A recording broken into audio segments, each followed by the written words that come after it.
Audible Inc. presents Quarry, a Quarry novel, written by Max Allan Collins, narrated by Christopher Kipiniak.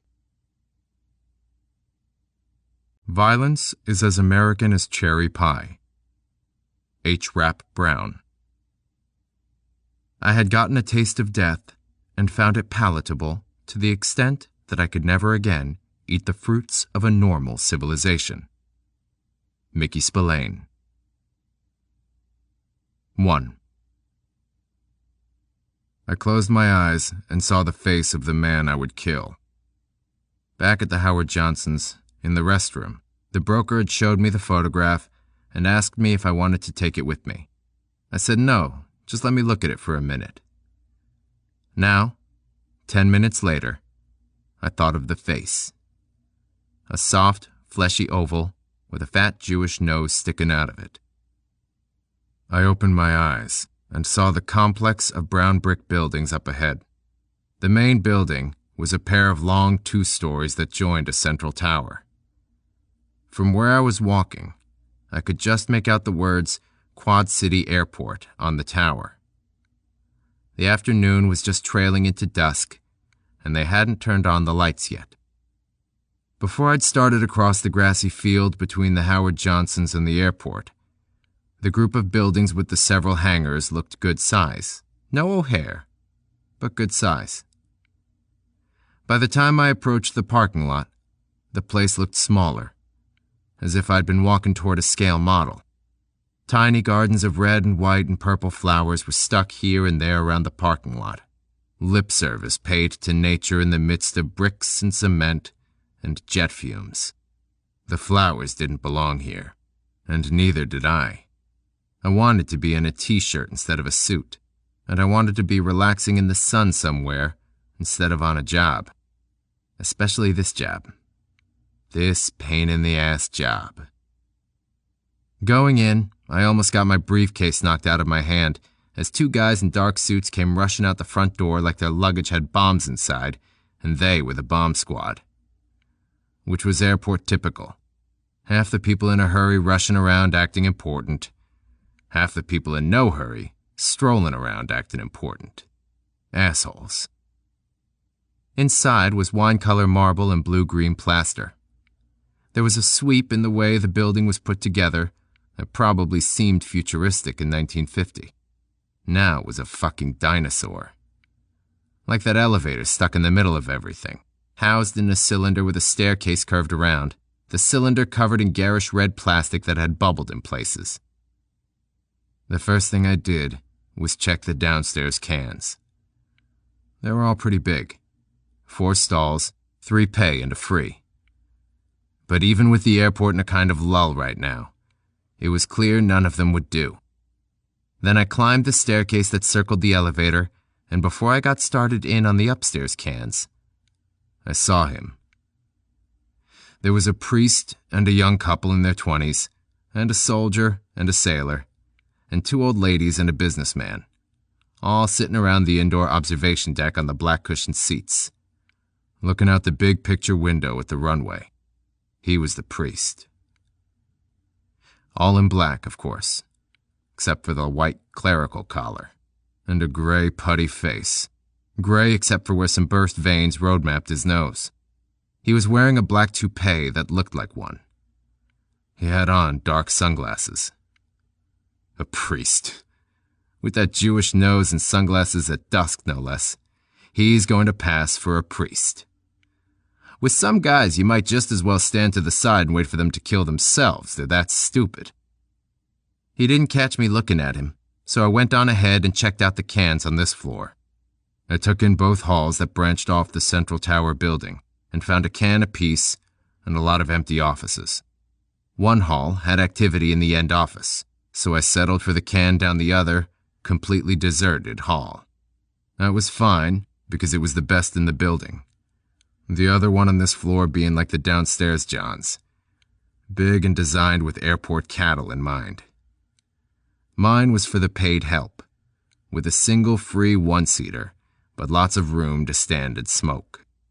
Also, every other can in the airport had a push door with no lock. This one had a firmly closing door with a locking knob. I went back downstairs without even glancing at the priest. I walked to the Hertz desk and asked the pretty blonde, "Who did I see about luggage lockers?" She said, "They're just around the corner, sir," and I said, "No, who's in charge of them?"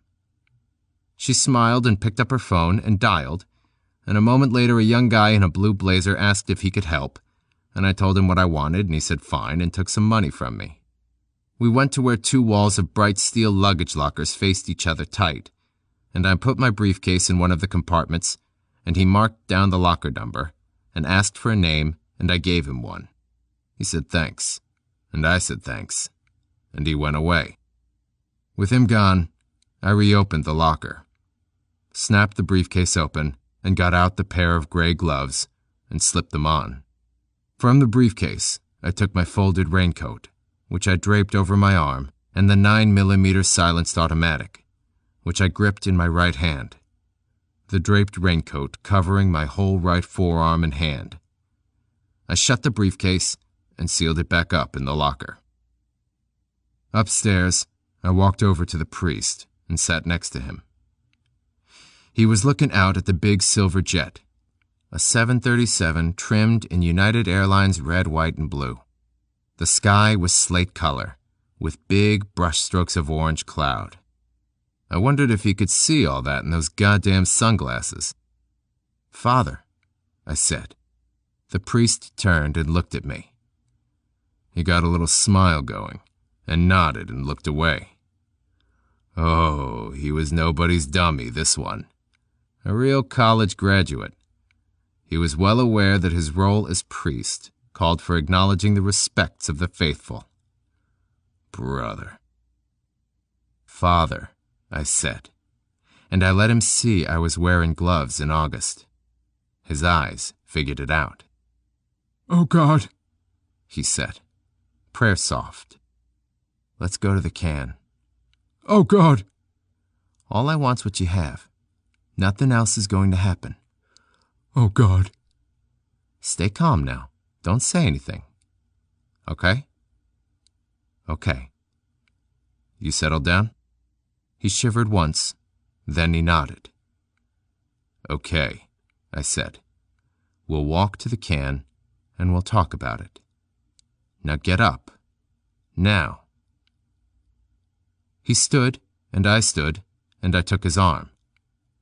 We walked in front of the young couple, and I said excuse me and smiled, and they smiled back. I ushered him down the hall of empty offices and into the can. I locked the door. He ran ahead and opened up the stall and puked in the stool with the speed and ease of a runner passing a baton in a relay. When he was through, I said, "Flush it and come out here." He did. The whole damn room stank now, like the job itself stank. All I could think was, this isn't what I do. This isn't my style. What am I, some kind of shakedown artist? That goddamn broker's going to pay for this breach of contract. I work a certain kind of job, and shit like this isn't part of it. I said, "Where?" He was shaking. His cheeks were trying to crawl off his face. I repeated myself. He said nothing. He did nothing. He looked at me out of glazed eyes and just stood there. "Look," I said, "nobody's going to do anything to you if you're sensible. You took something from some people and they want it back. Return what you took and you can catch your plane, as long as from now on you stay away from these people and theirs. It's that simple. Hell, you'll just be out of a job and you're out anyway." He said, "Please." "Stay cool now. Look at it this way. You're in possession of a valuable commodity. Hand that commodity over to me, and you can walk out of here. An even swap." He patted his cheeks and tried to coax them to stay. His face over the clerical collar turned from ash gray to reddish gray. He was thinking about crying. Shit. "Look," I said, "I don't like to hurt people. I'm not into that at all. Why don't you just cooperate? It's in my baggage. I don't believe you. I tell you, it's in my baggage. I don't believe you. I don't believe you'd let this off your person. I don't care what you believe. It's in my baggage. I checked my baggage already, and it's already been taken out to the plane. If you're telling the truth. I am. If you're telling the truth, get out your rosary. You said? I said I'm not into hurting people. I'm not. It won't hurt, Father. It'll just be black. All of a sudden. Real black. But please, please listen to me. I checked the bags. The stuff's in my bags, and that's the truth. I'm sorry. Christ knows I'd give it to you and be done, but I'm sorry. I let the automatic peek out from under the draped raincoat. Is that still the truth? He closed his eyes and shook his head no. Where? I said. He started to take off his coat.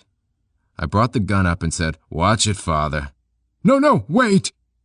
He eased out of his coat and handed it toward me. Offered it. It's the coat. The lining. In the lining. Get it out of the lining. You said you'd let me catch my plane. I'm gonna miss my plane. Maybe. Get it out the lining. It's sewn in, under, I mean... Rip it out. He did. He tugged free the lining and reached inside the gutted coat and pulled out 2 plastic bags, stapled at their tops, a lump of white powder in each. Inside my head, I shit my pants. Okay, broker. Is this what you got me into? Okay. He gave me the bags, and I slipped them in my suit coat pocket. What now? He said. Throw the lining away, I said. He balled it up and shoved it into the canister for used paper towels. I motioned to him to put the coat back on, and he did. Well? He said. You can go, I said. But not till I'm gone. I'm gonna have to knock you out. My plane! You said... But now I'll miss my plane. You're under the gun and you worry about your plane. Christ, just be thankful you're getting out of this with your ass in one piece. Please, I'll wait in here. I can wait 10 minutes and still make it. I rubbed my chin. Suppose I could tie you up and by the time you got loose I'd be gone. Sure, you could do that. Here, I'll untie my shoelaces. You can use that to tie me. No, never mind, I said. I got some rope in my pocket. Oh, well, fine. First, you get in that stall there. In there? In there. It stinks in there. That's because you puked. Christ, this guy. He opened the stall. Put the seat down, I said. He did. Now sit. He did. Put your hands together. As he was doing that, I shot him in the chest. 2. The water was all around me, and cold. I bobbed back up to the surface, grabbed a breath, and breaststroked over to the side of the pool, pulled myself up and out, and then went to the board and dove back in. 5 minutes later, I stood in the shallow and the water lapped up against my thighs, and I heard a voice say, "So here you are!" I looked up, and she was in a black bikini. She was very tan, brown-black tan, and she was slender, with hardly any breasts, and a ribby rib cage, but if she'd been facing the other way, I would have been reminded what a fine, round little ass she had. "Didn't think I'd be seeing you again," she said. "Didn't think you'd still be around." "Come on in," I said. "No, you come out. I'm not getting my hair wet. I just want some air." I climbed out and went after my towel. When I was dry, I looked around and saw she'd taken a lounge chair well back from the pool's edge, to keep her from getting wet if some clown like me dove in. She leaned back, her longish black hair hanging away from her face, and it was like she was sunbathing. Only she was just sitting there, staring up at the clouds and the moon. I joined her, pulling up another lounge chair and sitting. "I fell asleep," she said. "You were asleep when I left," I said. "Were you coming back?" "Sure." "I didn't figure on seeing you. I thought it was hit and run." "No. I slept there with you a little, then came out for a swim." "Where'd you change?" "Went up to my room for my trunks." "When's your husband going to be back?" "Not till late. He'll be interviewing all evening." I didn't say anything for a while. I was trying to remember her name. Helen, I think she said it was. "How's the water?" she said. "Cold? Fine." "You refreshed?" "Sure." "You rested up?" "Sure. Wanna go in and fuck?" "Why not?" I followed her from the swimming area, across some grass, to the little cement patio, to her room, and then in the sliding glass doors. My room was up on the second floor and didn't have such convenient pool access. She slid shut the window door behind us and drew the curtain. She undid the bikini bra top and let it drop. Her breasts were small, and her nipples large and dark. So with all that tan, only a small circle of white separated dark texture from dark. It was a sexy effect. She lowered her bikini bottoms, and she was dark and hairy down there against white skin. All this made up for her skinniness. I got my trunks off, and we lay on the bed. She was all technique and no passion, like she lost that part of it somewhere along the line, and spent lots of time since looking for it. She told me her husband hired people for industry, and went around interviewing applicants all the time, and when he discovered she was cheating while he was off on business, he started taking her along. The husband always did his interviews at downtown hotels, wherever they happened to be. But she insisted that they stay at motels so she could be near pool and sunshine. That was as far as her explanation went. But the rest was obvious enough. While her husband interviewed at the downtown hotel, she picked up traveling salesmen and the like at the motel, mostly by sitting around the pool in her black bikini. I had got to the Howard Johnson's motor lodge about an hour before I was supposed to meet the broker in the restaurant part. So I checked in and managed to get picked up and laid by Helen, or whatever her name was, before I was due to confab with broker. Well, I did end up a little late, but how was I to know the broker had something last-minute urgent on his mind? I mean, he never pulled anything like that on me before. And never again. I was glad I'd thought to arrange for a month rental on one of those lockers at the airport.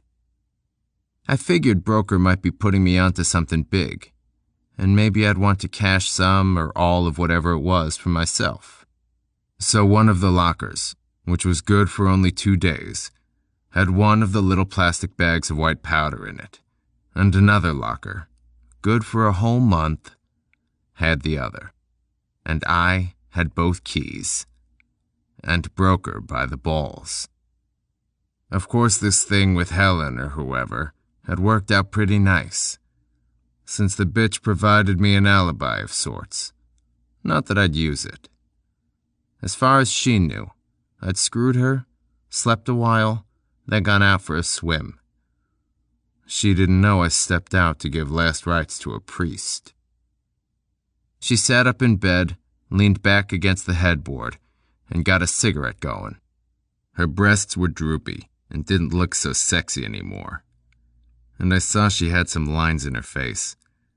And all of a sudden she looked middle-aged housewife who slept around a lot, which is what she was. After a while it occurred to her She ought to offer me a cigarette too. And I told her I didn't use them. Clean liver, huh? That shit can kill you, I said, fanning her smoke out of my face. But it's your life. Do what you want. You like to play it being hard, don't you?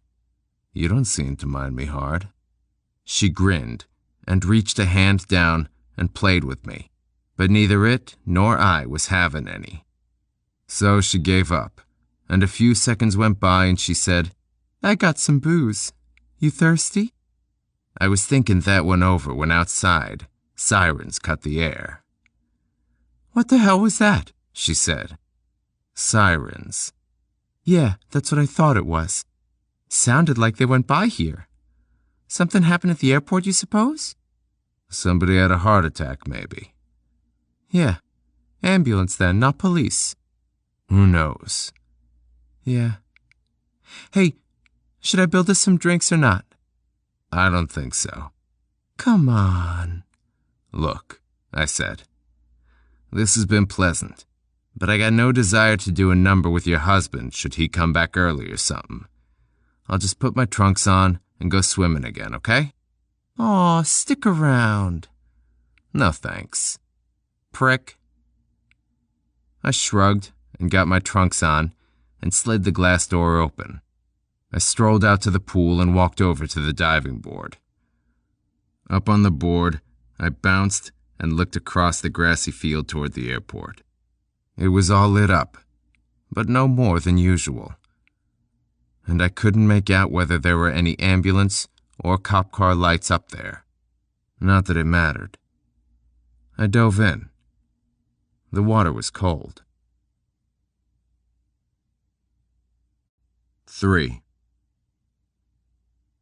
The best part of the meal was the skillet of mushrooms.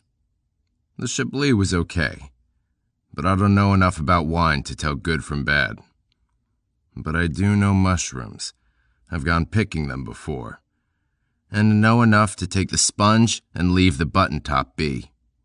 You never can tell about button top, unless you get commercial grown, like these were, big and round as $50, and plump and juicy and fine.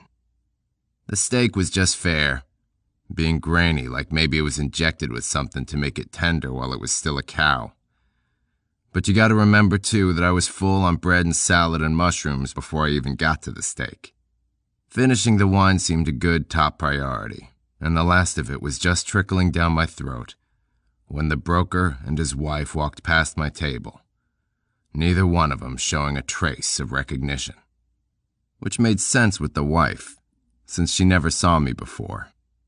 She was an aristocratic-looking, icy ice blonde of maybe 35, who probably came out of one of those exclusive girl schools with a name like a winter resort, where a nun or some other kind of old maid had taught her how to be a proper little glacier. She was good-looking enough to make you wonder if Broker picked her, like you would any front, or maybe there was some sex or love in it somewhere. A girl in a short-skirted barmaid outfit seated the broker and his missus in a secluded corner where 2 wine rack walls met. She took their drink order, and then a kid in a rust-colored puffy-sleeve cavalier shirt waited on him. The outfits fitted in with the glorified old English pub atmosphere of the place. High ceiling, rough wood, a central roaring fireplace, gas, and huge wrought iron chandeliers above, pouring out coppery semi-light from candles. Electric. I poked at my steak and waited for Broker to make a move. He made an effort not to look my way. I stared at him, at his brown, double-knit, pinstripe suit, at his distinguished white hair, at the prissy expression under the wispy mustache. He stood, excused himself with his wife, who didn't seem to notice he was getting up to go. He was a tall man, 6'2" and well-built, but he walked like he was gelded. I watched him go past me and round the fireplace and head toward the restrooms. I waited a minute or two. I was willing to play his game that far. And then went after him. He was washing his hands. A guy was taking a leak and one of the crappers was occupied.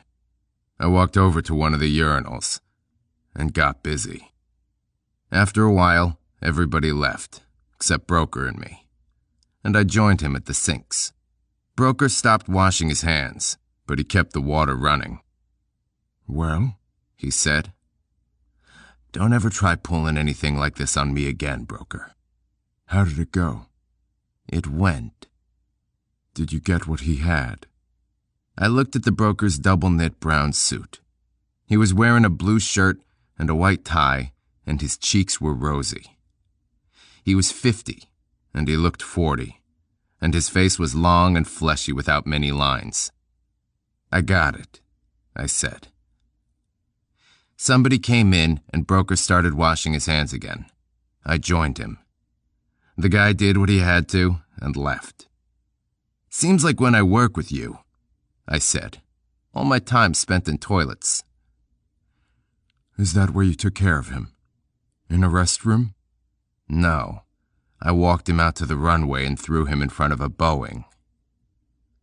A little dark guy with a little dark son came in and stood at the urinals, like a big salt shaker and a smaller pepper. When they were done, they seemed to want to wash their hands, but Broker and me had the sink concession, so the pair gave up quick and left. What are you upset about, Quarry? Horse. What are you talking about? I'm talking about H, Broker. Smack. Heroin, horse, shit, horse shit. Will you please keep your voice down? Christ, Broker. That's all I need is to get found with a bundle of that on me. I got enough fucking risk going for me as it is. You disappoint me, Quarry. I disappoint you. You were told your man had a valuable package which did not belong to him. You weren't told to examine the contents of the package. It was a lump of snow in a plastic bag, Broker. It didn't take a goddamn chemist to tell. Since when are you so God Almighty precautious? You complain of risk. Yet you use the same gun from job to job, don't you? That would seem a dangerous habit to me. That is one thing. This other today is something else. I'm not going to stand here and argue with you, Quarry. My hands are getting puckered from washing. Your hands are getting puckered. My ass is getting puckered. Look, I work one kind of thing, and I work it one kind of way. You know that better than anyone else.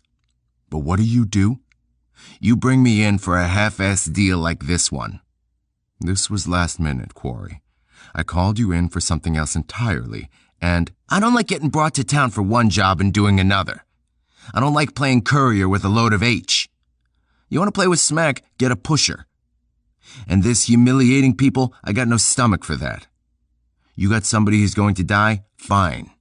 I'll be the means. You want strong arm? Get a goon. Are you quite finished? Don't pull that pompous bullshit tone on me, Broker. I've known you too long. I know what you are. If you don't like working for me, Quarry, why don't you just quit? What? What did you say? I said, if you don't like working for me, you can always quit. Now that tears it. Now that really fucking tears it. What are you talking about? You work for me, Broker. Don't forget that. I work for you like Richard Burton works for his agent. Broker sighed. Where's the stuff, Quarry? Never do this to me again, Broker. Understand? Nothing else like this, or you're going to see the side of this business you don't like seeing. Where's the stuff? Do you get my meaning, Broker? Yes. Where's the stuff? Where's my money? Broker turned off the faucet and wiped his hands on a paper towel. He took an envelope from his inside jacket pocket. He handed the envelope to me, and I looked inside. 3,000 in hundreds. I put the envelope in my inside pocket. I'm still at the Howard Johnsons, I said. You come talk to me there. You know what room I'm in. I'm sick of using cans from my office. What? And don't send anybody around to see me, broker, or I'll do bad things to them. You come. We got talking to do. Don't play with me, Quarry. Who's playing? Better zip up, broker. Quarry. I dried my hands and left. 4. I suppose at this point I should be filling you in on my background and telling you how I got into such a specialized line of work. Don't count on it. There are 2 things you won't get from me, and that's details about my past and my real name. The closest you'll get to a name is Quarry, which is an alias suggested by the broker, and I always kind of liked it, as aliases go. Or I did, until I asked broker why he suggested an offbeat name like that one, and he chuckled and said, "Know what a quarry is, don't you? It's rock, and it's hollowed out." Broker isn't known for his sense of humor. I will sketch in some of my background, in case you feel the need to try to understand me. I'm a veteran of the Vietnam fuck-up, which was where I learned about the meaningless of life and death, though the point wasn't really driven home until I arrived back in the States and found my wife shacked up with a guy named Williams, who had a bungalow in La Mirada and a job in a garage. I was going to shoot the son of a bitch, but waited till I cooled down enough to think rationally. Then I went to his house, where he was in the driveway on his back working under his car, and kicked the jack out. Once in a movie I heard death referred to as the big crush out, and for that poor bastard the phrase couldn't have been more apropos. I didn't shoot my wife, or drop a car on her either. I just divorced her. Or rather, she divorced me. Of course, no court in the world would have touched me, a cuckolded serviceman fresh home from the fight. But no one wanted me for an overnight house guest either. I couldn't find work, even though I was a fully qualified mechanic, and it wasn't like there weren't any openings. The garage where Williams worked could have used a man, that was for sure. The only relative I had who would even look me in the face was my old man, who came out to LA to see me after I had my little marital problem. He told me not to come home, said I'd made my stepmother nervous even before I started murdering people, and God only knew how I'd affect her now. I never did ask the old man which murders he was talking about, the dozen or so in Vietnam, or the one in California. Since I couldn't go home to Ohio with my father, I just hung around LA for a month or so, spending my money as fast as I could, going to movies during the days, and bars at night. That got old fast. California got old fast. It was where I was stationed before going overseas, and was where I fell into the star-crossed romance that ended in marriage, among other things, with that brown-haired bitch whose face is fuzzy in my memory now. I don't know how the broker got a line on me.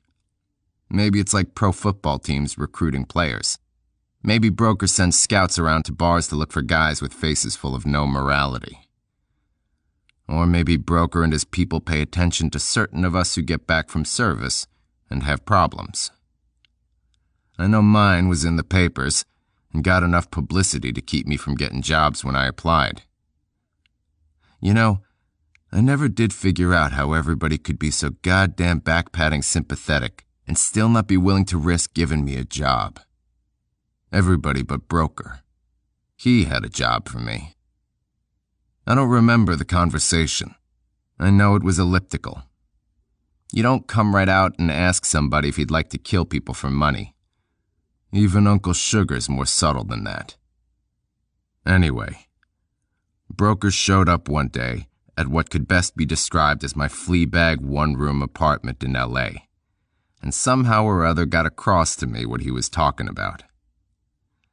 That I could make top dollar continuing to do what I had just finished doing for peanuts and, in one case, for free. Killing people, that is. I accepted without hesitation. My eager but unemotional yes must have nearly scared the broker off. He told me later he was usually wary of a fast yes. He didn't want anyone working with him who might be the type who drooled for a chance to shoot anything that breathed.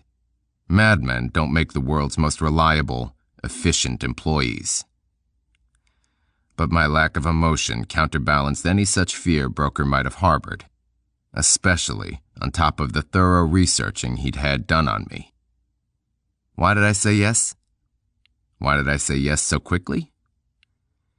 I guess I was hungry for the chance to do something. Anything. Especially a high-paying something or anything. Though I'd learned in Nam to accept life and death as meaningless, I'd also learned the importance of survival. Maybe that's inconsistent. Holding life and death void of meaning while valuing survival. All I know is it's how I think and feel and live, so I don't care. I said I wouldn't go into detail, and I won't. All I'll say is that by the time Broker called me to the Quad Cities and tossed that airport business in my lap, I'd been doing freelance work for him for 5.5 years. And I did consider myself a free agent, even though I worked solely through Broker, since I had no doubt I could hook up with some other similar booking agent with no trouble.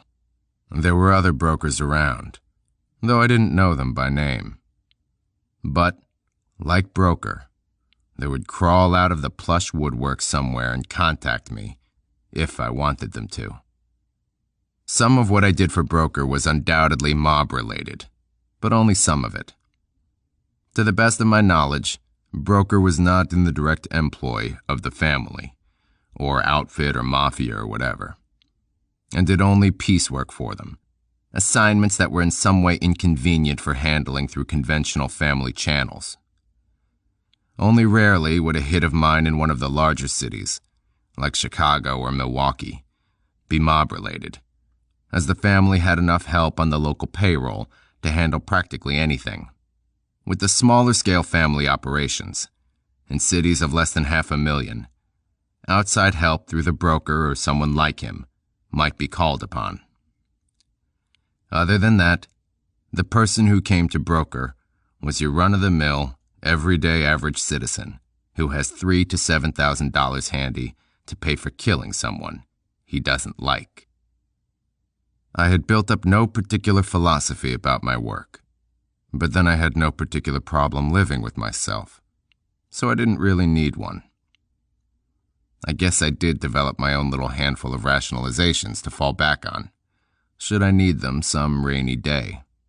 One of them was that any person somebody wanted dead more than likely deserved it. But I knew that wasn't necessarily true. A better rationalization was that this was just an extension of being a soldier, and what I was doing was neither moral nor immoral, but amoral, like war. Which is a good rationalization, but then you have to rationalize war. What I realized at the outset, as well as later, was that certain people are going to want certain other people dead, and what are you going to do? Once somebody decides another somebody's going to have to die, that's the ball game. All that's left are details. Anybody I ever hit was set to go anyway. I saw to it that it happened fast and clean. It was something like working in a butcher shop, only my job pays better, the hours are shorter, and there isn't the mess. 5. Eddie Robinson said, "Mother of mercy, is this the end of Rico?" And somebody made a noise outside the motel room, out on the balcony. I eased the volume down on the television and listened. Nothing for a moment. Then whoever it was knocked at the sliding glass door. I turned off the set and checked my watch. I'd been looking at the Late Late Show, which was just getting over anyway, and it was 10 before 2 a.m., about right for Broker, though maybe a shade early. I'd expected him to show more like 3:30 or 4, when it'd be extremely unlikely anybody'd be up and about to see him come calling. The knocking continued. Got insistent. I swigged down the last of the coke and got up off the bed. set the empty on the dresser next to the 3 bottles I'd drained watching the old gangster picture, which wasn't bad at all considering its age. That Robinson guy was a pro. You really had to respect him. But every 15 minutes, 2 clowns came on and pitched used cars for half an hour, and each time they came on, I went out for a Coke. On my way to the door, I opened my suitcase on the stand and got out the automatic and held it behind me. I'd cleaned the gun and switched barrels on it since the afternoon. The silencer was on, and clean, too. I slid the door open a crack, and the son of a bitch stuck his foot in, and with it slid the glass panel hard open and came in fist first. And it was a goddamn big fist, the mother of all fists, half filling my face as it struck. My feet went out from under me, and the automatic jumped out of my hand and tumbled under the bed. But the guy hadn't even seen the gun. By the time he was in the door and getting his first look at me, I was on my ass. My nose was bleeding. Not broken, but bleeding. And I was stunned. But I could see that the guy's hands were empty, so I didn't dive for the automatic under the bed. I wanted first to play the situation out, at least a few moments worth. He was pretty big, 6'2", I'd say, which put him 4 inches over my head, and he was a solid 200 pounds in a nicely cut tan business suit. He was around 40 or 45, with a college fraternity face set under iron gray short-cropped hair that just missed being a butch. There were no lines on that face, not a one, except where his brow was crinkling over close-set gray eyes that peered out from behind, Christ yes, dark-framed glasses. What the hell kind of material was Broker sending out these days? I tried to wipe the blood away from my nose with my forearm, but more flowed down to take its place, and the stuff was all over my suit. I was a mess. What was the fucking deal? Sure, I gave Broker a bad time, but this sending out strong arms to hassle me was boondock thinking. I didn't get it, I just didn't. Broker and me understood each other, didn't we?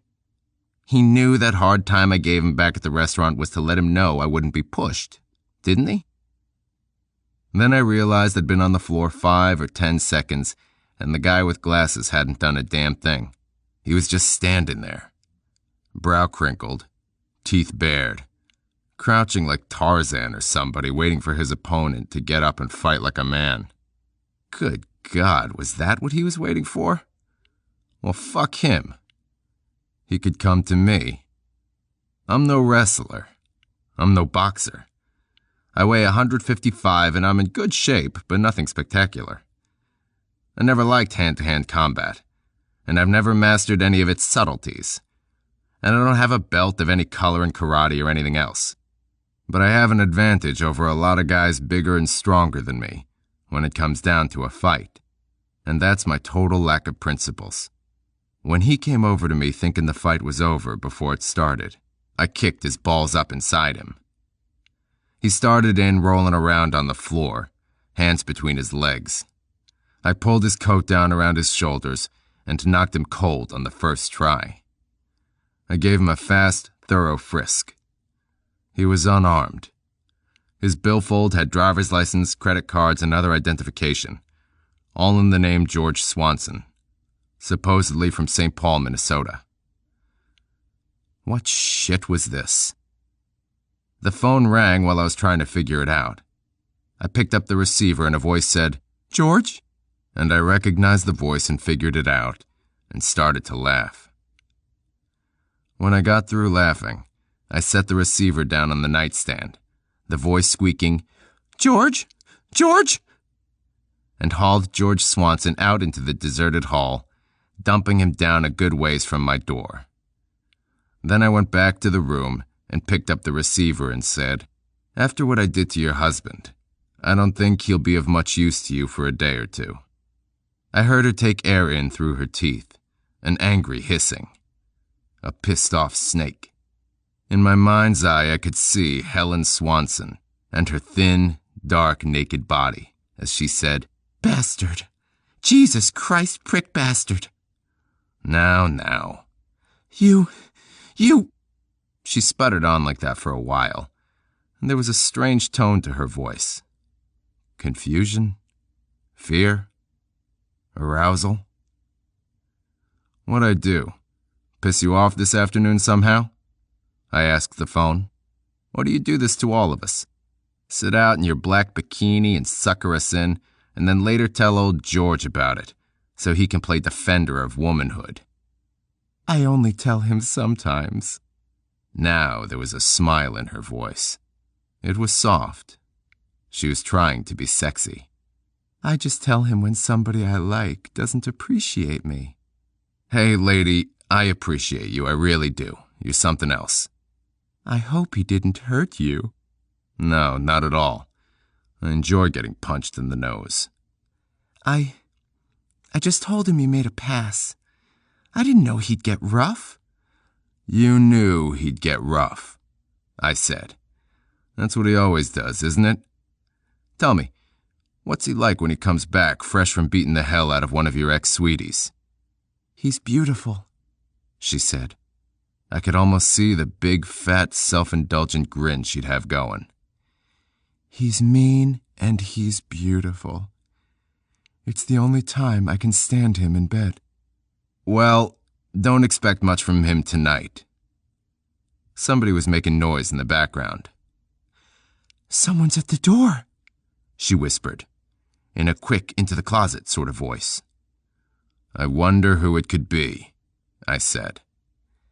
Listen, she laughed softly. I'm naked right now. What do you think of that? I think it figures. After he falls back asleep, I'll come up to your room, okay? You owe me that much. You come upstairs, I got a Coke bottle for you, and that's all. I shook my head. Let him in, will you? He's probably out there bleeding all over the hall. He could use some help. I hung up. I retrieved my automatic, switched on the TV again, and found nothing going on any of the stations, flicked the set off, and stretched out on the bed to wait for the broker. Hell, I shouldn't have underestimated Broker like that. Things weren't rough enough yet that he'd stoop to hiring a George Swanson. I laughed again, but only for a moment. It wasn't really funny, not at all. Disgusting was more like it, the goddamn bitch. But who was I to judge? Takes all kinds to make a world. 6. At 4:15, Broker came in by the hall entrance. He had company. Without a word, he and his friend found chairs and sat and faced me. I closed the door and locked and night-latched it, and went to the bed and sat where they would have to turn their chairs to look at me. They did. Hello, Quarry, Broker said. Broker? This is Carl. This was Carl. A young kid, 20 or 22, with short black serviceman hair just starting to grow out, his complexion powder white, excepting a splotched circle of red on either cheek, which gave him the look of a clown in minimal makeup, and was either natural rosiness or the boy was flushed. He was about the size of George Swanson, but leaner and harder muscled, or at least so I guessed. His jaw was firm, eyes blue-gray. He was wearing a wine-colored double-knit sports jacket and gray slacks with a light yellow shirt and a deep yellow tie. I looked at Broker in his gray double-knit suit and light pink shirt and deep pink tie, and made a wild guess about who picked out Carl's clothes. The sports jacket did not bulge from the gun under Carl's left arm, and I made a mental note to ask Broker sometime who was his tailor. Carl stood and said, "How you doing, Quarry?" There were two things wrong with Carl. One of them was the smell of youthful anxiety that clung to him like dime store perfume. I pointed to his left leg, said, "Vietnam?" He looked flustered, wondering how the hell I knew it was artificial. Then nodded. "Hand grenade. I was walking point." I asked where, not how. Broker was one fine American. finding jobs for us boys back from overseas like he did. And now here he was breaking in a handicapped veteran. The man deserved a commendation from the VA or the president or some damn body. Broker said, "You're still in that foul mood, aren't you?" I said, "Give me a second and I'll get out the party hats." Carl sat back down and his cheeks weren't red anymore. That was an improvement. "What is he supposed to be?" I said. "He's here with me." "Oh, well, that explains it." "Now, look. How am I supposed to know what you're up to? You've never acted so damn irrationally, not in many years of what I always considered a good working relationship. But you're acting like a wild man, holding out materials which you've been paid to deliver. Do you have any concept of the value of what you're keeping from me? At any rate, I thought it best to have a man along." "Why didn't you bring one then?" "But no, you drag in a 12-year-old gimp who's supposed to what? Snap me in line? Beat me to death with his wooden leg?" I checked Carl out of the corner of my eye to see if he reacted. He didn't, which was a sign of hope for the boy. Quarry. Let's not fence." The broker smiled, and the smile was a crease in his face. "Please, I'm tired of fencing with you. After what we've been through together, all of this bickering seems so childish." "Broker, will you quit acting like this is some goddamn company and I'm going to get a gold watch and a pension after 25 years? Have you worked the front office of the fertilizer plant for so long you don't remember it's shit you're selling?" "You've been paid, Quarry. Don't play with me." "If you come alone, I wouldn't play. But you're the one playing, broker. And you keep playing with me, and I keep telling you I won't be played with." Broker looked at Carl and pointed at the door. "Wait outside, Carl." Carl made a face. "Go on, Carl," he said. "Just out in the hall there will be fine." Carl got up. He walked to the door. He was pretty good on the leg. Whoever gave him therapy knew what they were doing. I said, "Watch yourself going down steps, kid." And he was out the door, which he nearly, almost, but not quite, slammed. "You're a damned sadist," Broker said. "I'm no such thing," I said.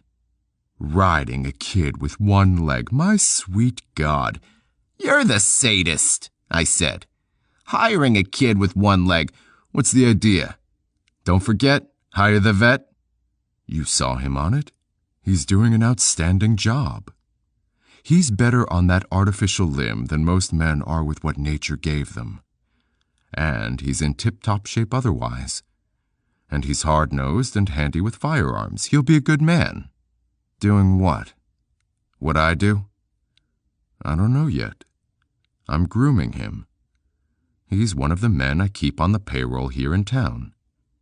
He's one of 2 men presently guarding my home and giving me personal protection." "Well, he may make a bodyguard," I said. "But don't send him out in the field. Not if you want him to last a month, anyway." "Oh? Really?" "Oh, really. He may be hard-nosed, but he's thin-skinned. You saw his hackles rise when I needled him, didn't you?" Broker shrugged.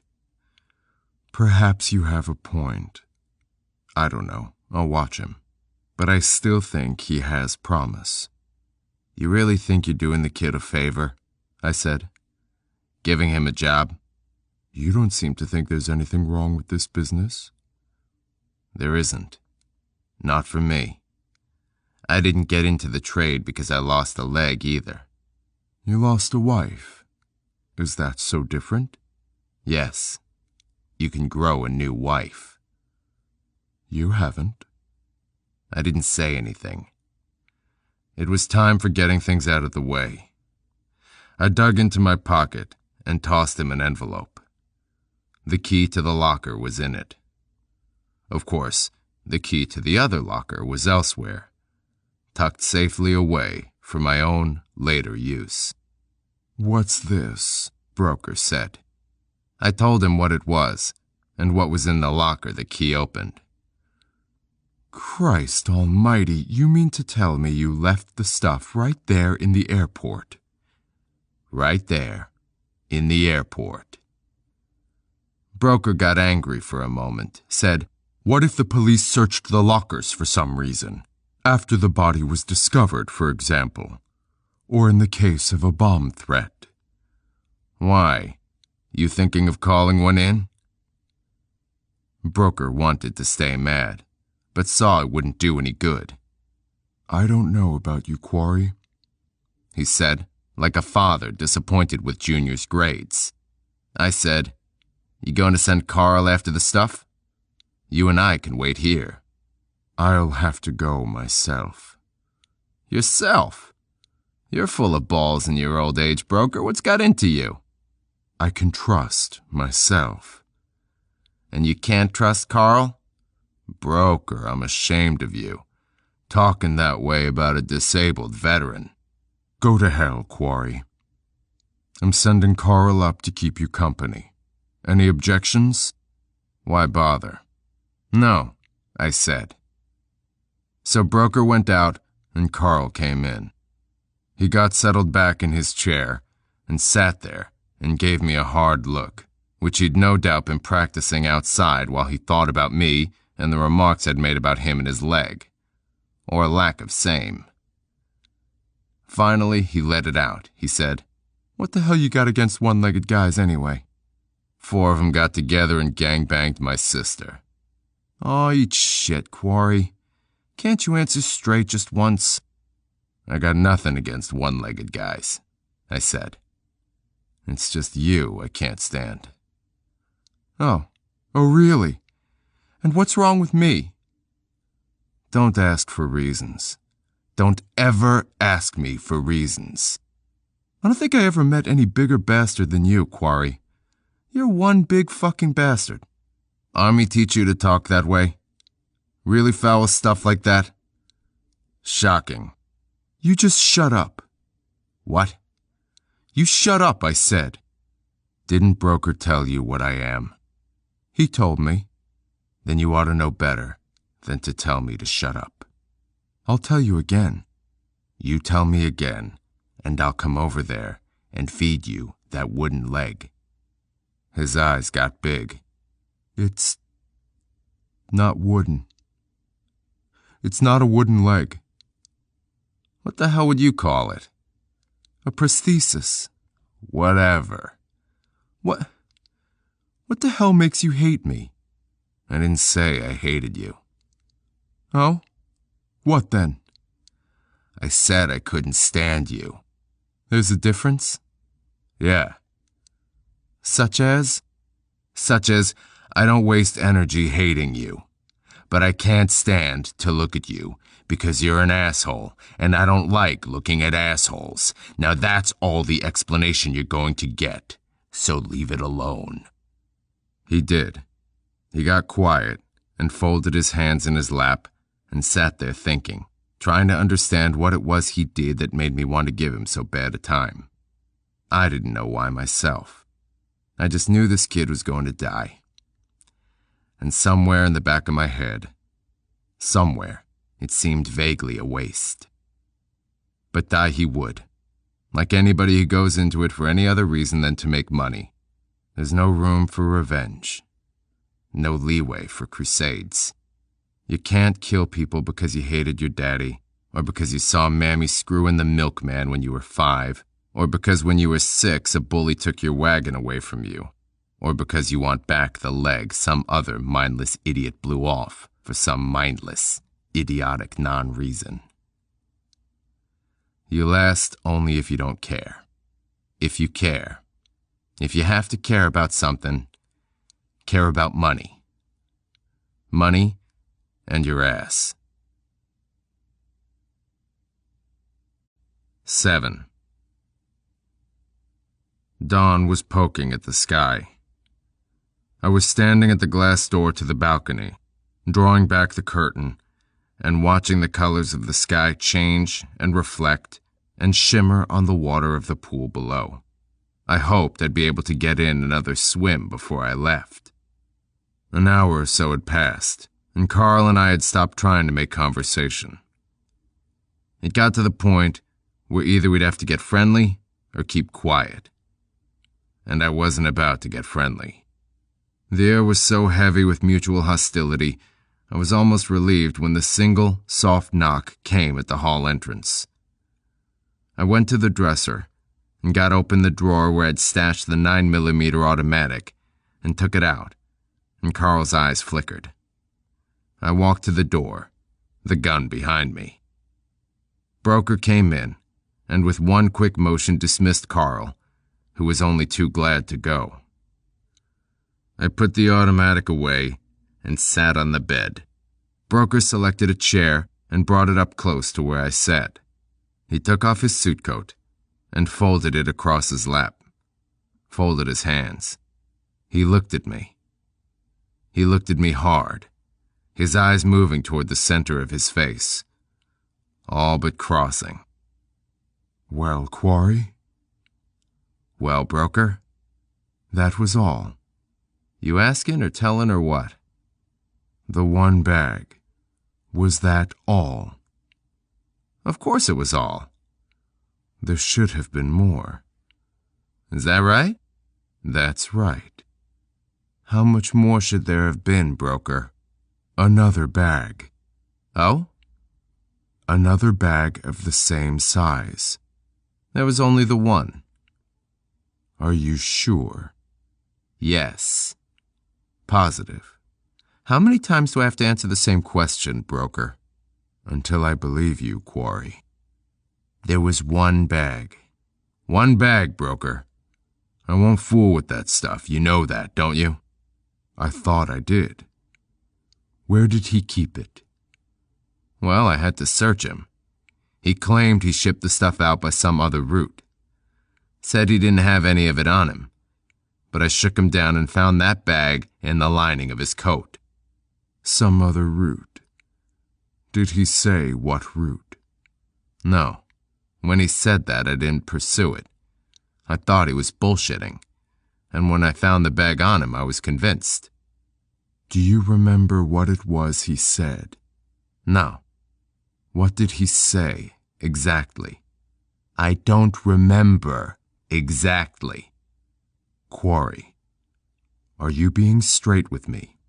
Can I trust you're telling the truth? You'll have to. If you're lying, I can get it out of you. If I'm lying, you can't. Carl can't, and nobody you know can. He thought that over. A tick got going, gently, under his left eye. He touched his mustache. He decided what I said was true. He decided Quarry was so tough no man alive could make him talk. Wrong. There are guys so fucking mean they could look at me and I'd tell them whatever they wanted to know. But Broker didn't know that. So it didn't matter. Broker, I said, I've been working through you for what now? 5 years? Have I ever tried to pull one single damn thing on you? Broker shook his head no. And, I said, haven't I told you I didn't want to be involved in any part of anything except this one thing I do, just my one thing? We've talked about that several times. Few hours ago, at that restaurant, for instance. Broker nodded. So what do you think? I said. Broker hesitated. Then he touched his hands to his knees and said, I think we ought to forget this matter. Good. I think we ought to forget this matter and get on to something else. Good. Broker seemed to relax. The tick was gone. He touched his mustache again, but in a different way. He said, This afternoon, at the airport, was a rather hastily conceived affair. You were, of course, called in for another purpose entirely. But with you available, I felt it less than prudent to use someone local, like Carl, who wouldn't have been able to perform in the professional manner I can depend upon you to employ. Thanks for the orchids, I said. Now what about the assignment you had in mind before the sidetrack? Broker nodded and said, Your associate is already doing preliminary work. Boyd's there already? Yes. Mr. Boyd has been on the scene for a week. You can join him tomorrow afternoon. Broker glanced at his watch. Rather, I should say this afternoon. He's not somewhere here in the cities, is he? No. One hit this close to home, my home, that is dangerous enough, let alone two. But you will be closer than perhaps is best. 30 miles from here, a small town of 20 or 22,000, on the Iowa side. Port City? I asked. Yes. You know it? Been through it. Wouldn't say I know it. Just another river town, little smaller, little older than some I worked. A very simple assignment, really. You'll need 3-4 days at most. Fine. Broker unfolded his suit coat and got an envelope out from a side pocket and handed it to me. There's a piece of paper in there with a phone number on it. I took the envelope and folded it and stuck it in my shirt pocket. Boyd's number? Broker nodded. Motel or hotel or what? Phone rings where he's doing surveillance. He'll be there most of the time. A phone at a lookout? Sounds like an unusual situation. It is. It's a dream situation for you, Quarry. Like a vacation, with pay. Work isn't my idea of a vacation, and neither is Port City. Busman's holiday, then. Broker got up and into his suit coat, smoothing it with his palms and saying, Sorry we had so much trouble with that other matter. All is forgiven, Broker. I'm sorry if you found your task today offensive. I'll keep that in mind and avoid giving you any such activities in the future. Good. Enjoy your stay in Port City. I don't enjoy my work, Broker. I just do it. Broker smiled. And you do it well, Quarry. I appreciate that. You didn't even bother asking how much this one's going to pay. Doesn't matter. I'm sure you've told Boyd all that. It'll give us something to talk about. Broker walked to the door. Quarry? Yes? Let me ask you something. Go ahead. Why does it bother you so much, my hiring Carl? Doesn't bother me at all, I said. He shook his head, shrugged, and opened the door, where Carl was outside waiting. The kid glanced at me, and I gave him the peace sign and shut the door on them. 8. I left the Quad Cities at 3:30 that afternoon. I drove down the Illinois side, along a moderately traveled road bordered by lush farmland, busy with harvesters. An occasional cluster of trees, bent over green and graceful in the less than gentle afternoon breeze, like oversized, out-of-shape ballet dancers, trying in vain to touch distant toes. I crossed the suspension bridge over the Mississippi River. There was more suspense than suspension, as it was a rickety, narrow, mostly wooden old thing that had to date back to horse and buggy days, and found myself in the heart of Port City's business district. I set aside an hour and started driving, aimlessly, guiding my gray rental Ford over and around Port City. When the hour was up, I felt for a stranger I knew the little town pretty good, and why not? It was the same as 1,000 other small towns, not unlike the one I grew up in. Port City, was two hills with a downtown in between, with growths extending from each corner of the city. One to the north, a prosperous shopping center boomtown. One to the south, a slum-ridden embarrassment to the Chamber of Commerce. The latter section of the city was in fact called South End, and only by small-town Midwestern standards could it be classified as slum. In big cities used to ghettos and such, South End would have been a residential neighborhood.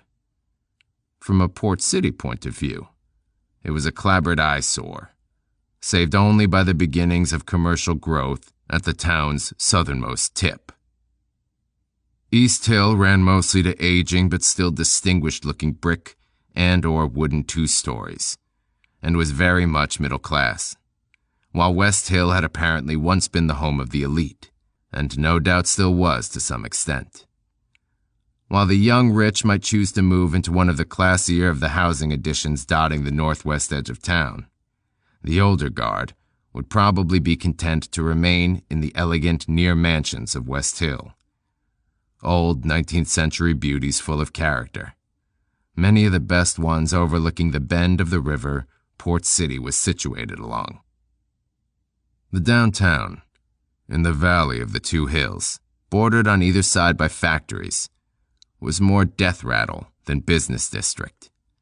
Ancient buildings wore shiny, new, front-of-the-store bottom-floor facades, like terribly old men boasting terribly new false teeth.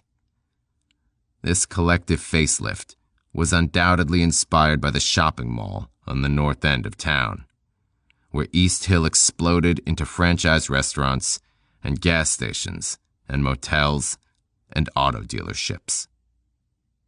There was a building downtown, on a corner across from two churches and the post office, that looked like a prefab grammar school got out of hand. It was the YMCA. Next to the sterile, dull Y, extending down to the other corner, was a huge, Gothic brick and stone building with a long stone stairway that in 3 tiers led up to archway doors. The city library. It was being torn down. A guy inside the cab of a metal monster was smacking a big black steel ball into the building's side, and there was a crunch and groan of a sound each time the ball hit. Some people were just standing around watching, leaning up against a fence that squared in the work area. A billboard just back of the fence, over to the left, showed a drawing of the projected new library, which looked to be a twin of its YMCA neighbor, but bigger and pointlessly angular, some computer's idea of design. Most of the people had neutral looks on their faces. Others looked vaguely pissed off. One long-haired kid flipped the bird to the guy working the ball. Stupid. If you want to finger somebody, I thought, finger the asshole who ordered the place torn down. Say fuck you to the asshole who shoved a new library down the town's throat, the city manager whose brother-in-law runs a cement factory, or the empire-building librarian who'll get a better job somewhere else because he got Port City a new library, or the alderman whose firm did the electrical work, or whatever bureaucratic bastards caused the trouble here. Not the guy working the ball. I parked in front of the Y and went in. The outside of the building was light brown brick, and the reception area was more of the same, but with blue metal trim and white ceiling tile trimmed with black metal. The atmosphere was homey, like a reformatory remodeled by a contractor who wanted more money than he was getting. I knew the pool must be close by because the air was full of chlorine, and little kids with suits wrapped in towels were scooting around, bumping into things and each other. A 3-walled fortress of a desk enclosed and protected an office, which had a windowless door shut. Standing behind the desk, leaning on the counter, reading Zap comics, was a skinny, younger-than-middle-aged guy with white, shoulder-length hair and matching bushy beard, though the mustache was black and so were his eyebrows, and streaks of black were elsewhere in his hair. He was wearing a long-sleeved lumberjack plaid shirt and both shirt and beard seemed out of place in summer. But then maybe he stayed in where it was air-conditioned most of the time. Now I knew what Gabby Hayes must have looked like as a young man, something I hadn't been dying to find out. I said, "I'm going to be in town for a few days. Do you have a room for me?" The bushy head wagged affirmative, but looking real close at the young old man, I could see he was enjoying the comic. His eyes had crinkled at the corners, and the mustache was turning up at the ends. "Can I use the pool while I stay here?" You mean for swimming? He said, finally looking up at me, but still not really listening. "No," I said, "in case I wake up thirsty in the middle of the night." Sure, man. You can use the pool. He looked back down at the comic, then continued. Of course, you'll have to work yourself around our schedule. Afternoon swim classes and Saturday morning swim classes, and businessman swim Wednesday night, and Thursday night, family night. I wondered what threat I might pose to family night, but let it pass. "How much in advance?" 1 day's worth. 4. I gave him 5, and he gave me change. He had me sign a name in a book, and he got a key for me from a board which was stuck up against the wall next to the office door. Room's upstairs, he said, and he pointed, looking back down at the zap. I followed his finger to the stairway at the end of the hall. Up on the dorm floor, I found a payphone next to a Coke machine. I used both. Sipping at the can of Coke, I dialed the number broker had given me. Yes? The hesitant voice was Boyd's. "I'm in town." Hey, Quarry, good enough. "How's it going?" Smooth. Remember St. Louis? "Yeah? That's smooth. Smoother than that. Where are you?" You know this town at all?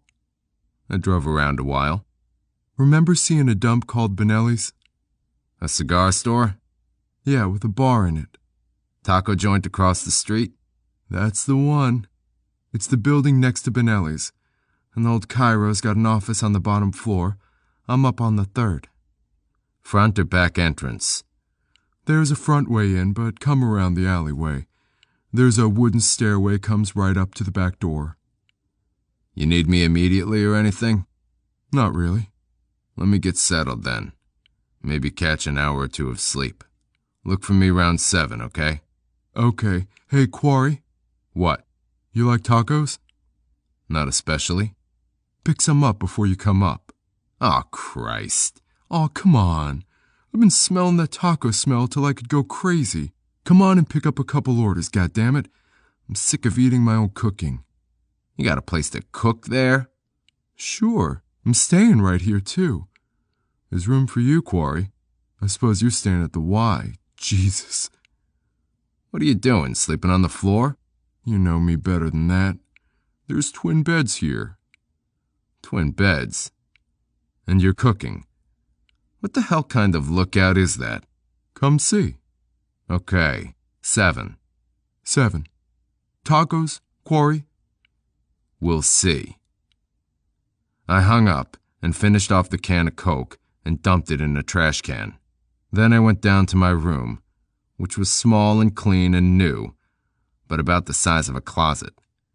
The floor was scuff-marked tile, and the furniture, what there was of it, was that kind of wood that looks like plastic. I unpacked, put my stuff in the dresser, except for the 9mm, which, with a few other odds and ends, I left locked in my briefcase and shoved under the bed. I set my little travel alarm for an hour and got settled down for a nap. When the alarm went off, I'd go down and see if the pool was free. After my swim, I'd join Boyd. 9. Boyd was homosexual. I figured I'd better tell you right off rather than sneak up on it.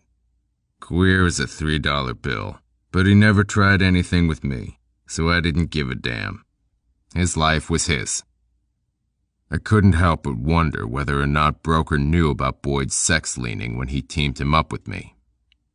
Later, When I told Broker about Boyd, he acted surprised and asked me did I want somebody different to work with, and I said no thanks. Boyd's different enough as it is. After I gave it some further thought, I realized Broker had to be playing dumb, which was typical of him, since his research into each man he took on was nothing short of phenomenal. Somehow he figured I wouldn't mind Boyd, whereas somebody else would. He was right. Boyd could sleep with sheep if he had a mind to, so long as he didn't fuck me or the job. From the first, I had suspicions about that side of him, and they must have showed, because before long, Boyd came right out and told me. But he said not to worry, though. Said he was married and didn't do any playing around. Out of bits and pieces of what he said over the years, I came to know that his wife was a gay hairdresser he lived with somewhere back east. Boyd was a pro, and his sex life he didn't let interfere with business. Sure, I had thoughts about the sexual implications of his being in this line of work. The idea of a bullet entering a man's body being a kind of symbol for penetration, sexually speaking, I mean, which is Freudian bullshit. For one thing, Boyd was as cold as I was about the actual carrying out of an assignment. He took no pleasure from his work, or at least revealed no overt signs of emotion. For another thing, he preferred backup position, which generally entailed no actual violence whatsoever. The backup does the watching, gets the marked schedule down pat, and then covers while somebody like me does the actual job. Every fourth assignment, Boyd would take the active role as hitman, and I'd take over in the passive backup position, so he could keep his hand in, should our team get split and he have to go with another partner. The funny thing is, you'd never know from looking at him he was that way. You couldn't tell from his personality either, unless you paid real close attention. He was a little guy, 5'6" or so, but broad-shouldered and solid built, his features on the rough side, including a nose that had been broken a couple times in this barroom brawl and that one, and a flat, scarred face that looked to have seen its share of problems. His hair was thick and brown and curly, and his mustache and eyebrows were bushy. His eyes a gunmetal black with a hard cast to them. His eyelashes were the only remotely feminine thing about him, being long and heavy, but they seemed to add to an overall darkly handsome, rugged-hewn quality that made broads want to climb in his pants, which is one of the ways I got tipped to realizing he was that way. Several times we were in bars and good-looking chicks would snuggle up to him. Not hard-faced hookers either, but nice stuff. He'd act cold. Not just cold, but repulsed.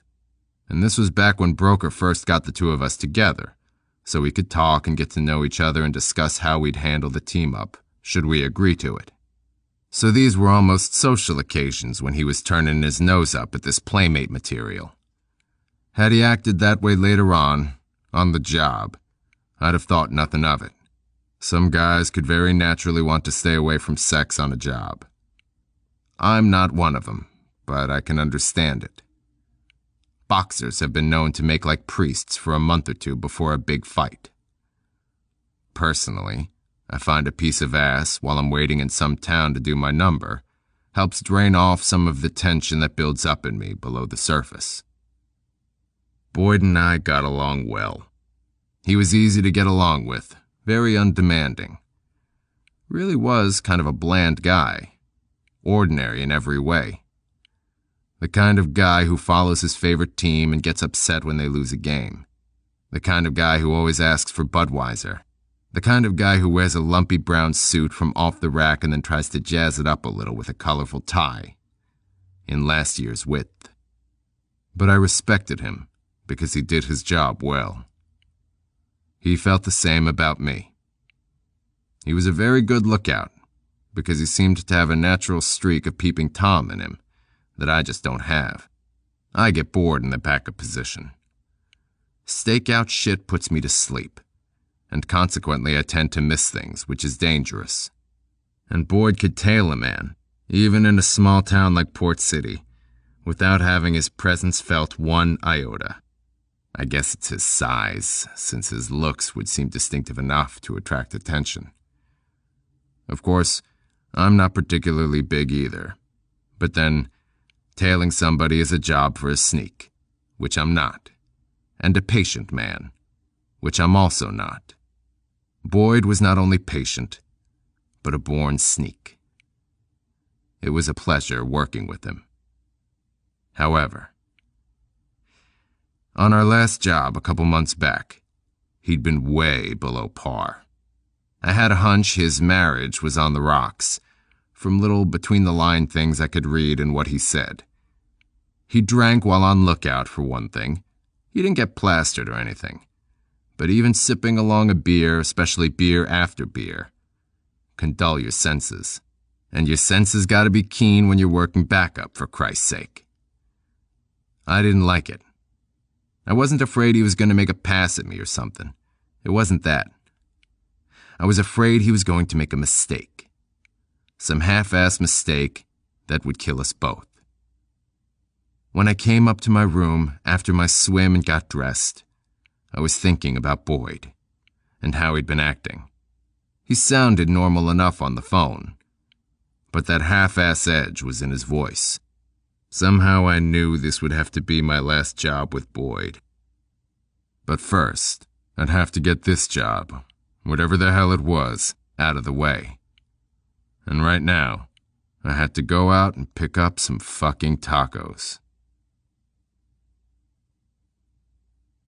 10.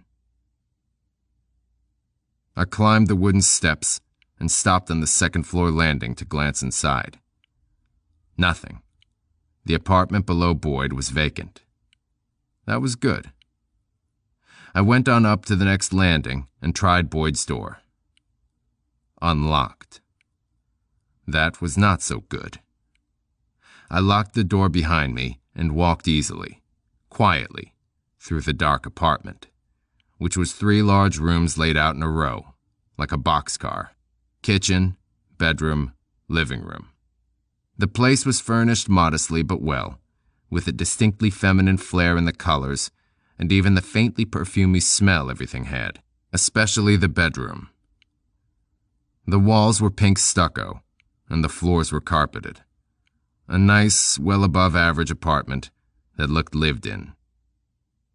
I found Boyd in the living room, sitting to the side of double windows that looked out onto the street. The neons and such out there kept the room semi-lit. He was leaned against the wall, the trunk of his body twisted so it faced me.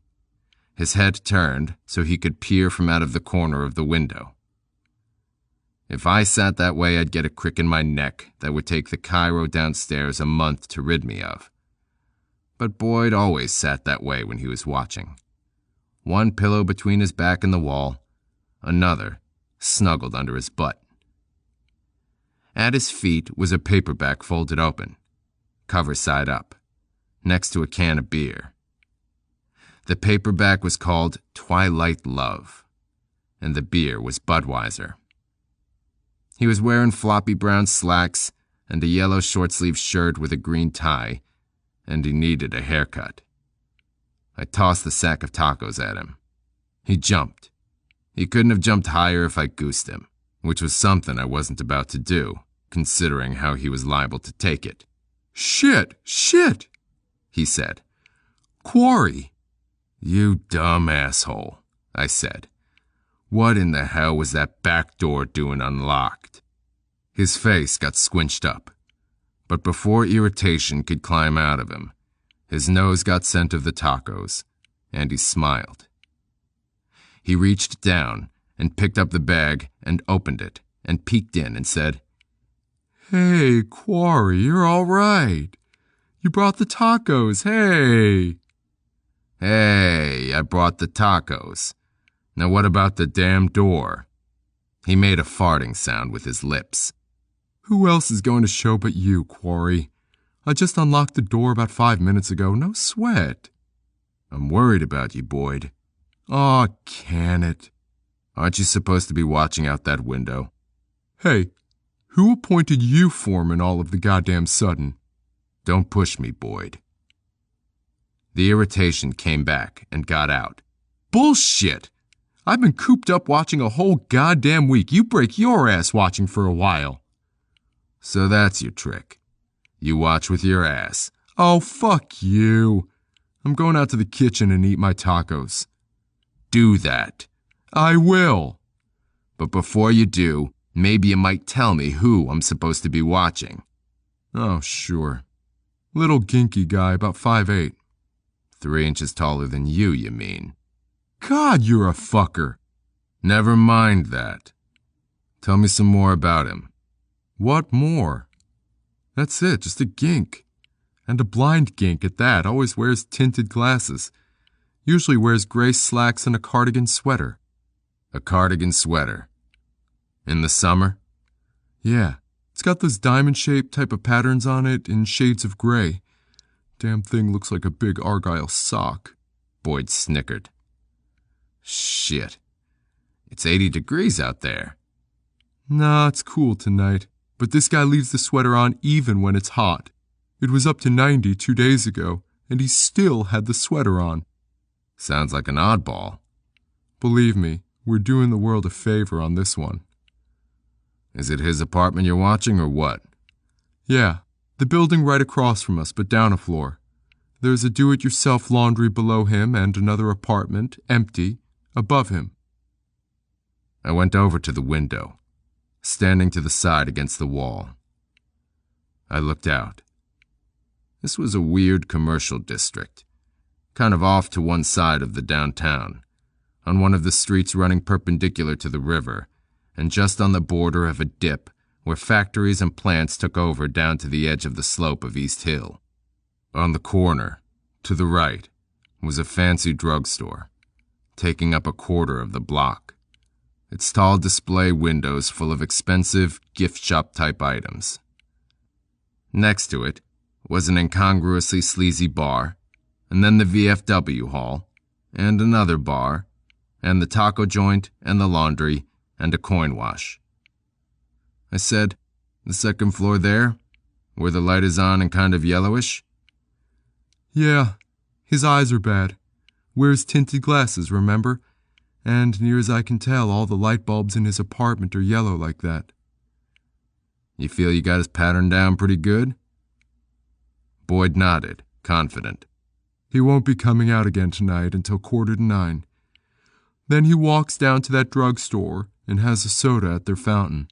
Or at least that's what he had the 2 times I followed him in and watched him up close.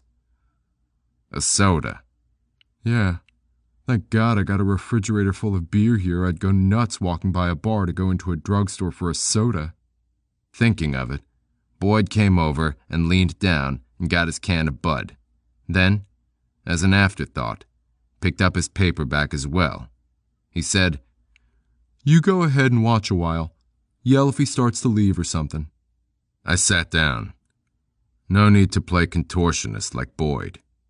It would be easy watching from here, since this window on the 3rd floor was well above street eye level and safely above 2nd floor level. "Quarry? Are you still in here?" It's good to see you." "Is it?" "You're pissed off, aren't you?" "No." "What are you pissed off about?" "Nothing." "You think I let you down last time, don't you?" "You didn't let me down." "You think I did. You think I didn't watch that guy in Toledo as close as I could have. You think if I'd done my part, you wouldn't almost have gotten seen leaving when those people showed at the place next door." "We've been all over that." "Have we?" "We have." "I'm telling you, Quarry, you can watch a mark for a week, 2 weeks, and you can get his life down fairly well, but there's always going to be some joker or two turn up in the deck, you know? Hell, you could watch a year and stuff could still crop up. The unexpected, right? You got to expect it." "Your tacos are getting cold." "Okay. How much do I owe you?" "For what?" "The tacos. Christ. Okay. He trudged out of the room. I turned away as he did, and watched. A shadow slowly shuffled across the yellow window across the way. Then nothing. I watched. 11. The yellow window went black. Just turned out the lights, didn't he? I cocked my head and looked at Boyd. He was glancing at his wristwatch, and he had a wiggly little grin going under his curly brown mustache. He was showing off. From where he was, stretched out on the Davenport against the wall behind me, sipping his latest Budweiser, he couldn't see the window that had just gone dark. But he wanted me to know what a swell job he was doing, how perfect he knew the mark's pattern, how just checking the time he could tell me what the mark was doing. I could almost feel on my own face the heat from his semi-drunken glow. Yeah, I said, turning back around, keeping my back to Boyd, keeping up my vigil. You might as well not bother watching anymore. Oh? The lights won't be on again. He won't be going out again either. He's got a clock built in him, the gink does. And a boring damn clock it is. I looked at Boyd. I sat and leaned my shoulders against the wall and folded my arms and said slowly, Maybe you've been at this too long. What the hell's that supposed to mean? It means you're getting sloppy. I glanced back out the window, making a pretense of keeping up my watch on the apartment across the way, just to let Boyd know I didn't trust his judgment anymore. Aw, bullshit, Quarry. Bullshit. You're the one's been in it too long. You're getting old and paranoid. I'm getting old. Christ, you got 15 fucking years on me, Boyd. Age is a state of mind. Is it? It sure as hell is. Take the mark over there, he said, gesturing toward the window. He was 100 years old the day he was born. He's supposed to be 35, but he walks around stooped over and shambles along with his head down like he's looking for a hole to curl up and die in. He isn't a man. He's a tombstone walking around. When he said that, it was all I could do to keep from laughing.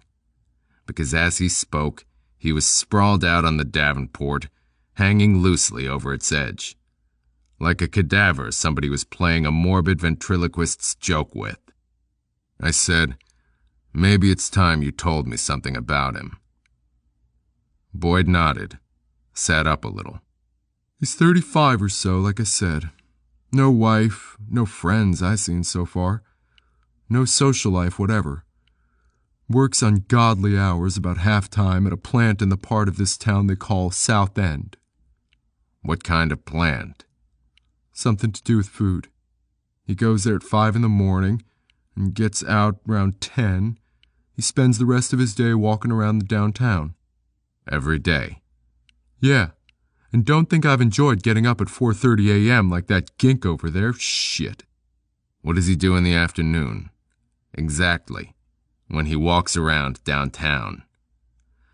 Oh, he's got his little daily routine. He goes to Woolworth's after work for his lunch. It's about 11 when he gets there, and he beats the noon rush that way and has the waitresses to himself. He likes to pester them in a gentle kind of way. They laugh at him behind his back, but treat him pretty decent to his face. After that, he walks from Woolworth's to the Baskin-Robbins ice cream shop out at the Port City Mall. The shopping center, you mean? Right. Christ, that's some walk. Tell me about it. Anyway, he goes there and has a banana split, even though there's a chubby kid behind the counter who cracks up laughing every time he walks in. But he doesn't seem to notice or mind anyway. When he's through, he walks back downtown. By that time, it's 2:30. He goes to a place called Herman's, which is sort of a drugstore, but no prescriptions. But everything else a drugstore has, from Tampax to comic books. And a fountain where he sits and has a Coke and bothers the waitresses who put up with him. He spends an hour there, so at 3:30 he sets out for the hospital, where he has a piece of pie at the hospital lunch counter. He enjoys himself there because the help changes every day as its local housewives doing volunteer work for a hospital auxiliary, and so he's treated pretty nice by them since they're public service minded and don't have to see him day after day like the other waitresses he comes up against. At 4:15, he starts walking back downtown and ends up at the Port City Journal, where he buys a paper fresh off the presses from the coin machine out front. By 4:30, he's back to his apartment, where he goes up to read his paper or jack off or whatever. Anyway, he comes back out at 6:30, and here's where his day gets exciting. He chooses, at random, what restaurant he's going to eat his supper at. At random means one of 4 places, but I'll give him credit for breaking pattern here, as in the week I've been on his ass, he's jumped around irregular between the 4. What about Sunday? Well, I'm only going by one Sunday, mind you, but I'd guess it's typical for him. He goes to the Methodist church and sits in a back pew. He wears a gray sport coat and brown pants. He goes to the drugstore there on the corner and has a soda and buys the Chicago Tribune and the Des Moines Register. He disappears into his apartment until 3, when he walks out to the park to watch the Little League game at 4. When that's over, he starts walking down to the stadium in South End, another nice walk, where he watches the local semi-pro team play a game at 8 o'clock. For supper, he has a hot dog at the stadium stand. And I use the word stadium loosely. I scratched my head. He always walks? Unless somebody offers him a ride, which is rare. Maybe he likes to walk.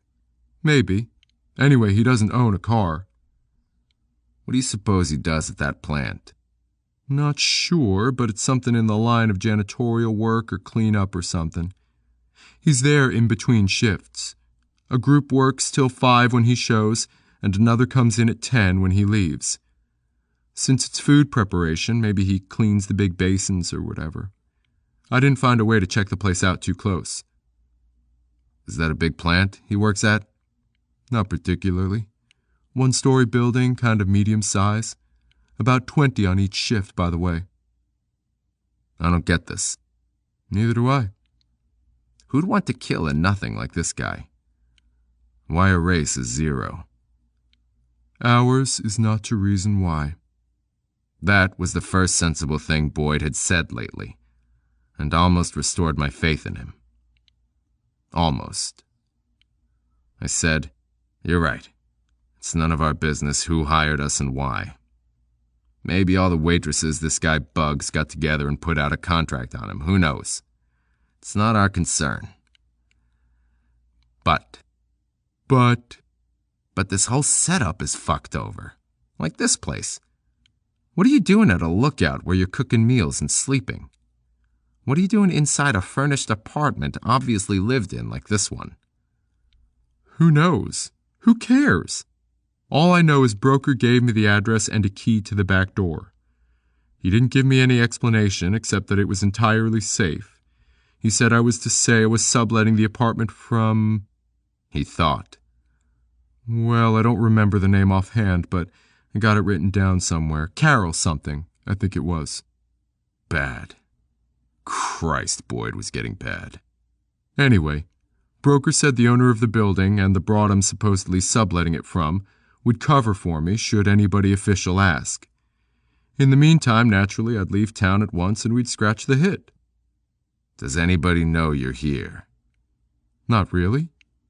What's that supposed to mean? Well, broker knows, and I assume whoever hired us knows. Standard operating procedure was that the identity of our employer not be known to us. There were many reasons for that, most of them obvious. Most providing various kinds of protection for the employer. But it also meant that we knew nothing of the motivation behind our action. Another part of SOP was that broker, the middleman our employer contacted, received a 25% down payment, which was his share of the fee. Later, at a designated drop point, we would pick up the balance. but only after a lookout had had time to survey the situation and decide whether or not all systems were go. Should Boyd, for example, stake out a mark and decide the job was either impossible or just too damn risky, we would back out, and broker would return all but a minimal fee for his and our time. Once Boyd, or someone like him, gave the go-ahead for the hit, a day would be set and the employer contacted. One way or another, and the rest of the payment was made, prior to the actual carrying out of the assignment. Cash up front, or no hit. This was my policy, at least. Mine and Boyd's. "Listen," I said. "Is the drop all set for our money?" "It sure is." "Where?" "It'll be in a garbage can right out back of this place, the day we make our move." "Is the exact day already set?" "Yes, I called in today." "Don't you think you should have waited for me, so we could have decided together like usual?" Aw, piss. This was so cut and dry, Quarry. Come on. Besides, I told Broker if you had other feelings, I'd call him back and tell him about change of plans, if any. You and I'll decide that.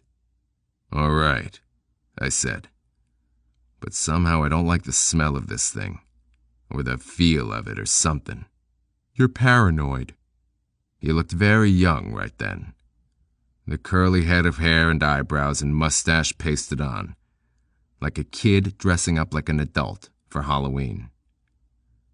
I said, "Let me tell you something, Boyd." "What?" "Something's changed with you. I don't know what it is. Your personal life, maybe. I don't know. But unless you get back to normal, by which I mean your normal, efficient self, you and I, Boyd, we're getting a divorce."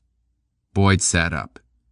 Even in the dark, I could see his face had gone white. "We've been together a long time, Quarry." "I know," I said. "Maybe too long." 12. Bunny's was a bar and restaurant on the outskirts of South End, with a pizza place on one side and a laundromat on the other. Neighbors distant, as well as disparate, as between them the three took up land enough for a block and a half of town. The businesses down there on the fringes of Port City were clean and mostly recent built, and Bunny's was no exception. A handsome dark wood single-story building, perched on a little hilly lawn, with an almost absurdly large parking lot surrounding it. Long, smoke-colored windows fronted the street with not a solitary plastic beer sign in sight, and on both sides of the building, spotlight lit and painted in big blue block letters, was the word Bunny's. It was approaching 11:30 when I pulled into the lot, which had seemed oversized to me when I drove by that afternoon, but right now was jam-packed. I had no easy time finding a parking place, and settled for one a good walk from the door, and counted myself lucky. As I neared the building, I heard rock music faintly, and then the door opened, and as some people came out, so did the music. Loud but not too loud, and well played, by a live combo of drum, bass, guitar. I was relieved to hear rock rather than country western, and not from my being a supporter or detractor of either cause, but because my experience has been that rock bars run to fewer fights than country western. I don't really know why. It almost seems the more violent the music, the less violent the crowd. And with the rock bar's younger patrons, you'll sometimes find a moderate amount of parking lot pot smoking going on, which can make for a scattering of sleepy, happy people who seem to spread gentle, passive vibrations through a crowd.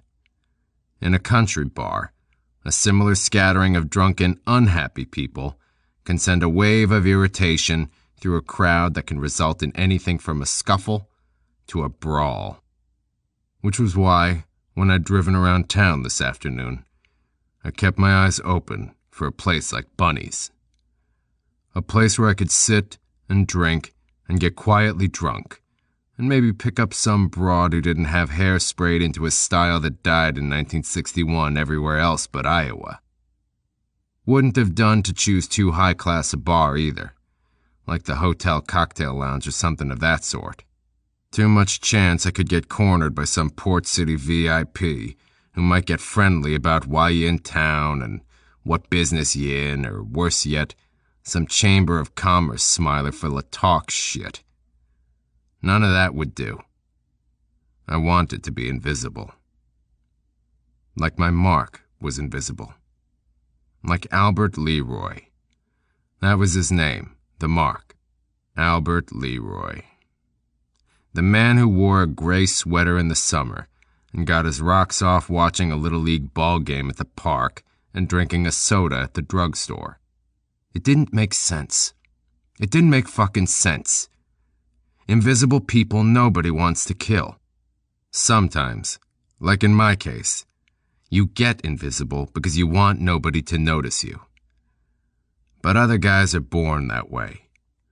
Other guys the doctors yank from the womb and can't see an ass to slap.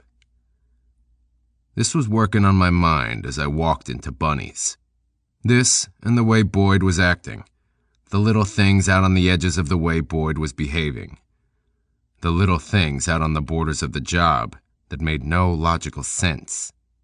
But sometimes there isn't anything you can do about a situation, except forget about it, and go out and get drunk, or laid, or both.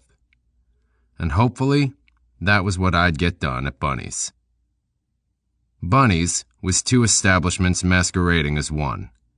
Two very different dens of iniquity shared a common roof and served two crowds who peacefully coexisted, thanks to having the bar half in the front of the building, where everything was smoky windows and rock music and laughter and noise, and the quiet cocktail lounge restaurant area in the back half, separated by a little anteroom that housed joint toilet facilities for both worlds and kept the loudness of the bar out of the lounge and included a side entry for those who wished to totally avoid exposure to the rougher element.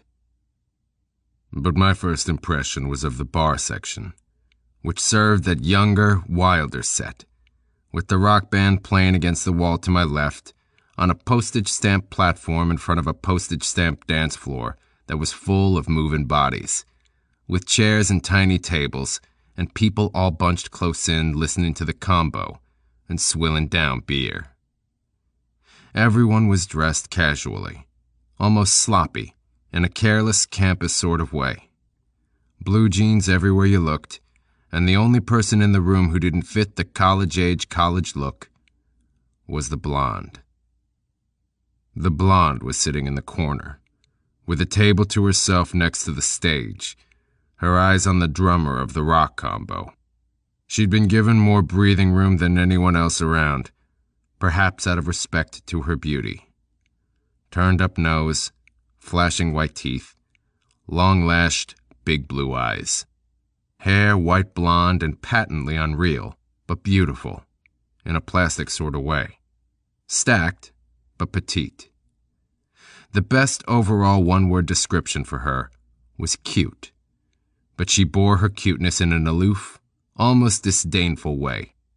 She was smoking and wearing a dark blue pantsuit, the top half of which was folded across her lap, and a fuzzy, baby blue short-sleeved sweater caressed her bosom.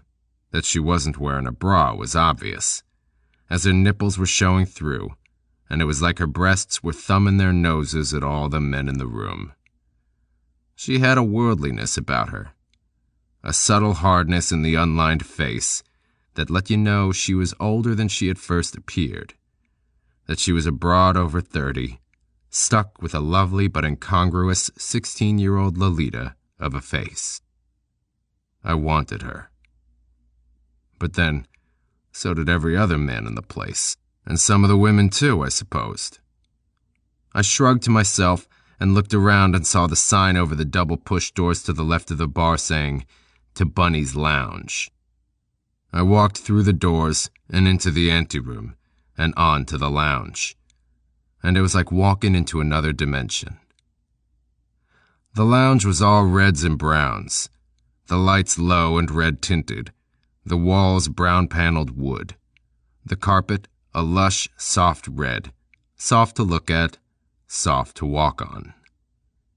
The tables in here were just as small but far more spread out, and set mostly for two, occasionally for four.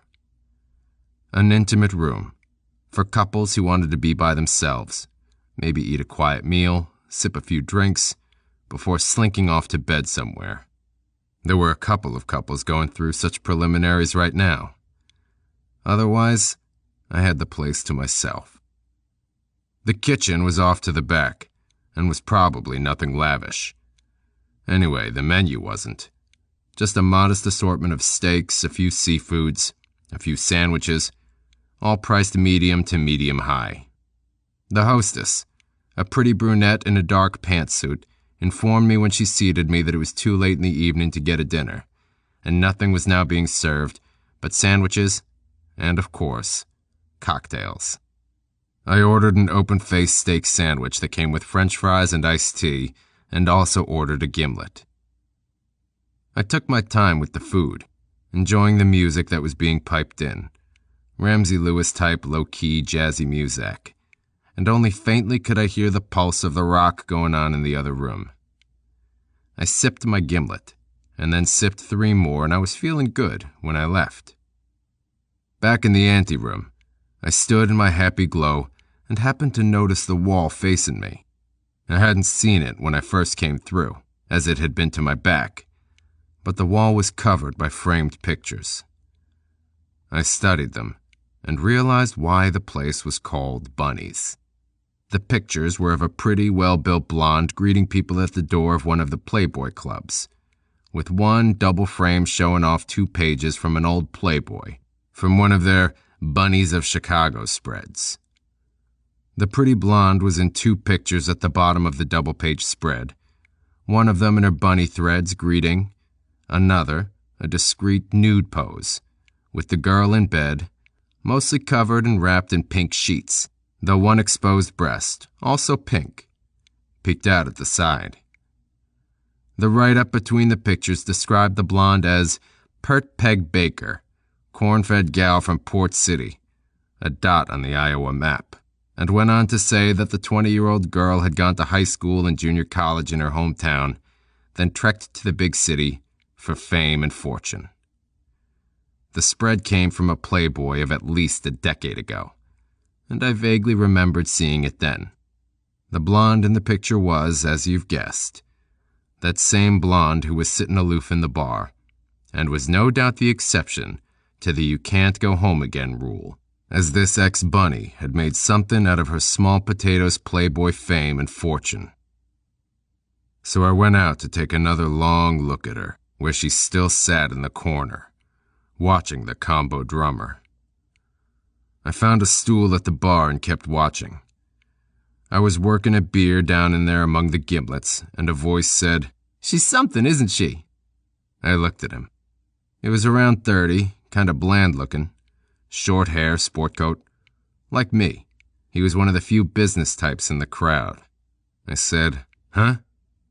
He said, I said, she sure is something." "She's something." "You passing through Port City?" "Yeah." "Salesman?" "Yeah." "Me too." He gulped at his beer and nodded toward the blonde. "I asked around about her." "Oh?" "She owns this place. Her and another guy own it anyway." "I figured that." "Oh, you saw the pictures?" "Yeah." "Good-looking chick. I'd sure like to get some of that." "Why don't you try?" "Already did." "Oh." "Zilch, man. Struck out royal." "A shame." "Yeah, and they told me she puts out." "Maybe she's particular." "Guess with her looks she can afford to be particular." "Looks like she's got a man," I said, gesturing toward the stage where the band was playing. "For tonight, anyway." "Yeah, the drummer. Yeah, I noticed her looking at him. She and him were talking during the break. When I asked around about her, they said she likes younger guys." He paused. "Hell, I'm just 31. You figure that's old?" "No." "But I guess it isn't young either." "Hell, She's nice. She's nice, all right. Younger guys? Sheesh! She looks young herself to me. Not if you look close. Yeah? Yeah. Well, I guess she would be in her 30s at that. Those bunny pictures were from a while back. Right. Whatever. She's nice. Nice stuff. Nice stuff. Well, I'll see ya. See ya. The guy finished his beer and took off, and I stood and watched her some more. I never did get eye contact with her. I wondered if she knew I was watching. I ordered another beer. I wondered if I could get near her. I wondered if that was wise, considering she was probably real well known around town. I nibbled at the beer. I wondered how she was in bed. 13. I woke up the next morning around noon, a sour film lining my mouth, a sour mood lining my brain. The hangover was heavy in me, like thick fluid, and that irritated me. And the bed I woke up in was my own, and that irritated me too. Last night my goal had been to get drunk and laid, and while 1 out of 2 may not be bad, tell that to a guy the morning after. The night before, however, had been something else again. I came home to the YMCA, feeling no pain but still the captain of my own ship. Well, first mate anyway. My hormones were pretty much in check from my bout with Helen what's-her-name back at the Howard Johnsons yesterday, and I'd gotten a certain satisfaction out of just standing and mentally feeling up Bunny of bunnies. I don't think Boyd crossed my mind once. Or the Mark, Albert Leroy, either. Not right then, anyway. To show you how much in control I was, I managed to remember there was no can in my room, that my only source for relief was the communal john on the Y's dormitory floor where mine and all the other apartments were. My bladder was near explosion point, and as I pushed open the door and flicked on the light switch, I heard a chorus of voices say, "Hey, watch it! What the fuck?" Automatically, I flicked the light switch back off, and was wheeling back out the door, my mind clouded, but alert enough to know something stunk in Denmark. If I carried a gun, I might have reacted real bad. But I don't, so I didn't. Then I got the picture, quite literally. On the wall of the large John room were the silvery, flickering images of a film. A woman in a dark wig and nothing else was sitting on the edge of a bed. She had fleshy thighs and was spreading them. Bountiful, droopy breasts staring downward at the action. There was no sound, other than that of the 8mm projector clicking and clacking away, and some scattered hard breathing from the audience, which I gathered was made up of 5 or 6 fellow YMCA residents, sitting on the floor of the can of the Young Men's Christian Association, digging the porno. I laughed and went back outside, getting my key from out my pocket. I was almost down to my room when I heard a voice from behind me say, "Hey man, hey Johnson." That was the name I was registered under. I turned and said, "Yeah?" It was the bearded guy, the youngish Gabby Hayes who had checked me in. And by young, I mean somewhere between 25 and 40. Don't ask me where. "Say, man," he said, "go on back in the John and do what you have to." I laughed again and said, "Never mind. You boys scared the piss right out of me." "That doesn't offend you, does it?" "Offend me?" "Those pornies, I mean. Look, everybody here on the floor knows about it, and I only show 'em because the guys enjoy it. They pitch in and I send for the stuff in the mail, from the back of the men's mags. I don't hardly make a cent on it, honest to Christ." "Hey, no big deal." "No, but it is. I'd get fired if anybody reported this. If any of the guys staying here don't approve, fine, I'll stop showing 'em. So if you don't like it, please say so, okay?" "Listen, I don't really care one way or the other." He smiled, nodded his shaggy head. "You're all right, Johnson." "Thanks. Look, I wouldn't mind taking a shower before I turn in. How much longer does the bijou go on in there? Should be over in 5 minutes. Can you hold out that long? Sure. Look, I'll come down to your room and knock when I've got everybody out of the john, okay? I nodded. 10 minutes later, I was sitting on the bed, shoes off, rubbing my feet, and the knock came at the door. I got up and opened it, and Gabby said, "All clear." "Fine." "You wouldn't care for a nightcap, would you?" If I hadn't been drunk, it might have occurred to me that maybe this guy had in him some of what Boyd was. But I was drunk. So I said, "I already had more than I need, but what the hell?" "Fine. Come on." He had a bottle of whiskey. I didn't notice what kind, which he poured over ice from a little cooler he kept in one corner of his room. He used water glasses and poured them 3/4 full. A refill would be unnecessary. I sat at the chair at the desk dresser, and he sat on the bed. "Thanks for understanding about the movies." "Okay." "It's not that I'm a sex maniac or anything." "Sure." "Or those other guys either. It's just something to do." "I understand." "Do you?" "Sure." "You understand, then. That's good. That's real good. Because I don't want anybody getting the wrong impression." "Yeah." "You a salesman or what?" "Yeah." "You got a wife?" "No." "Girlfriend?" "A few." "More than one, huh? Girl in every port?" "Here and there." "Anything steady?" "Nah." "Take my advice. Get somebody steady. Listen to me. I'm older than I look, you know. I ran away from home when I was a kid." I was too drunk to notice how contrite the guy was getting. If I'd looked at him close, I probably would have seen tears in his eyes. But I didn't look at him. I concentrated on my drinking, and several minutes went by before I realized he'd been talking quite a while. Talking about God knows what. He was saying, "Bummed around a long time. My folks were dead and buried before I ever got back home. I was bumming before it was popular. I hitchhiked when it was a way of life, not a damn fad. You know what I'm saying?" "Sure." "No, you don't. You don't know what I'm saying. You don't know why I show movies to those guys either." "Sure I do." "No. You don't know why I asked you for a drink." "Yeah, I do." "What then?" "You don't want to lose your job. You want to make sure I'm okay." "You're okay. I know you're okay. That's maybe part of it, I guess. Making sure you're okay. But you still don't know, do you?" "Sure I do." "You're a salesman, you say?" "Yeah." "How long?" 5 years. "You're young yet. You 30? No. "You're young yet. Get another job." What? "Get off the road." What? "Find somebody." Find some woman. Or somebody. Sure. "I mean it. If you don't, you know what happens?" No. "You mean you don't know?"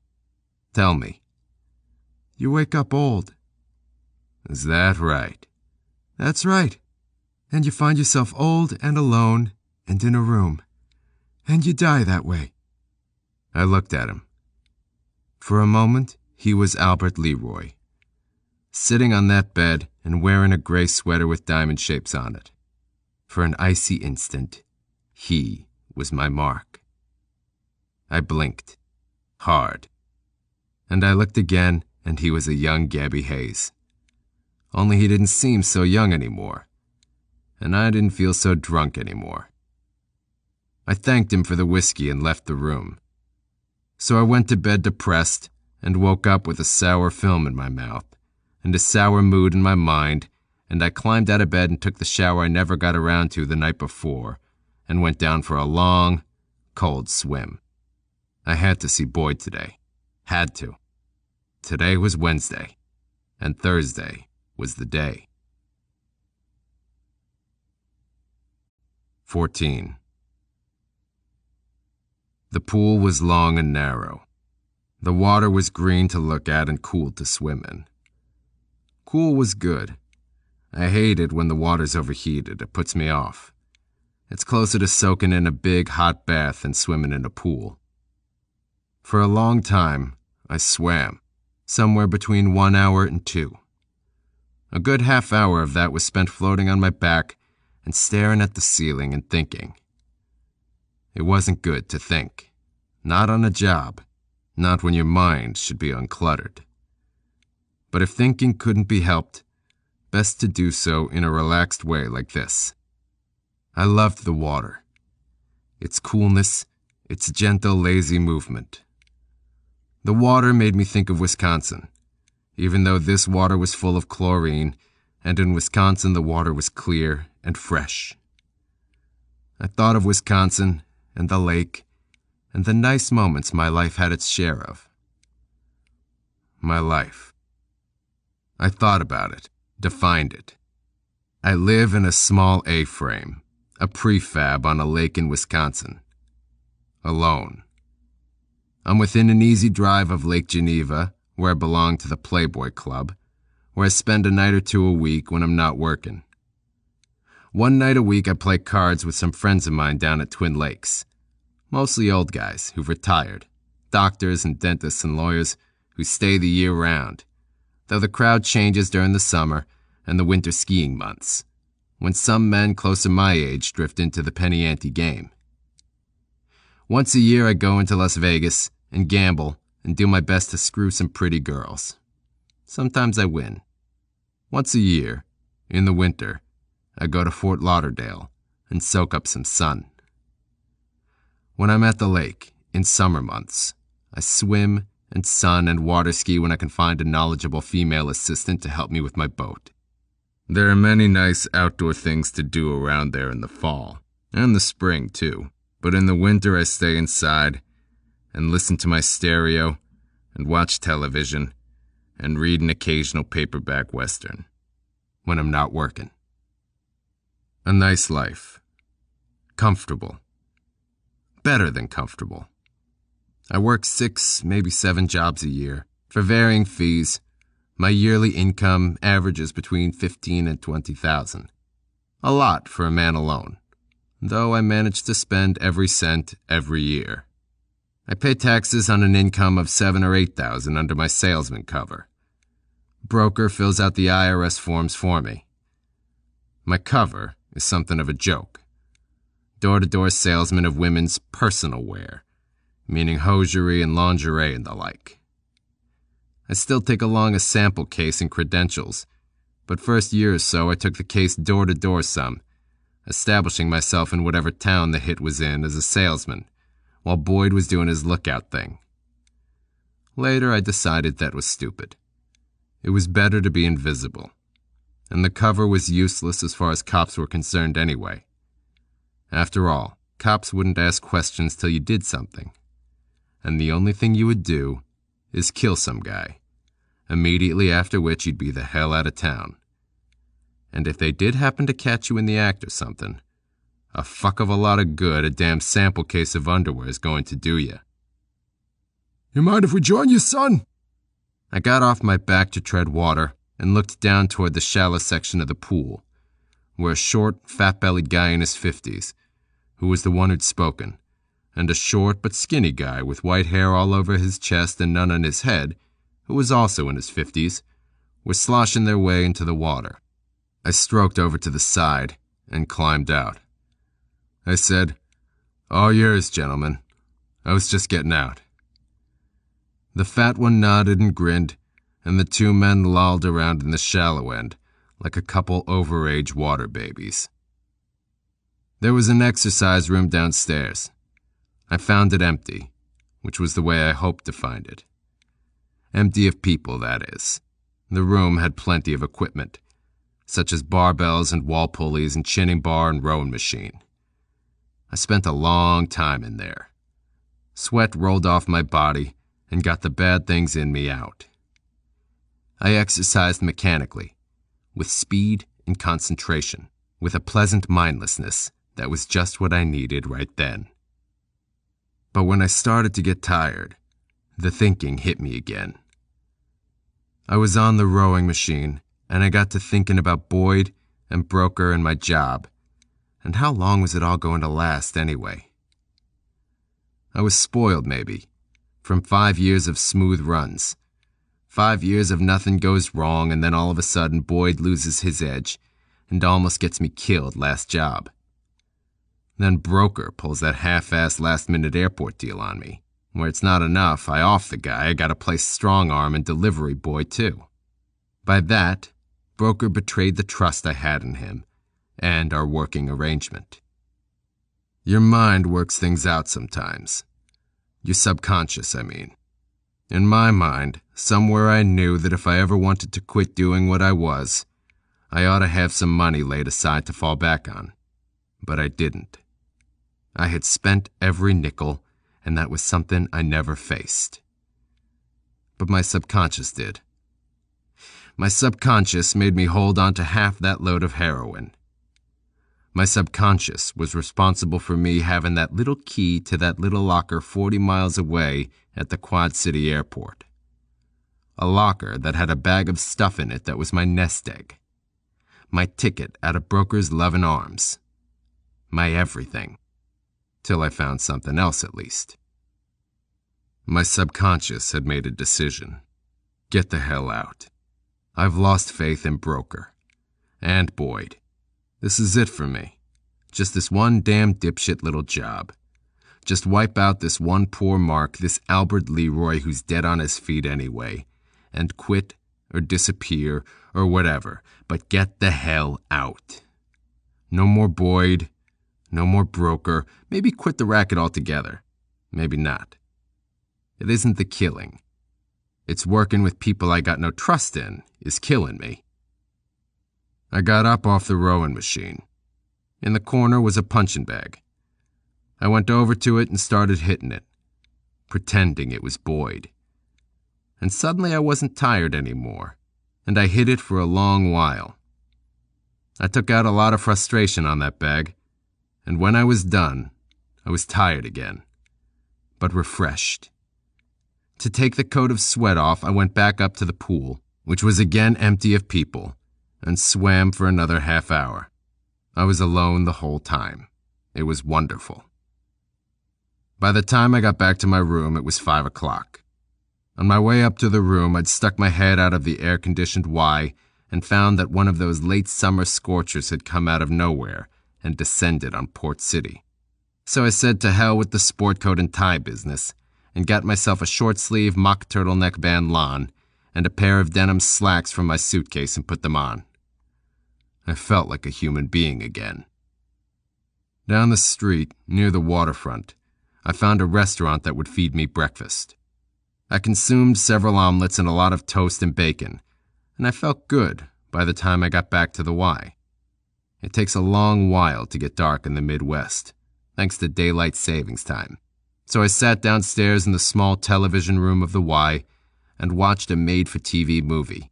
And then it was 9 o'clock. And late enough to go calling on Boyd. Boyd was sitting, back to wall, facing away from the window, a can of Bud between his legs. There was a smile under his mustache. He was enjoying the cool night breeze coming in the open window. His eyes were closed and he looked asleep, but as soon as I got within a few feet of him, he said, "Albert's having his soda right now. You can expect him to come out of the drugstore and start strolling back down the street, He checked his watch. 3 minutes from now." "Hello, Boyd." "Hello." "It was hot today." "Sure was." "Did he wear his sweater?" "No. By God, he didn't. First time, too." "Maybe he's human after all." "But he did wear a long-sleeved shirt." I shook my head and sat down on the Davenport. "Want me to get you a beer?" Boyd said. "No." "You know, I'm thinking of taking up permanent residence here. This apartment is something else." "Sure is." "Do you know that the fridge was full of beer and food before I even got here?" "No kidding." "Sure was. Whoever our host is, he's thoughtful. And, shit, Quarry, you know what? Budweiser. That was what kind of beer was in it. My favorite kind. Can you beat it?" "You can't beat it." Listen, Quarry, I want to ask you something. Shouldn't you be watching? He made a face, half turned toward the window. A couple minutes went by and he said, Here comes the gink. 30 seconds off schedule. Yeah, there he goes. Go to the door, gink. That a boy. Fumble for your goddamn keys. That a gink. That a boy. Boyd belched and turned back to me. Boring. We're doing the world a favor this time out. Are we? Sure. This guy's dead already, Boyd. Who wants a dead man killed? That isn't our business. Our business is doing him. You're right. I think I'll go get myself a beer. Do that. Do that, Quarry. A few minutes later, I was sitting, sipping the beer, and Boyd said, Quarry? Yeah. I want to ask you something. Shoot. What you said last night. What did I say last night? You said maybe we've been working together too long. Did I say that? Yeah, you sure as shit did. I mean, you didn't mean that, did you? We're a team, Quarry, a good one. It bothers me you saying that kind of thing. I must have been in a bad mood. That's an understatement. You didn't mean it then? I didn't mean it. He grinned. That's a relief. Phew! I'm telling you, I've had, well, a few problems in my, personal life. I think I'm straightened out now, but it's been kind of rough. You know what I mean? I don't want to bring that into it, but I've been feeling sort of, well, a person gets these feelings of rejection sometimes, you know? I know you don't like discussing personal matters and such, but I really like working with you. I consider you as more than just a working partner. I like to think of you as my friend, you know? We've been together a long time. We sure have. I hope we'll be together a lot longer time, too. Me too, Boyd. He nodded and kind of sighed and turned back and watched the window for a while. Then he swiveled around and said, Look, I'd like to take a walk down to the taxicab stand and get something to read. You want to take over for me for a minute? Sure. How long you be gone? He stood. Maybe an hour. How the hell far away is this taxicab stand anyway? Just down the block. But I like to look their books over good, you know, before I pick one out. I won't read just any old thing. And they got one of those sandwich machines, you heat them up in little plastic wrappers, you know? One of those infrared deals? Right. So I thought I'd have a sandwich. So how about you take over for a while? Sure. I appreciate it. He started to walk out of the room. Stopped midway. Quarry? Yeah? You're all right. Sure. No, I really mean it. You're an all right guy. Thanks, Boyd. And I'm glad you said what you said about not meaning what you said. Like you said, we've been together a long time. With a long time yet to come, right? Right, I said. 15. My eyes opened and focused and saw the face of a clock. Alarm clock. My little travel alarm on the nightstand by the bed. The clock had been set for 4, which was how it read, and I looked at it, not understanding why the bell wasn't going. Still half asleep, I took the clock in my hands and examined it carefully. And the bell rang and I jumped upright in bed, scared momentarily shitless. I sat there for a second, looking at and listening to the clock, and tried to decide whether to swear or laugh, and did neither. Instead, I shut off the alarm and laid it back on the stand and climbed out of bed. I got a towel wrapped around me and walked down to the can to brush my teeth and take in a shower and shave. When I came back, I put on a t-shirt and socks and sat back down on the bed.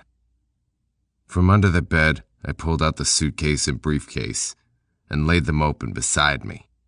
I drew my raincoat out of the suitcase and unfolded it and leaned over and draped the coat over the chair at the desk dresser. Then I took the 9mm automatic from the briefcase and removed the silencer. I cleaned and oiled the gun, then the silencer, though neither needed it, and also cleaned the spare barrel I'd put on the gun afterward. I reattached the silencer and returned gun and extra barrel to the briefcase and snapped it shut. As I finished dressing, I went to the window and drew back the curtain. It was still dark out, though the corners of the sky were touched with a washed-out gray, about the color of the suit I was getting into.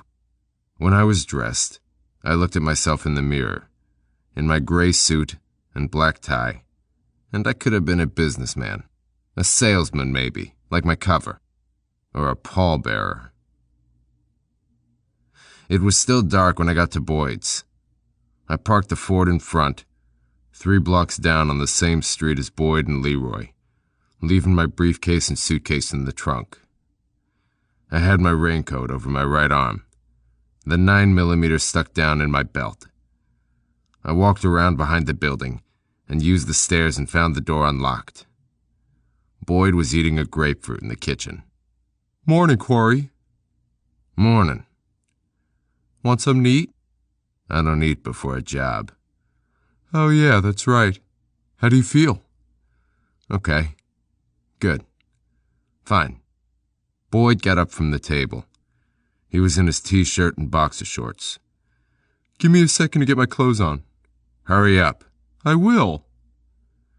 I laid my raincoat on the table and went over to the sink and got myself a glass of water and drank it, and Boyd came back. I said, "Set to pull out?" Sure. You driving that green Mustang in back? In the alley there? Yeah, that's right. I've seen that before. You drove it on the last job too, didn't you? Of course I did. It's my car. Think that's wise? You're getting fucking paranoid, Quarry. Maybe. Maybe I am. Oh, I almost forgot. He dug in his pants pocket and got out a key and handed it to me. I looked at the key and shook my head. A key to the front door. Oh, what's so strange about that? We've had it easy before. I didn't say it was strange. Bullshit. You've been talking about what a strange job this was ever since you got here. I'm not talking now. Okay, all right, Quarry. Let's just do it and get out, huh? Boyd sat back down at the table. You be sure to mess things up good. You know, rip the mattress up a little, why don't you? You got a knife? Yeah. Good. I take it Mr. X made the drop okay. Fine, real fine. You want to see? Okay. Boyd got up and I followed him into the bedroom. He opened his suitcase and got out an envelope that had money in it. He rippled the edges of the bills, and I nodded, and he smiled. How much? I said. Just shy $2,000 apiece, he said. He was playing with one corner of his mustache. That's a $5,000 hit, I said. Not the best money in the world, but this has got to be more important a job than it looks to us. If you want to ask brokers some questions, fine. Me, I'll take my money and run. Yeah, you're right, Boyd. It's not good thinking about a job like I've been. Not good at all. You don't want to take your share with you now, do you? Hell no. You think that would be smart? I usually wouldn't, Quarry, but in this hick town, what's the difference? Nobody up yet, and you could just hop in your car and leave directly. No, I'll stop up for it right after. Well, don't take your time getting back. Do I ever take my time getting back? No. Okay, then. Quarry? Yeah. You better get going. You want to get it done before light. I'm on my way. Do it, man. Right. I stopped at the door and said, "Look, Boyd, this job has been a little, well..." "Queer?" Boyd said, smiling a little. "Yeah, I guess it has. Not much we can do, though, huh? Except do it." "Well, just the same, we better have a signal in case something sours." "Okay. His shade is up over across the way. I'll be watching out the window, so if something goes wrong, pull the shade. Halfway down if I should get the hell out, say it's cops or something. Pull it all the way down if you need help, okay? Fine. Same signal goes for you, then. Fine. I put on my gloves. I took the silenced automatic from out my belt and held it in my right hand and folded the raincoat over my arm, covering gun in hand. I said, "See ya, Boyd." See you, Quarry. He gave me a thumbs-up sign, and I returned it and left. The sky was almost light, if you can call a murky gray sky light. And between that and the still-burning street lamps, I didn't exactly have the cover of night to protect me. Not that it mattered. The street was empty, like a deserted movie backlot, and down half a block at the corner, the traffic lights were going, changing colors as if to entertain themselves. So I wasn't upset when there was no back entrance to Albert Leroy's building. I had to use a street entrance, an unlocked door stuck between the taco joint and the laundry, but had no bad feelings about it. The stairs creaked as I ascended, and I guess I would have bitched too if I was 100 years old and somebody walked on me. The walls were flaking brown paint, and the air was so musty, I wanted to cough.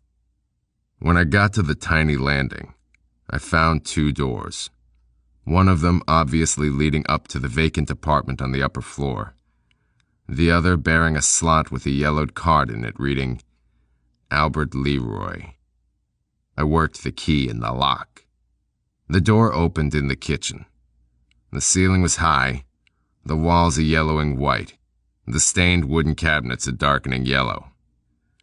The kitchen appliances were ancient, a stoop-shouldered Westinghouse refrigerator, and a 4-burner gas range, the kind you light, and a kitchen table with a speckled formica top was showing age.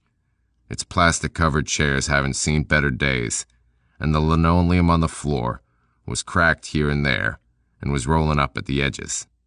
But the kitchen was clean. Hospital clean. It even smelled like a hospital, as though he used it for surgical work instead of cooking. A doorless archway led into the living room. It was small, a live-in elevator, with wallpaper of a faded purple-flowered design, like the pattern on an old woman's dress, fitting in well with the furniture, which was drab and lifeless, the kind of stuff the elderly stick doilies on to hide the shabbiness. The only modern piece of furniture was a reclining chair back across from the portable TV, and it was broken into a constant back tilt, which didn't help the limited space of the room. The guy was a hoarder, obviously, as the room was somehow both cluttered and orderly. Stacks of books everywhere, newspapers saved, piles of backdated TV guides on the television, a table with a stamp collection in progress. But everything seemed in its special, assigned position. To the right was the bedroom. The door was open, and I could see him, sleeping there on the bed. Since it had been a hot night, he was sleeping only in his pajama bottoms, and on top of the covers. His arms were stretched out, as if reaching, and his mouth was open, and he looked like a fountain in a park. He was breathing hard, but he was not snoring. His face was a putty mask, formless, puffy. I stood in the doorway and looked at him for a moment. I didn't go in there with him because the bedroom was so small it made the living room seem gigantic. I was plenty close here in the doorway. Close enough to see that his chest was sunken, and he had just the start of a potbelly, and neither chest nor belly had a hair on it. He was hairless smooth, like a baby, and I suddenly wondered how old he was. I had thought of him as an old man, but he was smooth, unwrinkled, unused. The only solid indications of age were streaks of white in his sandy crew cut and deep creases in the cheeks of that putty face. On his left arm was a long and unsightly brown birthmark that was hairy and ran from his outer bicep down across his elbow and twisting round almost to his wrist, and I now knew the reason for cardigan sweaters and long-sleeve shirts in summer. I thought I saw his eyes flicker open for a moment, just after the gun made its snicking sound and the bullet went crushing through his sternum. But I wasn't sure. His body did a little dance, a small quick jerk, and that was all. His mouth stayed open, but slackly so, and he was limp, a stringless puppet. It took 2 minutes to mess up the apartment. As I was doing it, I knew it was illogical that anyone would try to rob this guy, but that was the way we'd been asked to handle it. I kicked his books around, knocked some chairs over, ripped up a few of the newspapers, tipped over the table with the stamps and magnifying glass and stamp book on it, dumped everything out of his hoarder's closet, which was more books, newspapers, magazines, letters, stamps, and other assorted junk, and spread it around. A dresser of clothes in the living room. No space for it in the bedroom. I emptied and then tipped over. I gutted the sofa with my pocket knife, and when I was through, I went into the bedroom, shoved him to one side, and then my nostrils filled with the smell of blood and shit. His bowels had voided with his body's death. I made one quick obligatory rip down the center of the mattress and wiped the knife blade clean on a sheet and got the hell out of there.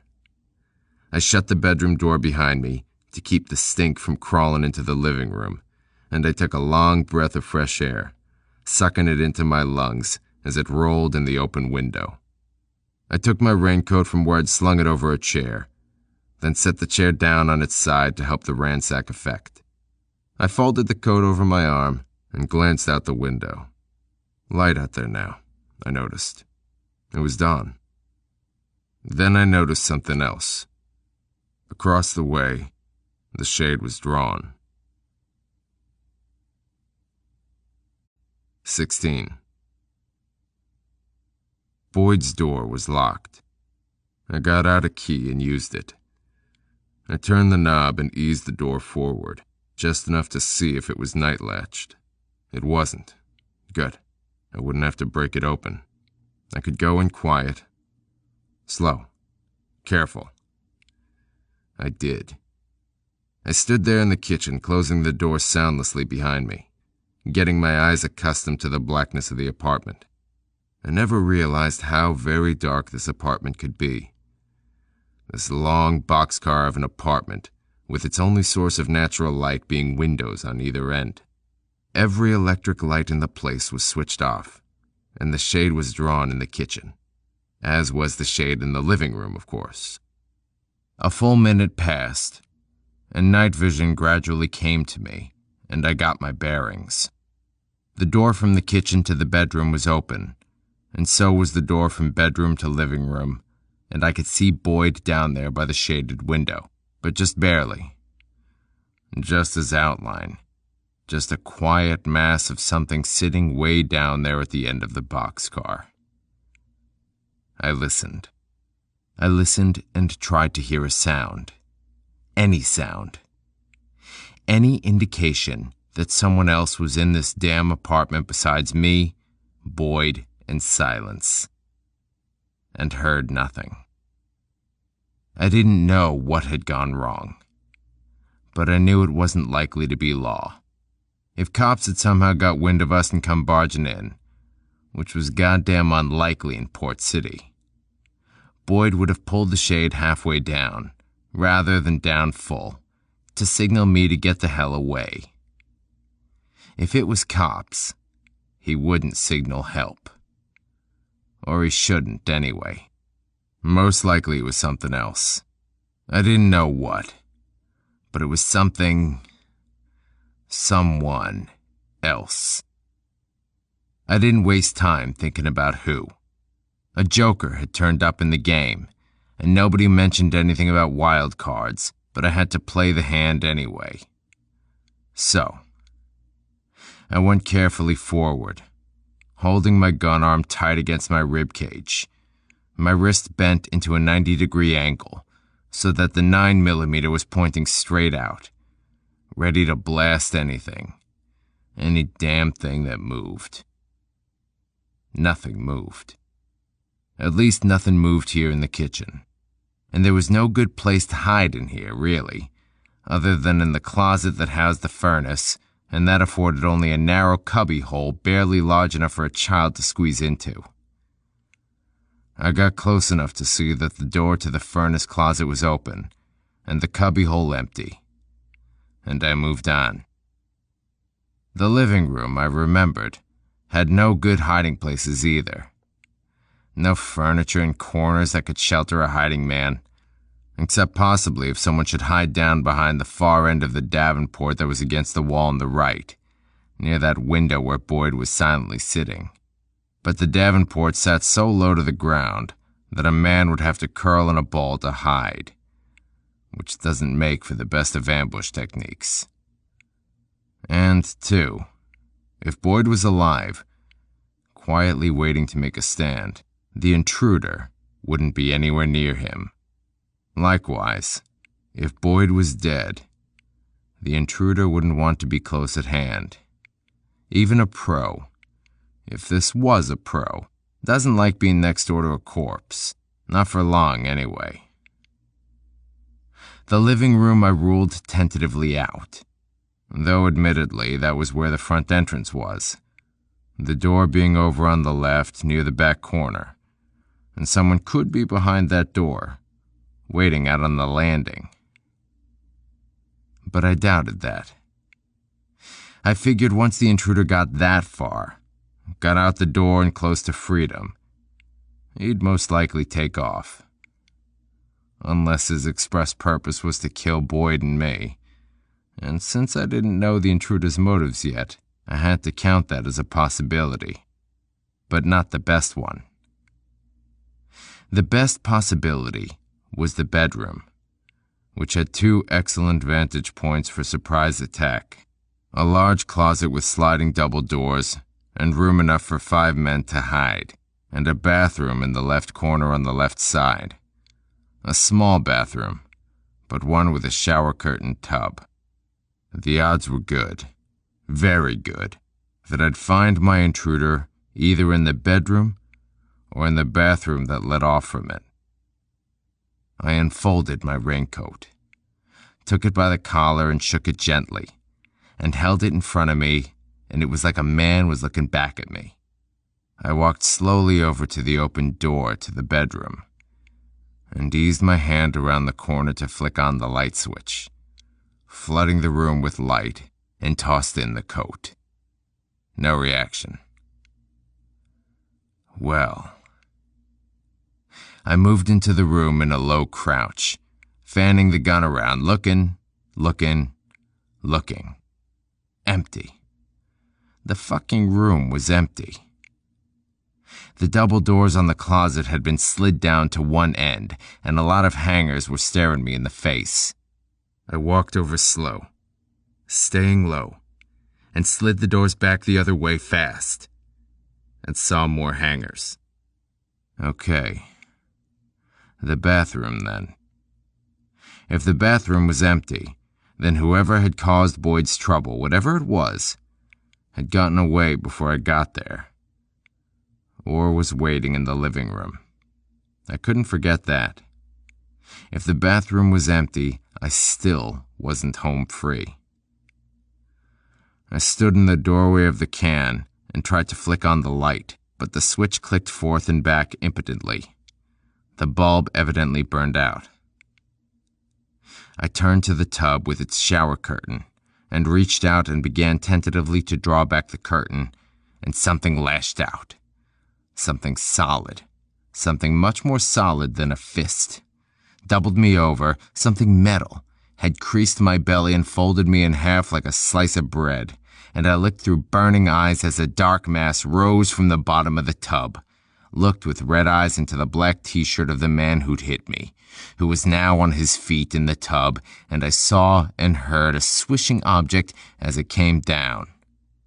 I jerked to the left, collided with a wall, and saw from the corner of my eye the object. A wrench, go sinking into my shoulder, making a crunching sound as it went, and I was down on my knees like I was praying, my spine jammed hard against the stool behind me, and an arm swinging the wrench came down after me. With my free hand, I batted upward and knocked the arm away before it did me any more damage, and brought up my automatic and fired, and the silenced gun went chunk, and chunk again, sounding loud in the confines of the small room, and I heard a yelp. I didn't see him, not really. Didn't know for sure if the gun had hit home, but the wrench swinger was scared. So shit-ass helpless scared, he started in waving his arms and got us tangled in the shower curtain somehow. And fabric and metal rods were down on us, and I fired again, hoping my gun wasn't aimed at some part of me. And the man with the wrench, still scared, more scared, didn't finish me like he could have, like he should have, but scrambled out of there, tucked tail between legs and left in a blur of black. I thought he flicked off the bedroom light switch as he went out, because everything went dark. But when I woke up, I realized it was minutes later. How many I didn't know. Not many. That was for sure. But by the time I was on my feet and staggering after the man with the wrench, he was gone. Not long gone, maybe, but gone long enough. In the kitchen, the door was wide open, and when I got to the fire escape porch, there was no sign of anybody. I shut the kitchen door, locked it.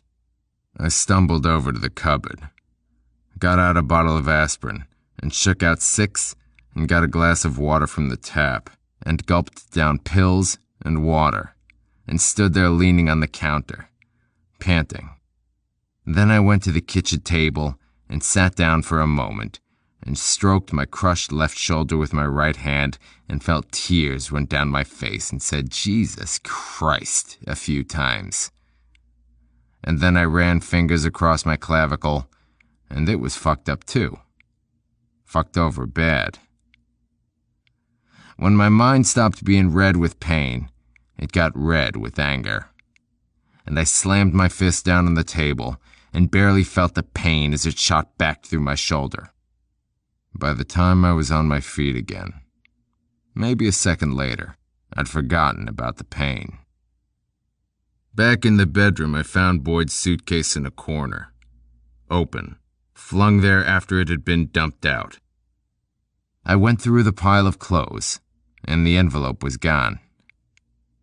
I glanced in a waste can and found it. The envelope had been emptied and then crumpled into a tight ball. I looked around the room for a while, but only for a very short while, as the search was useless. It was something I had to face. The money was gone. What I found in the living room was no surprise. Boyd was in his usual position at the window, sitting on the floor, leaning against the wall, head tilted back, but dead.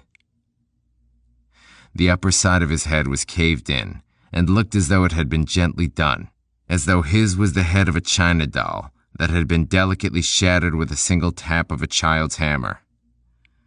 But maybe that was because it was dark in there. Maybe if I had to look at him closer in the light, I would have seen it the way it was. A man's skull cracked bloody open from 2 or more savage blows of a hard-swung wrench. His eyes were round open and glowing white in the blackness, and I could almost hear his voice speaking in those dead eyes.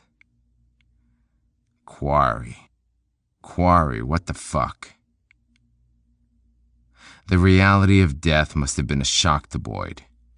The cruelty, the absurdity, the finality. The million things that must flash through your mind as you die violently. A man can get detached on the winning side of a gun, and he can forget what it is he's doing. And Boyd, evidently, died in a traumatic realization of what he was, what he did, and what was being done to him. But at least he'd shown one last trait of professionalism in his final moment. His right hand was still clutching the shade he'd pulled down to warn me. I had to give him that much. 17. Under the wooden steps in back, grouped close against the wall, were garbage cans. 6 of them. I arranged them into a slight semicircle, and that was where I left Boyd. My shoulder was a hunk of agony, and made it no pleasure carrying my ex-associate down those 3 flights of steps. But it had to be done. I didn't know if the Port City cops would buy this as what was perhaps a rare event around these parts. A mugging. But that's what I was hoping. I had stripped Boyd of all valuables, leaving his pockets pulled inside out, not only to fabricate a robbery, but to prevent discovery of Boyd's identity. With luck, Boyd would end up just another cipher in a potter's field. A poor slob who was passing through Port City and got mugged and killed for his trouble. I hadn't had the time to analyze what had happened yet, and was acting, really, out of sheer instinct. I was a knee struck by a mallet at the precise point, and was jerking up like I was supposed to. Reflex had me getting Boyd out of there, and away from that apartment, which had been provided by our nameless employer who, by unwritten law, must be protected at all costs. Or almost all. It would have been better to lug Boyd off someplace farther away, like drive him out along the Mississippi 20 miles and dump him off a bluff. But I wouldn't take that big a chance. Reflex action or not. Confusion or no. I thought of my ass first. Survival. So I had cleaned both Boyd and apartment of his effects and placed everything I collected in the trunk of his green Mustang.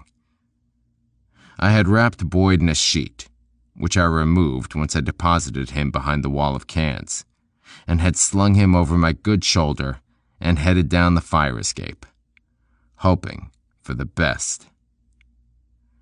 I was lucky about the configuration of the alley, which in fact wasn't really an alley at all, as it dead-ended halfway in, surrounded by 3-story buildings, making for something of a modest courtyard back there. The windows in the buildings were few and as yet dark. It was still very early morning, and the building across the way was a garage and windowless. The dreary buildings and the overcast sky gave me a perhaps false sense of security. And once I had pulled Boyd's Mustang up into the mouth of the street entry, blocking it off and partially obstructing vision from out there, I felt relatively safe carrying him down, or as safe as you can feel in the company of somebody murdered. I guided the Mustang out of the little courtyard and let loose a monumental sigh as I got out onto the still empty street. As I drove around to the front, the streetlights winked out, officially signaling morning's arrival, and I pulled the Mustang into a vacant spot behind my gray rental Ford and turned the car off and sat there for a while. Across the street, all was silent. No one had stumbled onto Albert Leroy as yet. Idle curiosity made me wonder who would be found first, Boyd or Albert.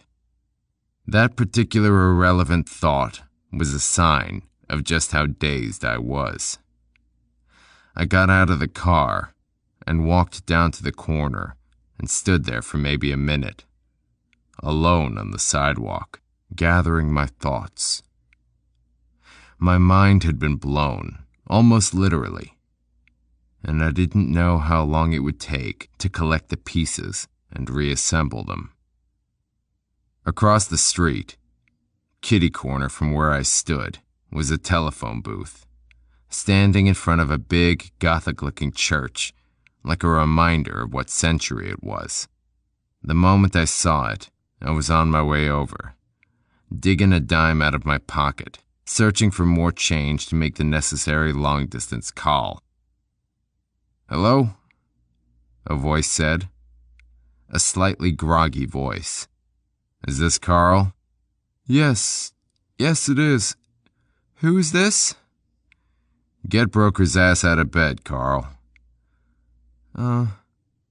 Who is calling, please?" "Get him out of bed, you fucking gimp." Quarry? I said nothing. He said, Okay, wait a second. "Just." It took 3 minutes. Broker said, Trouble? "Yes." Can you talk? "Yes." Are you sure? "I'm in a payphone." Fine. What's the number? I told him. I'll need 5 minutes, He said, to get to where I can talk. "Okay." I hung up. 5 minutes later, give or take 10 seconds, the phone rang, and I picked it off the hook, and Broker said, Go. "Boyd's dead." How? Somebody creamed him with a wrench. What about the job? The job went all right. I came back to Boyd's right after and found him with his head smashed in. I had a scuffle with who did it, got my shoulder banged up a little, but nothing serious. You saw him then? The guy who did it? No, it was dark, and he hit me before I knew what was coming. No idea who or why? I know why, I guess. Not who. Why then? The money was gone. I see. This all just happened. Within the past half hour. The authorities? Nobody's seen either one of the bodies yet. Nobody but you. That's right. You cleaned up the mess? Yeah. I told him what I had done. How I'd faked the mugging with Boyd, removed his things from the apartment. Good man, Quarry. What about Boyd? Can his body lead the law anywhere? Not if you stripped him clean. His prints aren't on file anywhere. He wasn't even in the service. His homosexuality kept him free of that. No homo arrests? Child molesting or anything? No. Boyd was gay, but conservative. You know me well enough to know I don't take on anybody unstable. Broker? Yes? I'm getting an idea. What kind of idea? An idea of who wasted Boyd. Who? Who else? Our employer. The man who came to you and said he wanted Albert Leroy dead. Impossible. Possible. Very possible. For a number of reasons. Do I have to go into them, Broker? No. Who is he, Broker? I can't tell you that. You know I can't tell you that. Sure you can. Against policy. There you go again, Broker. Talking like this is an insurance company and you're the president and I'm your top salesman. Is it really so different? Christ, Broker! This is a business, and there are certain rules. You're asking me to break our most sacred trust. Sacred. Trust. I can't tell you, Quarry. I won't tell you. Broker. No way, Quarry. I want my money. It's gone. Live with it. That's what I want to do, Broker. I want to find my money and live with it. I'll tell you what, Quarry. What? I'll let you have the 25% down payment that was left with me. My commission. I'll hand it over to you as a present. A bonus, let's say. But give this a rest. No. You're being unreasonable. Am I? I don't care if you give me the equivalent of all the money. My share, your share, Boyd's share. I want to find the bastard responsible. I want to make him eat that wrench.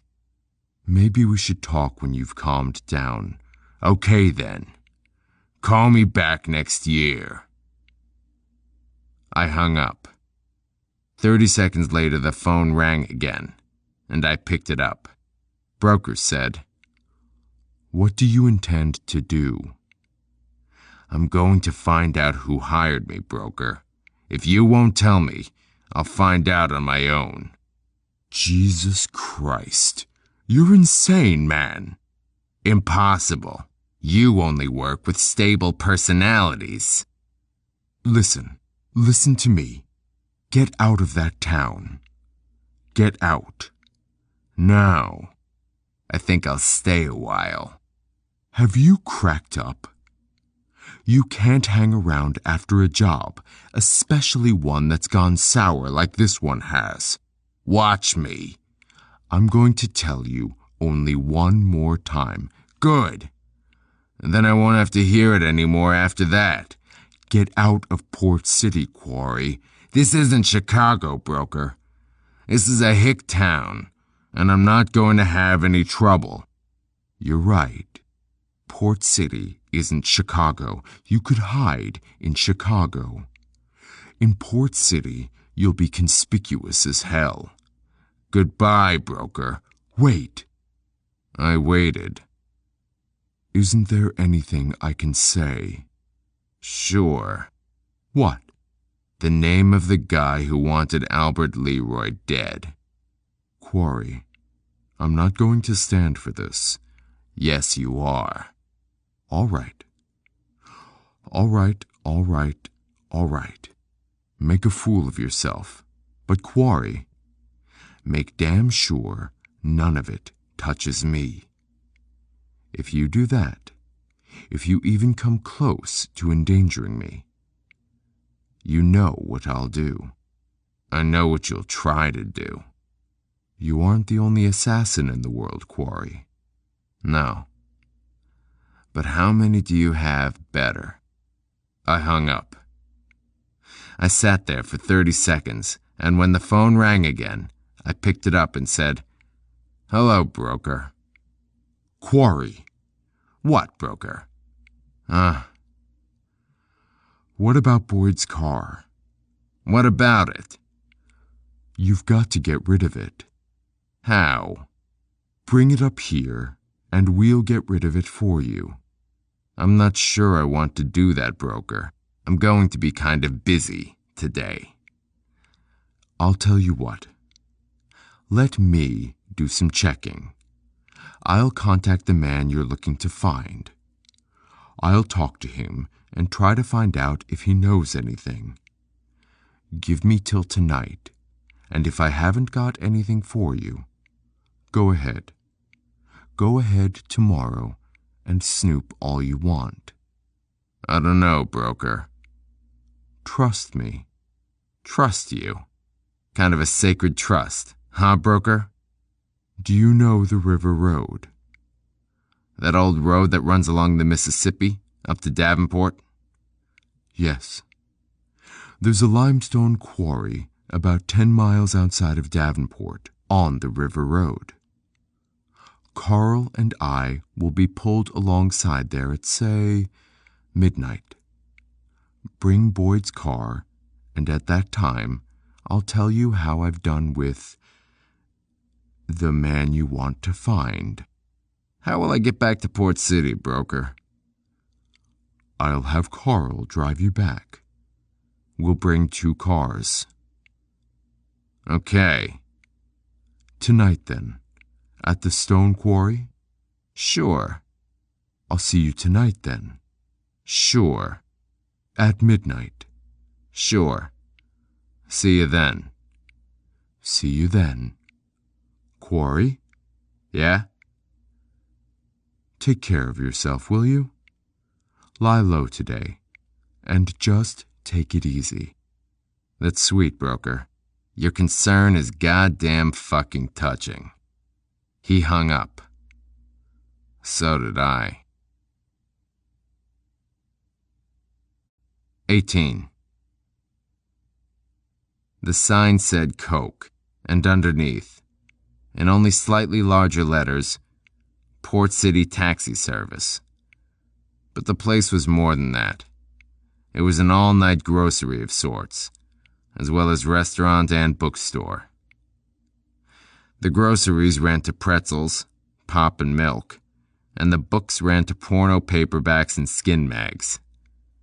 And the restaurant was little more than a couple of tables stuck next to a stand that had on it a coffee pot and napkins and plastic spoons and an infrared mini-oven for the heating of cellophane-wrapped sandwiches, which were for sale at the counter as you came in.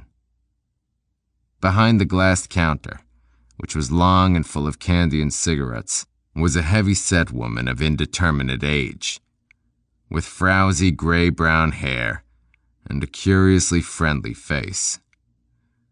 She was wearing a red and white checkered dress that looked like a tablecloth left over from a 1957 picnic, and was sitting in the corner with her back to an ancient black metal sender receiver, a squared hand mic leading out from it on a worn, spiral rubber cord, and resting in one of her hands, a mostly smoked cigarette in the other.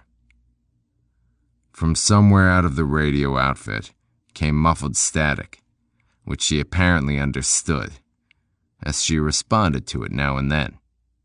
When she and the static had finished talking to each other, she grinned at me and said, "Howdy, mister. Little early yet, ain't it?" "Sure is," I said. "It gets early every morning round this time." She rasped out a little laugh and pointed a finger down toward the end of the counter. "Fresh rolls down there, dime apiece. You get first pick today, sonny. Early bird catches the worm. The coffee's still perkin'. Shouldn't be more'n a couple minutes and it'll be ready. There's a dish on the stand by the napkin container. Drop a nickel in the dish for every cup of coffee you drink." "Thanks." I lifted the sheet of white paper on the box and looked in at rows of fresh, well-iced Danish rolls, and picked several out, and left the old lady a quarter on the counter. I walked back and sat down at one of the tables and nibbled at a roll while I waited for the coffee. The place was all length and little width. The groceries crowded on shelves on one side of the room. A few tall, skinny, glass-doored refrigeration units backed up flat against the wall like men in the St. Valentine's Day Massacre. And the paperbacks and magazines were thick on the other side of the room. Various sorts of racks rubbing shoulders with one another. The ceiling was high and had all the room's breathing space to itself. The ceiling edges were curved, ornately sculpted with little nude cupids and such, and vines and flowers, and I wondered how old the building was, and what it once had been. I sat and stared at the tarnished aluminum coffee pot and listened to it perking. My mind was doing the same thing. Perking. Playing with thoughts. Trying to get ready. I didn't understand, yet, what exactly the occurrences of this still early morning added up to. My mind was fuzzy.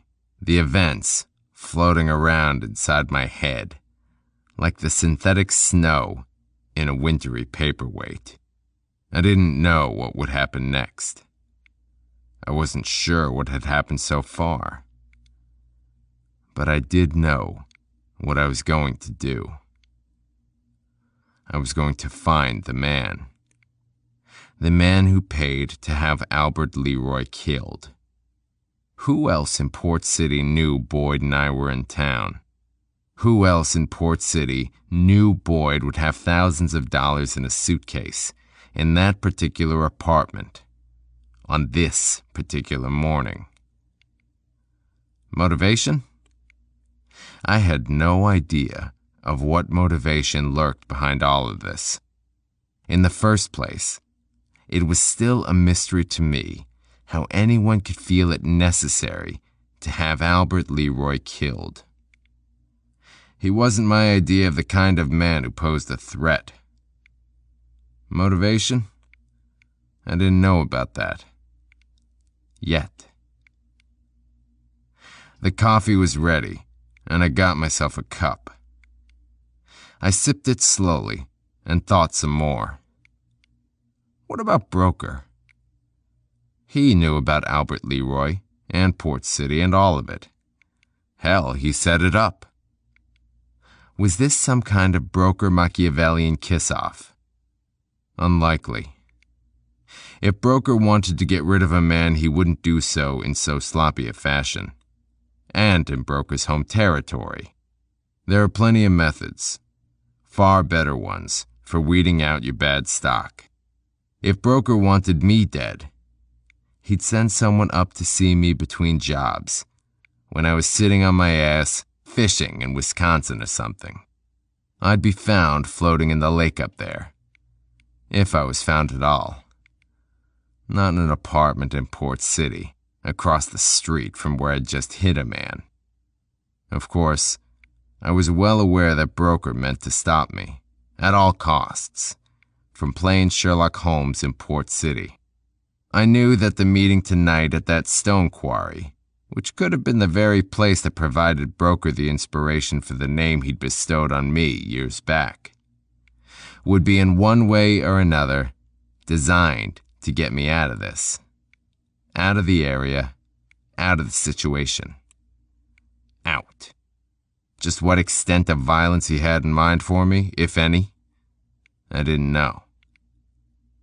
I doubted Broker would try to have me killed, but it was possible. Possible. It wasn't smart to stay in Port City. I knew that. But it wasn't smart to leave either. In my business, you have to know what's happening, where you stand, what exactly is being done to you, and who by. I didn't want to leave Port City till I understood what had happened this morning.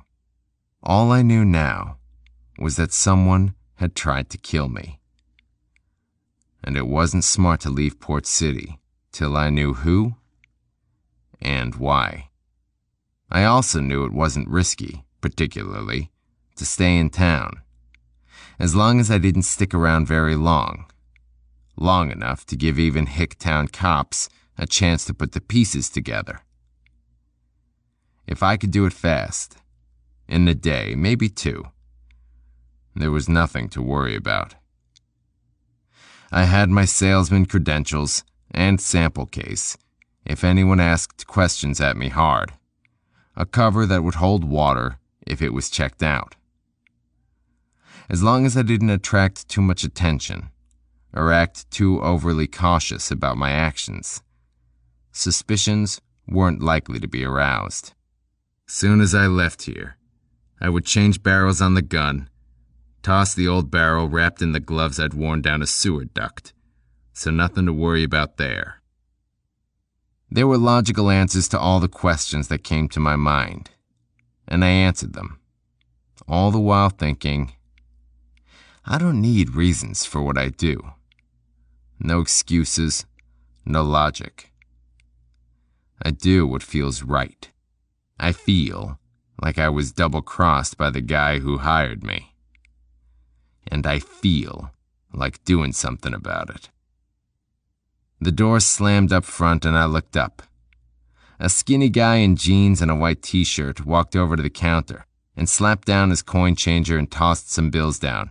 "Checking in?" he said.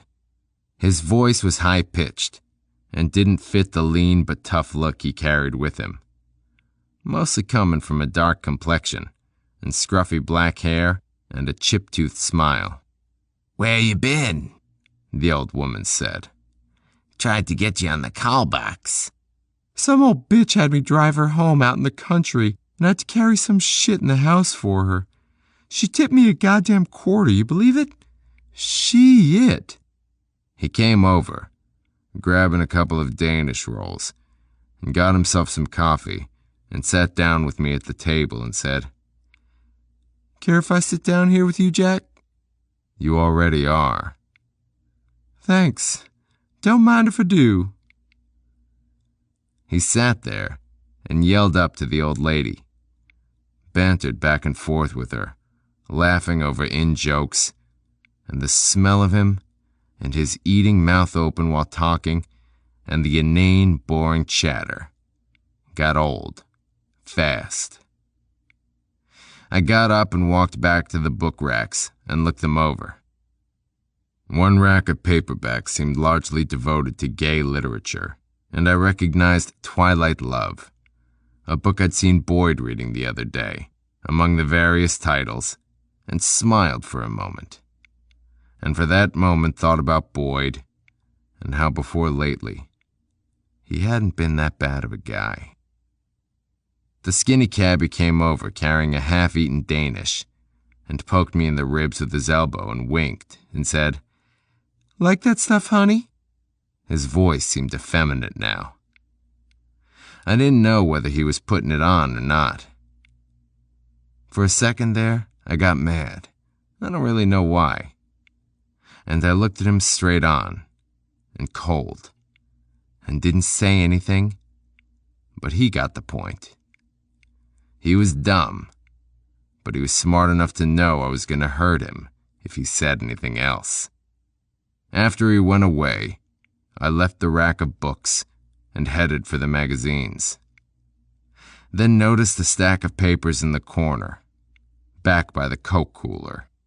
I walked over and bent down and took a look at them. Davenport papers. Daily Times.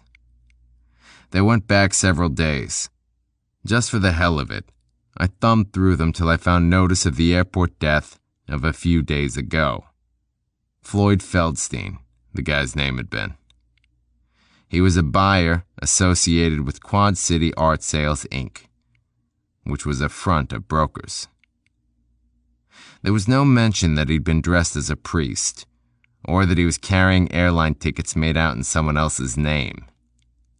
The chief of police stated that, after preliminary investigation, it was assumed that Feldstein had been robbed and killed by one of the long-haired undesirables who have been seen of late frequenting our public places during off hours, presumably in the hopes of gaining ready cash for the purchase of illegal drugs.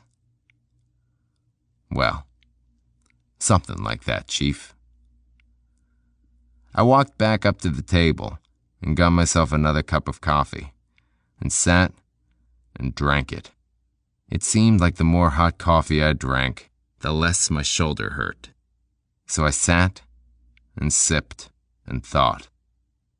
Tonight, I decided. Tonight, I'm going to have to be careful. Tonight, broker. I'll see you tonight. Today, I've got other things to do. 19. Along the side wall of the Port City taxi building, in the open area between building and filling station next door, was a long row of parking spaces, 2 of them filled by taxis, 5 by other cars, a number of them vacant. The upper wall was a triple billboard advertising toothpaste, cigarettes, and the politician. But below that, hanging low but visible, was a large sign saying private parking in big black block letters, with the usual warning of illegally parked cars towed away at owner's expense, in strident, no-nonsense red.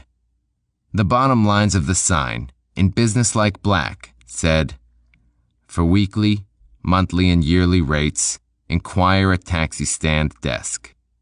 For $10, the lady in the red and white checkered dress behind the counter was only too happy to provide a week's space for one automobile, and she asked no embarrassing questions. I liked her.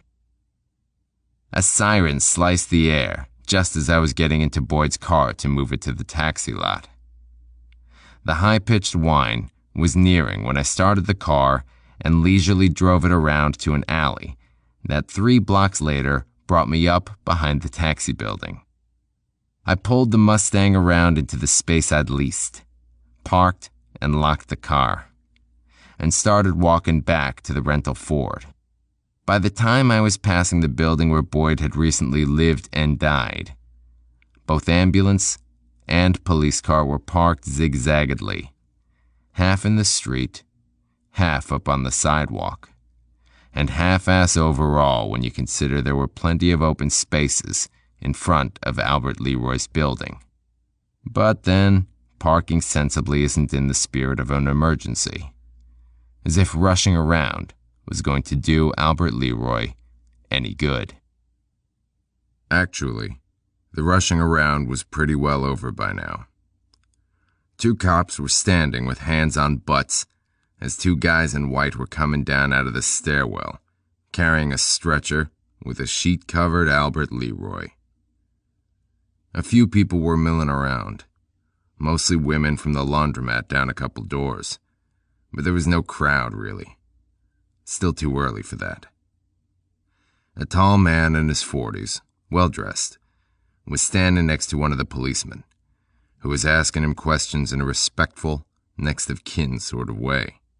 An older man, who'd been standing in the background, moved forward and touched the tall man on the shoulder and seemed to be offering condolences. The tall man nodded his head sadly, and the shorter, older man nodded back and turned and walked across the street in my direction. As he approached, I saw that he wasn't just short, he was very short, maybe 5'4", but he carried himself erect, and he was a handsome old guy. His features were well defined, and though deep set in his face, unmarred by age, and the character lines down his cheeks were straight, slashing strokes. He was wearing a white shirt rolled up at the sleeves, and loose brown trousers, and when he passed by me, he muttered, "Poor old soul," as though he expected me to know what he was talking about. My eyes followed him as he entered Boyd's building, through the front door on street level. As the door closed, I noticed the sign in the draped front window. Samuel E. Richards, chiropractor. I stroked my shoulder, said to myself, why not? And followed the old guy inside. "Sir," I said. He turned quickly and smiled. A kind smile, but shrewd. "Yes, young man? You Dr. Richards?" "I'd better be." He grinned. "Otherwise I'd be breaking the law using his office." "I could use some help." "Most people could. Well, sir, I'll tell you, I'm not open for business just yet. The wife's cooking up some breakfast, and I'll have to take care of that before I take care of you. How about coming back in 30 minutes, half an hour? I can smell the bacon frying. Smells good. We got a little apartment set up to the back of the office. The wife and me are getting on in the years. Couldn't manage an office and house both. And she's got arthritis, don't you know? And the steps in our house weren't doing her any good. You know, you gotta compromise sometimes, so here I am." I told him it sounded like a nice arrangement. I looked around. We were in a waiting room, with several chairs and a stand with some old magazines on it. There was no receptionist. "You don't mind if I wait here, do you?" "Not at all. What do you say was wrong with you?" "My shoulder. Had an accident an hour or so ago." "What sort of accident?" "Slipped on the soap in the shower, would you believe it?" "Surely would," he said, smiling gently. "You'd be surprised how many accidents take place in bathrooms. Well, you come on in the other room. We'll get you on the table and get you relaxed. Shouldn't take more than 5 minutes to throw my breakfast down." His working office was small, just large enough for a desk and chair and 2 chiro tables, one of which stood upright, waiting to be lowered. That was the one he had me climb onto, and eased me down. And it was comfortable, so comfortable it was hard resisting the urge to sleep. I turned my head to one side, a painful move considering my shoulder, and studied the room. The walls were a soothing pastel green, recently painted, but everything else was old. The desk and chair were scarred with age, and the Cairo tables had been in action for some time. On the wall was his diploma, or first license, and it was brown with age. I squinted and read the date. 1921. I was still in that position looking over the room when he came back from a very hasty breakfast. Get your head back in the slot there, boy.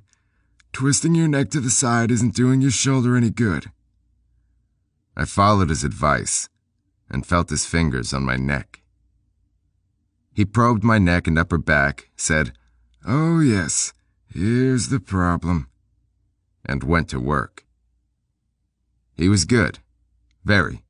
A pro. His fingertips were super sensitive, and his moves were powerful but painless. He had a knack for catching me off guard.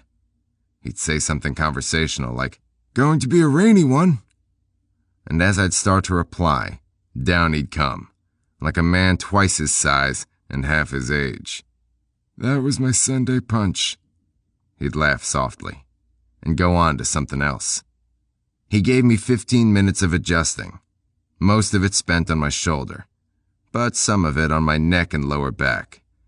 And when he lifted the table up and I got off, I felt fine.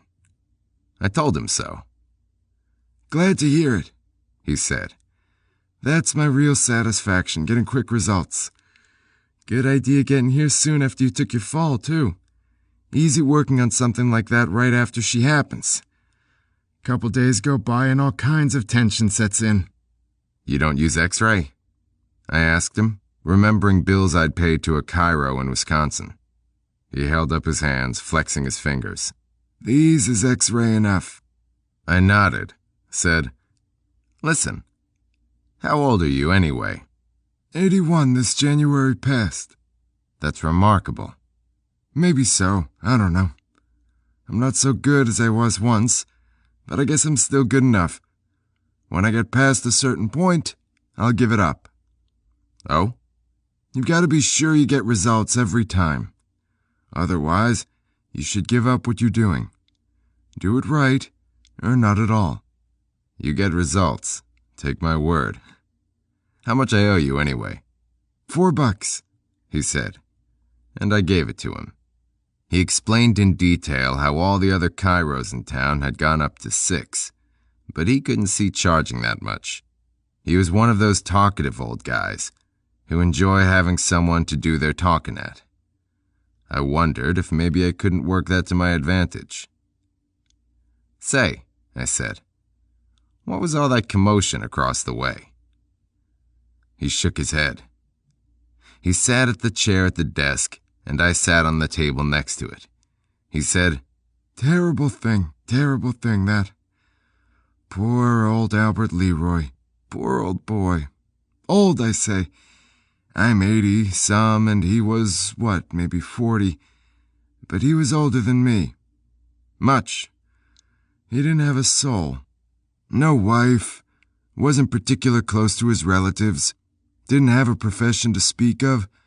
No goals, no pride in anything. "What happened to him anyway?" "I had him going good now. All I had to do was prod him gently now and then." "What a find." Somebody shot him, appears. Appears he was robbed." He shook his head some more. "Doesn't surprise me. People getting the wrong idea about old Albert. Figuring he had money stashed in his place somewheres. I'll bet dollars to donuts he didn't have a penny hid. So somebody shot him, and for nothing, I'll wager." He was right about that. I said, "Why would anyone think this fella had money?" "Well, his family's got money. You from around here?" "No, I'm a salesman, passing through." "Still, you might have heard the Kitchen Corner program. They sell the Kitchen Corner products all over the Midwest." "No, I don't think I have." "There's this radio program, don't you see, called Kitchen Corner. And it's out of Port City, but they syndicate it all over this part of the country. It's nothing fancy, just some women sit around and gabble. recipes, folksy talk, and the like. It was started up years ago by an old gal named of Martha Leroy. Leroy. The same. Albert's mama. The program usually consisted of old Martha and one of 3 or 4 aunts what live in the area and her little girl, Linda Sue. Well, sir, Martha passed on 10 years ago, and her husband, old Clarence Leroy, followed right on her heels. Martha was the pants, and Clarence, who had a pretty fair business head, got to feeling his oats with the boss dead and buried, and took up with some filly and died of a heart attack within the month. But that's beside the point. The program, the Kitchen Corner program, that's corner with a K, don't you know, got carried on by the daughter, Linda Sue. They make a lot of money with the radio show? Piles. And more off the products. They got a line of foodstuffs called likewise Kitchen Corner. Jam and soup mostly, some other things. All of it made in Port City? They make the jam here, the soup too. They sell all other sorts of business that's made elsewhere, farmed out to manufacturers who ship the stuff here where it gets a Kitchen Corner label pasted on. Old Martha's on the label, smiling from eternity. The old gal's immortal, if you call sitting cold as can be in 1,000 refrigerators immortal. Why wasn't this Albert in on the money? Well, sir, Albert was a funny one. Always kind of quiet-spoken. Stayed to himself as a kid. One of my sons went to school with him and said the other kids used to pick on Albert and make fun of him because he was something of an odd-looking duck. Again, he shook his head. And kids can be cruel. Real cruel. Near as cruel as adults. Yes. Anyway, he was pretty good in the brains department, Albert was. High IQ and all. High school salutatorian. But when he went off to college, well, he had problems. Some folks said it was a girl he got stuck on who played him foolish. Others say he couldn't get along without his mama at his side. He always was sort of sheltered by old Martha. However the reason, he come back from his mental treatment even stranger than before. Different. He whispered this, as though Albert might be listening in. Sort of a vegetable, don't you know? Not bright like before, no sir. Mumbling, stuttering, shuffling.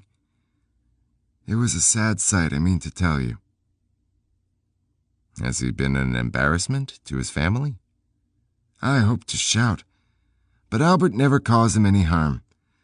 He went his own way. He's always been a friendly sort in his quiet manner, and most people speak kindly of him, if they speak of him at all. Matter of fact, I always thought it was kind of low of that family, the way they didn't look after Albert. Oh? His mama wasn't near so partial to him after his breakdown, and his papa never paid him much mind to begin with. After the mother and father died, Linda Sue, which seems to me kind of a silly name for her now that she's a woman of 45, Linda Sue told Albert to move out of the house. The Leroy home is one of those mansion-type things up on the West Hill, looking out on the river, don't you see? One of those real old beauties up there. Know the ones I mean? Yes. They gave him a janitor job down in South End, where they make the soup.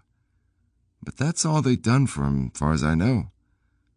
Some folks think Albert had money left to him. Others think his janitor pay was high, like as if he was an executive, but was storing it away, hoarding, like a hermit. I suppose that's what led to what happened to him. Somebody took a gun up there and shot him and went searching for buried treasure. He laughed. Dollars to donuts, whoever it was didn't find a thing. You were talking to somebody across the street, a tall man. Who was that? Raymond Springborn, Linda Sue's husband. His family has money, too. Got a lot of land holdings and property around town. He leaned over, confidentially. Some folks don't know it, but I hear He's part owner of that nightclub place, the one run by that girl who did that nudie thing in that bunny book. Ah, that's the name of the place. Bunnies. He's in it with that gal. And isn't that pretty company for the hometown kitchen corner boy? He cleared his throat. Not to be disrespectful. I'm sure he isn't having anything but business dealings with that gal. Mr. Springborn's okay. Got a hell of a fine business head. Sounds like you know him pretty well. I sure do. He's my landlord, don't you know? Why, you're sitting in one of his buildings right now. If you look out front, you'll see it carved in the stone. Springborn Apartments. 20. Cypress was in the valley between East and West Hill, and was a street which seemed to slash the town in half. Located on Cypress was the local newspaper's office, the county hospital, a public high school, a Catholic grade school, half a dozen churches, and, just before the street turned into Highway 22, a drive-in movie playing a couple of skin flicks. I didn't care about any of that. I was on Cypress not for a guided tour of Port City, but because I was looking for Fuller Street. Fuller was an offshoot of Cypress and ran up the edge of West Hill, just as West 3rd Street ran up the outer edge of the hill, on the riverfront side of town. Fuller cut through a respectable middle-class residential area, mostly two-story white clapboards that had seen better days, but were far from run down, while West 3rd crossed through the section filled with near mansions that were old but not visibly decaying. Raymond Springborn and his wife Linda Sue lived in one of those near mansions on West 3rd. Peg Baker lived in an apartment house just off Cypress on Fuller, in the dip before the rise of the hill. Between them was Port City. The apartment house was two-story red brick trimmed in white wrought iron handrails along the upper floor winding down around a wide cement stairway that came up the center front of the building. The structure had a blandly ageless quality. It could have been put up 20 years ago or yesterday. The parking lot was bigger than the 10-apartment complex required, and looked as though it might have been installed by a landlord who disliked mowing lawns. There were little squares of grass and shrubbery stuck here and there around the concrete lawn, like sprigs of parsley on a big, empty plate. I pulled the rental Ford into the largely vacant lot, only a third filled now as it was past 9 and folks were off to work. These cars remaining being second cars, or belonging to people who worked nights, like Peg Baker. I snuggled in between a station wagon and a Volks and turned off the engine and got out. The phone book had listed Peg Baker's address as 121 Fuller, and this was 121 Fuller, all 10 apartments of it. Some of the tenants had their names on their mailboxes, 6 of the 10 did anyway, but not Peg Baker. Knowing 6 of the places weren't hers narrowed the field, but not enough. And the curtains on those 4 remaining apartments were all closed, too, in case I wanted to risk getting busted for window peeking. I could always check with the manager to see which apartment was Peg Baker's, but the manager lived elsewhere. On the door of a laundry room was a notice giving the manager's name and address and hours at which to call.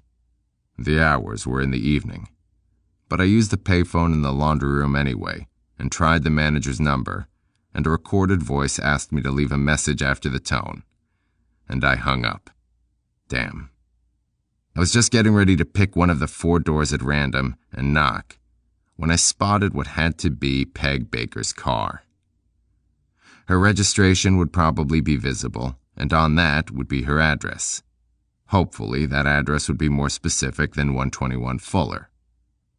It was no chore figuring the car as hers. The surprise was I hadn't spotted it immediately. But I hadn't, because it was hidden down there in the end stall on the opposite side of the lot from where I'd parked. It was crouching there, behind a big blue 4-year-old caddy. It was a pink Mustang.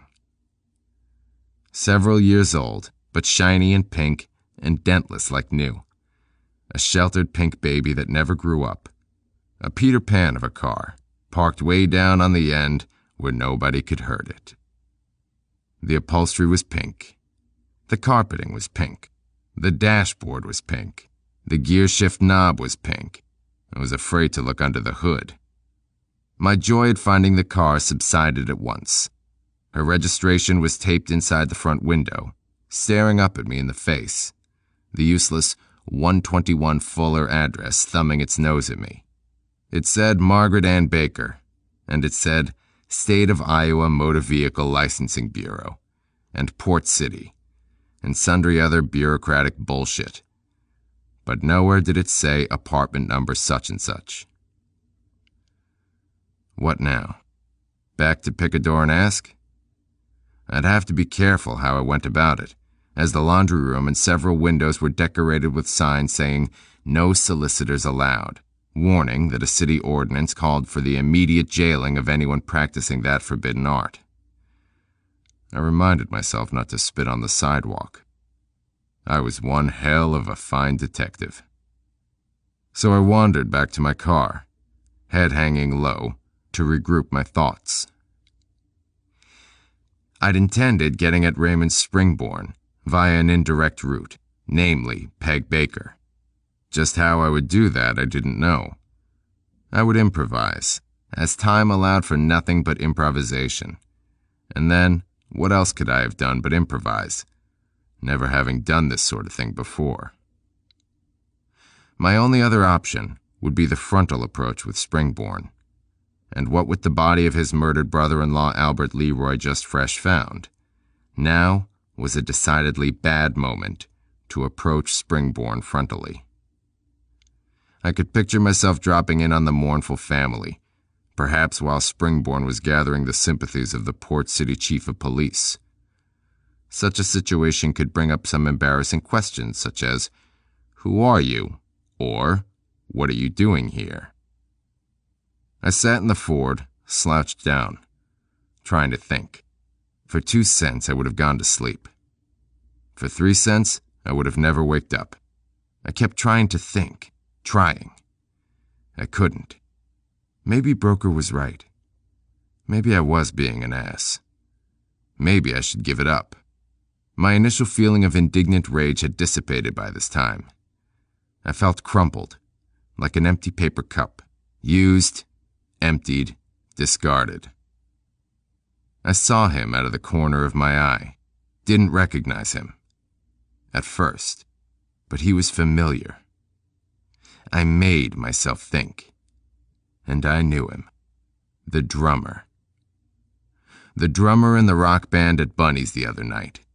And Peg Bunny herself, Baker's latest shack-up, if barroom rumor had it right, and what I'd seen of her cow-eyeing him from the sidelines substantiated that rumor. He was creeping from out the apartment, down on the far left corner of the building. Bottom floor, over there on the side where the pink Mustang was parked. He had closed the door gently, and was moving slowly away, doing the walking on eggs bit, carrying tennis shoes in his left hand, holding them gently by his fingertips. He looked like a guy in a cartoon sneaking in late after a night's drunk, only to be caught and clobbered by a shrew with a rolling pin. Except this guy was sneaking out, not in, and did not fit the henpecked hubby stereotype. His was another stereotype. Long, blonde, shaggy shoulder-length hair, stubbly beard, shirtless, faded blue jeans with love stitched up the crotch. I sat there in the car, still slouched, still unseen by this refugee from a panel cartoon. Oh, I thought idiotically, what I'd give for a rolling pin. I watched him near the pink Mustang. He was shooting furtive glances every half second, moving carefully, the tips of his dirty toes barely touching cement. I didn't know what this boy was up to, but up to something he was. He opened the door to the Mustang on the driver's side and crawled in. Crawled, I say, because he got down on the floor on his back, poking fingers up under the dash. I sat and watched, and for just a moment, I wondered what the fuck the clown was doing. And when the moment was up, I knew. He was hotwiring the car. He didn't see me coming. He was on his back still, but his eyes were watching as his hands scurried up under the dash. He had a pocket knife out and open, stripping insulation from wires, and he knew what he was doing, but his work was going kinda slow. I knew why. I could smell the liquor, and I was standing, and he was down there on his back. So he was a drunk sneaking out, if not in. And who but a drunk would steal a pink Mustang anyway? I grabbed him by an ankle and pulled him out. He bumped his head several times on several surfaces, and by the time he was out onto the cement, he was pretty shook up. I said, "Lose your keys?" He tried to kick me in the face. I didn't let him. I batted his foot away, and he tried to slash me with the knife. I didn't let him do that either. I kicked the knife out of his hand, and it skid across the cement and into some bushes, and I stepped on his throat. Not hard. But with a throat, you don't have to step hard, really. His eyes were round and terrified, saucers full of fear. He tried to say something, but nothing came out. It's difficult to speak when someone is standing on your throat. So I eased the pressure to hear what he had to say, lifted my foot completely off, and he took the opportunity to say, "Mother bitch, son of a fucker," which was an indication of how drunk he was. I yanked him by the arm, and he hung sort of in space. And then I heard her. "What the hell's going on here?" she was saying. Her voice was high-pitched shrill at the moment, but of course she was screaming, so that was natural. "Is this your car?" I said, nodding to the Mustang. "It most certainly is." "What about him? Is he yours too?" "I know him. What are you doing to him?" She came a little closer and said, "Jesus, what a stink! Christ, is he drunk? He must have guzzled down every ounce of booze in my apartment." She wasn't looking as good as her Playboy picture, or as prick-teasing as her appearance the other night at the club. But Peg, or Bunny, or whatever she called herself, was a beauty, a natural one, and with no makeup and with tousled hair, and in an old worn-out blue terry cloth robe that covered her neck to knee, tied round the waist and giving only the slightest hint of the body under there. She was a woman you could screw, not a picture you could masturbate over. I said, "What I'm doing is stopping him from stealing your car." "What?" "He was hot-wiring it." "What the hell are you talking about?" "He was hot-wiring it, rigging it so the motor would run without the use of the ignition key." "What the hell for?" "So he could drive it away, I suppose." She came over and kicked the guy right along where the word love was sewn. He kind of got away from me then, as he wrenched free from me so he could grab himself and roll into a ball. "Fucking asshole," she said. "Why didn't he just steal the keys out of my purse?" "You got me. Maybe he's so drunk he's stupid. Explain why anybody'd pick a pink Mustang to steal in the first place." She laughed, not at all shrill. "Explain why anybody'd own one." I was going to ask you about that. "Maybe I'll tell you. What's your name?" "Quarry," I said. I don't know why I gave her that name. The moment I said it, I wished I hadn't. "Let him go, Quarry." "I'm not holding on to him." "You know what I mean." I said to the guy, "Okay, you can go." It took him half a minute to get to his feet.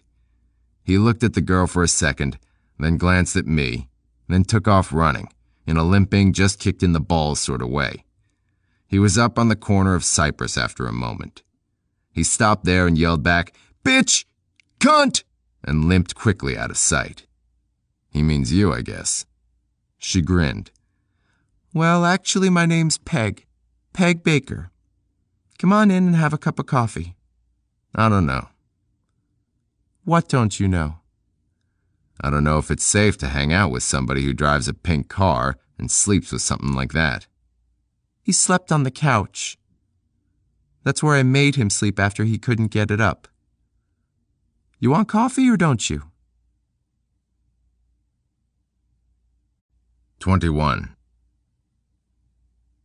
I studied her face and wondered how it could look so hard and so young at the same time. And she said, How about a grapefruit? I said, What? A grapefruit.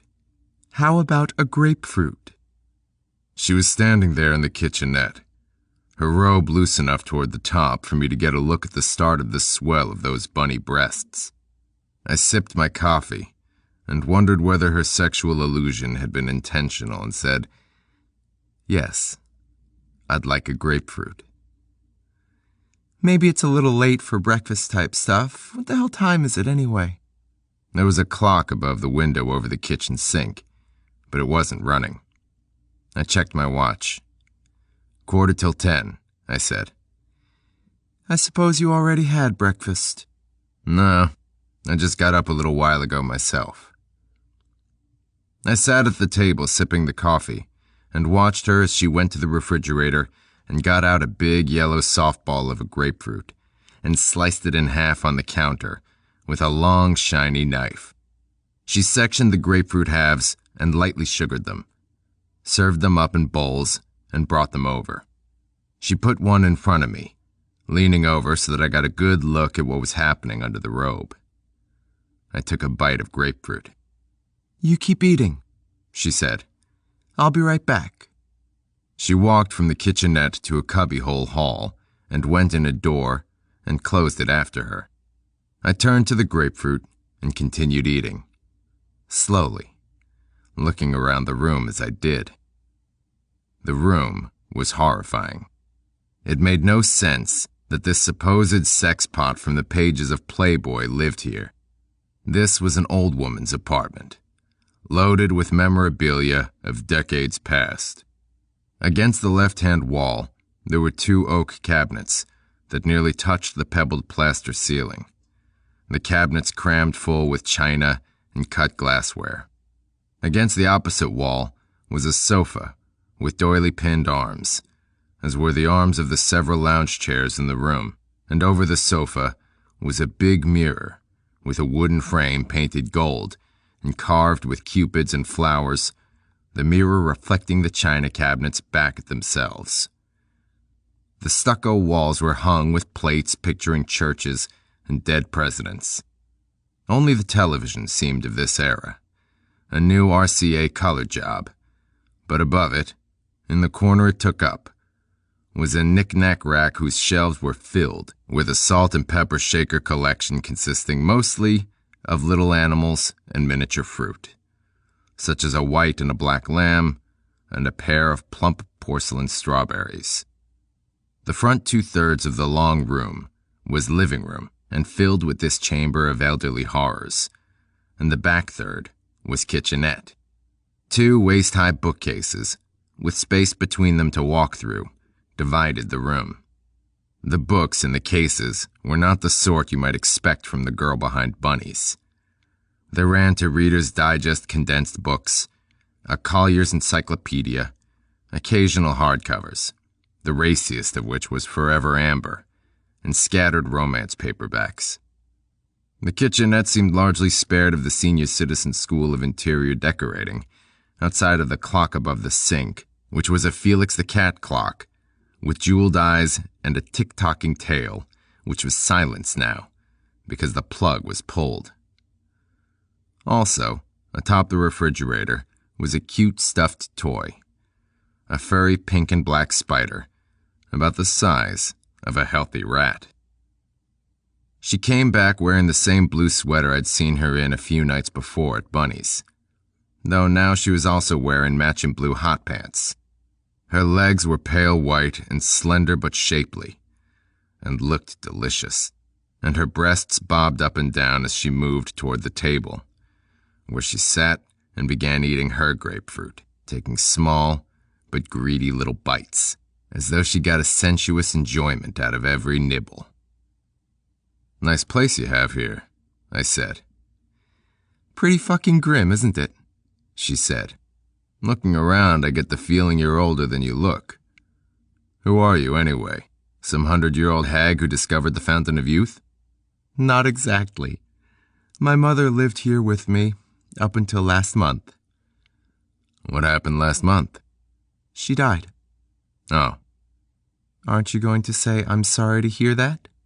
I'm sorry to hear that. The hell you are. Terrible of me to behave so coldly, when your mother and I were such close friends. She laughed. I think I'm going to like you. What was your name? Quarry, is that it? Quarry? That's right. You got a first name? Do I have to? Sure. Make you a deal. What kind of deal? You don't ask me my first name, and I don't call you Bunny. Deal. You don't seem overly upset about your mother's death. I'm over it. Anyway, it was a blessing. She was senile as hell. I mean, look at this place. That ought to tell you where her mind was. Why don't you move all this stuff out?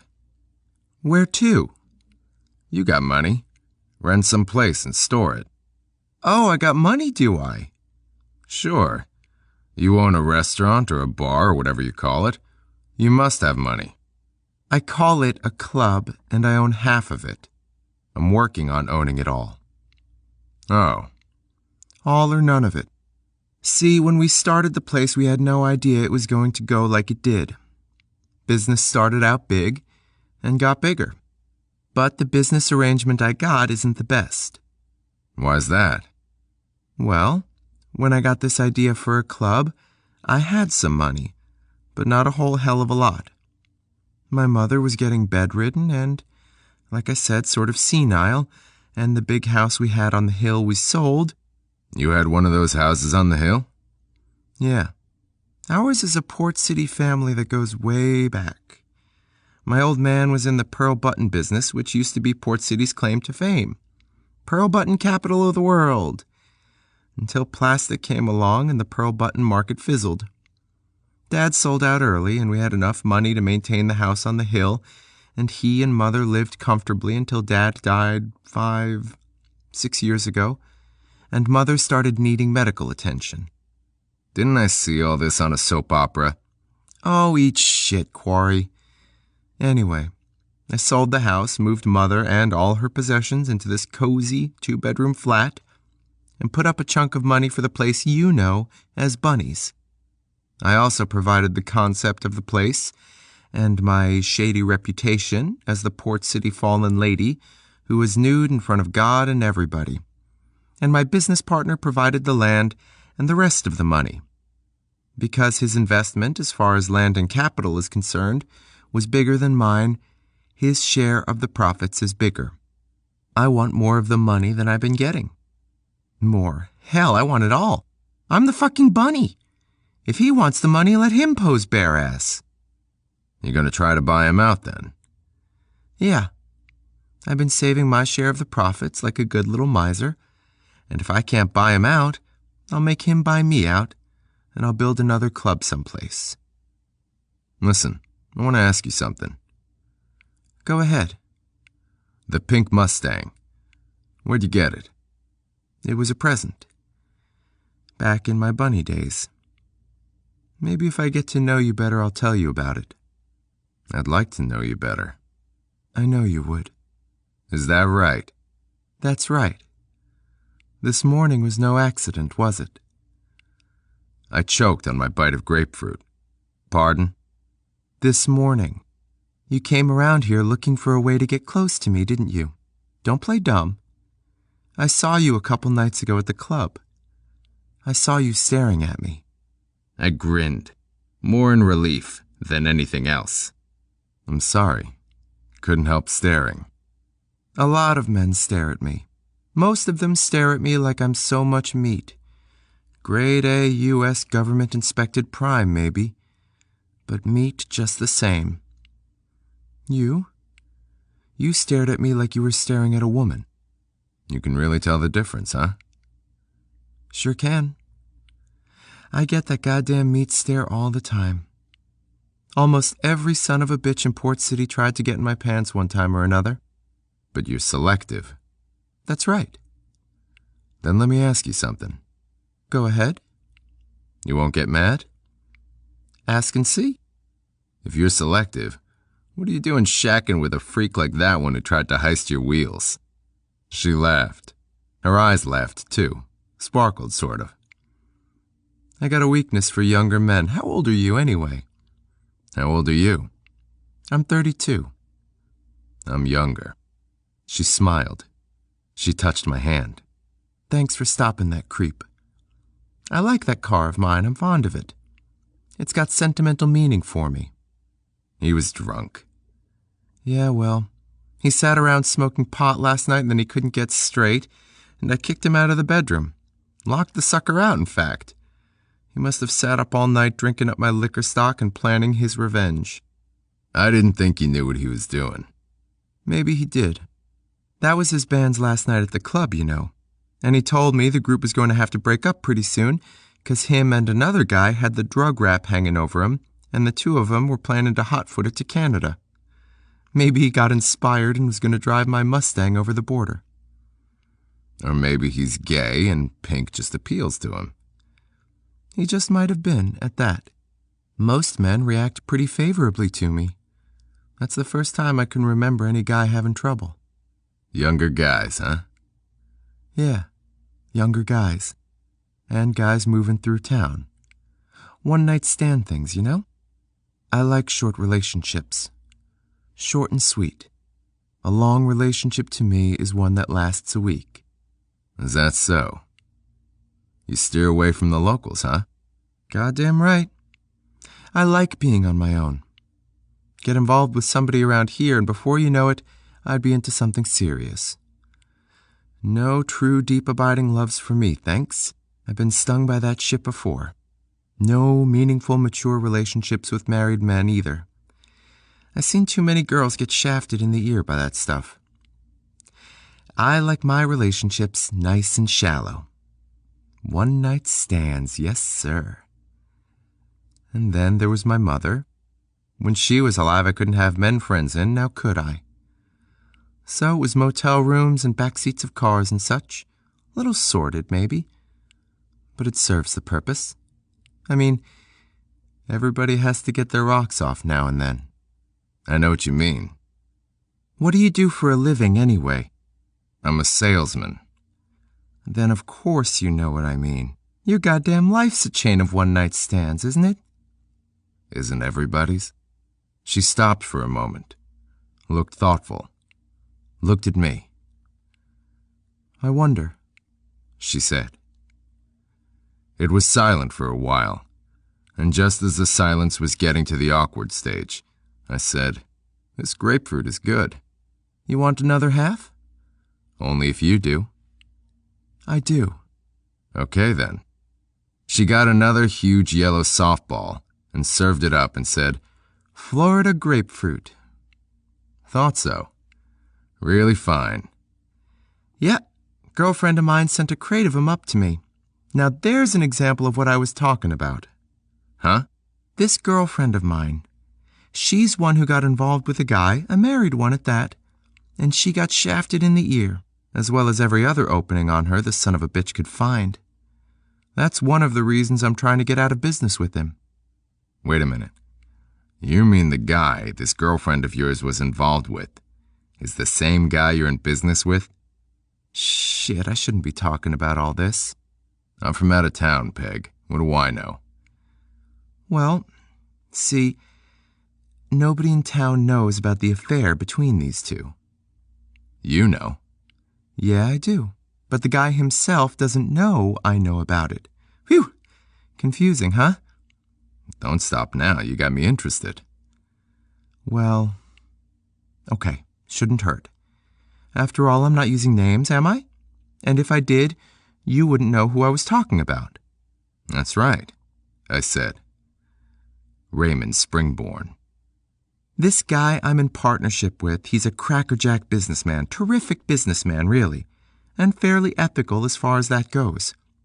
Though part of that has to do with his hometown image. Anyway, My best girlfriend was this guy's, mistress? Mistress for over a year. He kept her in an apartment and treated her all right, except that the apartment was more like a prison, since he's a fanatic about keeping their affair an utter secret. Then last month, he told her their big love was kaput for now, and he sent her down to Florida, and he's paying through the nose to keep her down there, and he's leading her on that he's going to start back up with her as soon as he feels things are safe again. You think his wife found out or what? Maybe, but that's no big thing. This guy and his wife never have been a passionate couple or anything. Separate bedrooms and all that. It's just their business, the family business, has to do with mom, the flag, and apple pie. And shacking up with girls half your age doesn't fit the wholesome American Christian businessman image. Interesting. Brother, that bastard. He calls her up and says, "Get out of that apartment," and she comes crying to me and says she's going to Florida. Brother. He kept her in an apartment here in town? Sure. Easy enough for him. He owns apartments all over Port City. He owns this building here for one, and the building her apartment was in is downtown. Downtown? Wasn't that risky? A central location like that? Hell, he was her goddamn landlord.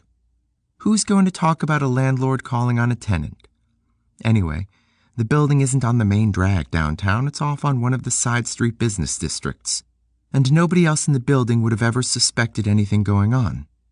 Ray, the guy I mean, keeps the middle apartment empty, and she was on the top floor with some old people on the bottom. Old people? Yeah. Some guy has the bottom floor business office with an apartment in back for him and his wife. He's some kind of doctor or something, a chiropractor, I think. 22. She parted her legs, and I crawled up on top of her and slid easily inside.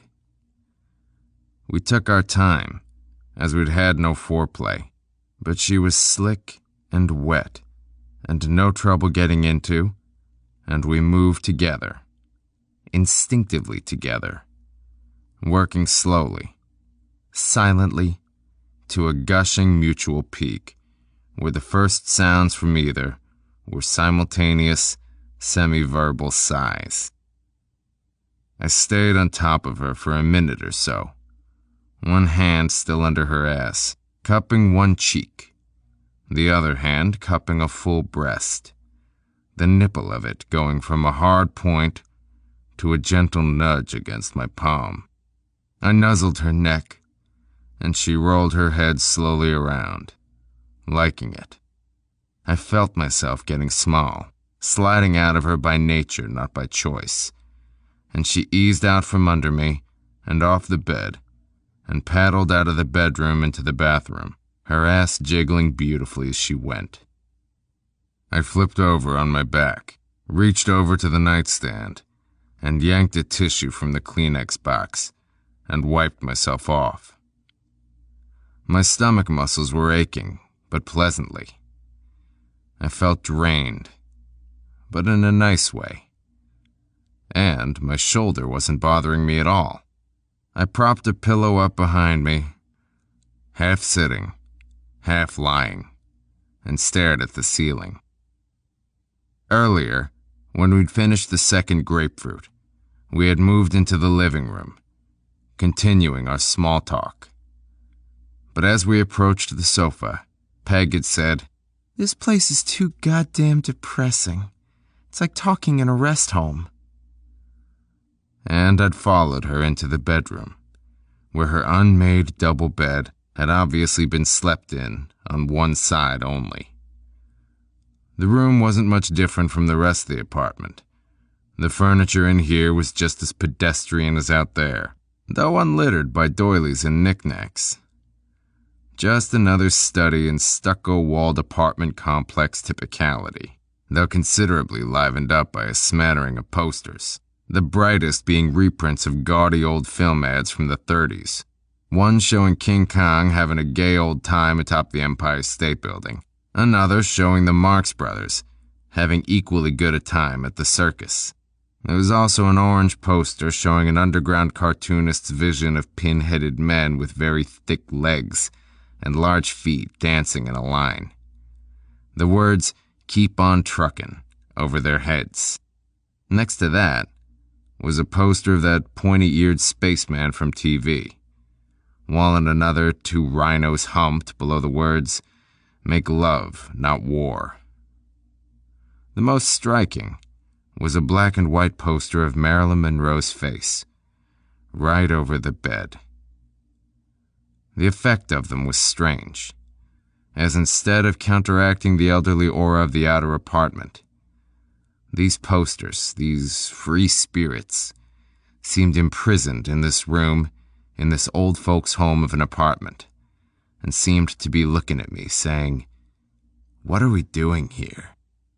I couldn't help but wonder if Peg had put them up to keep sanity while her mother was alive and dominating this world, or if she had put them up since her mother's death, for company. I didn't ask, and she didn't tell me. All she did was sit down on the bed, right under the Monroe picture, and looked at me with her lips slightly parted, as though she were going to say something, going to actually continue the small talk we'd begun over grapefruit. But she hadn't done that. I'd put a finger to her lips and had pulled the blue sweater gently over her head. She hadn't protested. In fact, she'd gone on to slip out of her hot pants and the blue lacy panties and helped me out of my clothes. I heard water running in the other room and I sat up straight and called out, "What are you doing?" "Taking a bath. Care to join me?" I walked into the bathroom. She wasn't in the tub yet. She was leaning down, testing the water. I touched her back and she turned around and came into my arms, and we kissed. It was a long kiss. She said, "That's the first time you ever kissed me." "I've only known you an hour and a half. Give me a chance."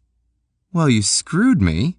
I'd think you would have had the decency to kiss me before you screwed me." "You didn't seem to be interested in kissing." "I guess we both sort of skipped the preliminaries." "I guess so." "I guess people don't kiss as much as they used to." "I guess not." "I guess they'd rather get down to business." "I guess." We kissed again, just as long. "You know something?" she said. "What?" "It's too bad kissing's gone so out of style." "Why's that?" "It's nice. Next time, tell you what. "What?" Let's not skip the preliminaries." "You complaining about my technique?" "Hardly." We kissed again, shorter this time. "Let's get in the tub," she said. "Okay," I said. We got in, her in front. I soaped her back and kissed her neck. She said, "I always take a bath after I screw." "Always?" "Always." "What if you screw in the backseat of a car?" "I sponge bathe," she said, and laughed. "No, you silly bastard. I take a bath as soon as I get home in that case."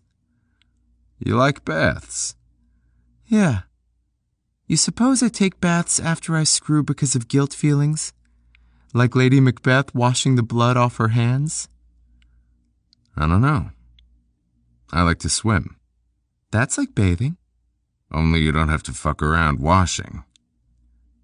"Why do you suppose you like to swim, Quarry?" "I like the feeling of water on me. All over me." "Pass the soap up here." "Okay." "Quarry, "Yeah?" you want to hear about the pink Mustang?" "Sure."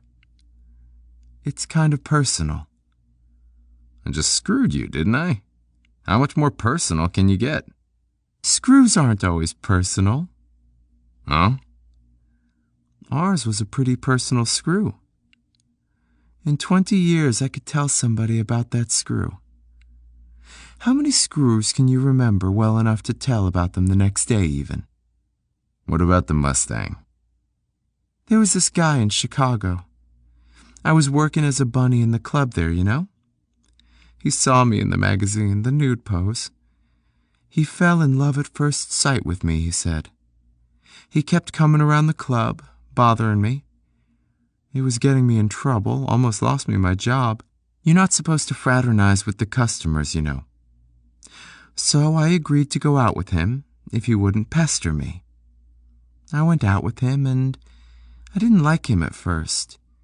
He wasn't crude or anything, not your preconceived notion of what a gangster would be. Oh, I didn't mention that, did I? He was a mob person of some kind. I suppose he killed people or had them killed, but I didn't think about that. If I'd known for sure, it might have bothered me, so I never asked. We went together for 1 year and 6 months. He took me all over. Las Vegas, the Bahamas once. Then I found out he had a wife. I was humiliated. Oh, I wasn't that much of an Iowa hick. I'd dated married men before, but I'd always known. I was with him 1 year and 6 months, and he never told me, never mentioned it. He was older than he looked. He was 50, maybe, and looked 40. And he was married to some old broad who didn't care if he studied around.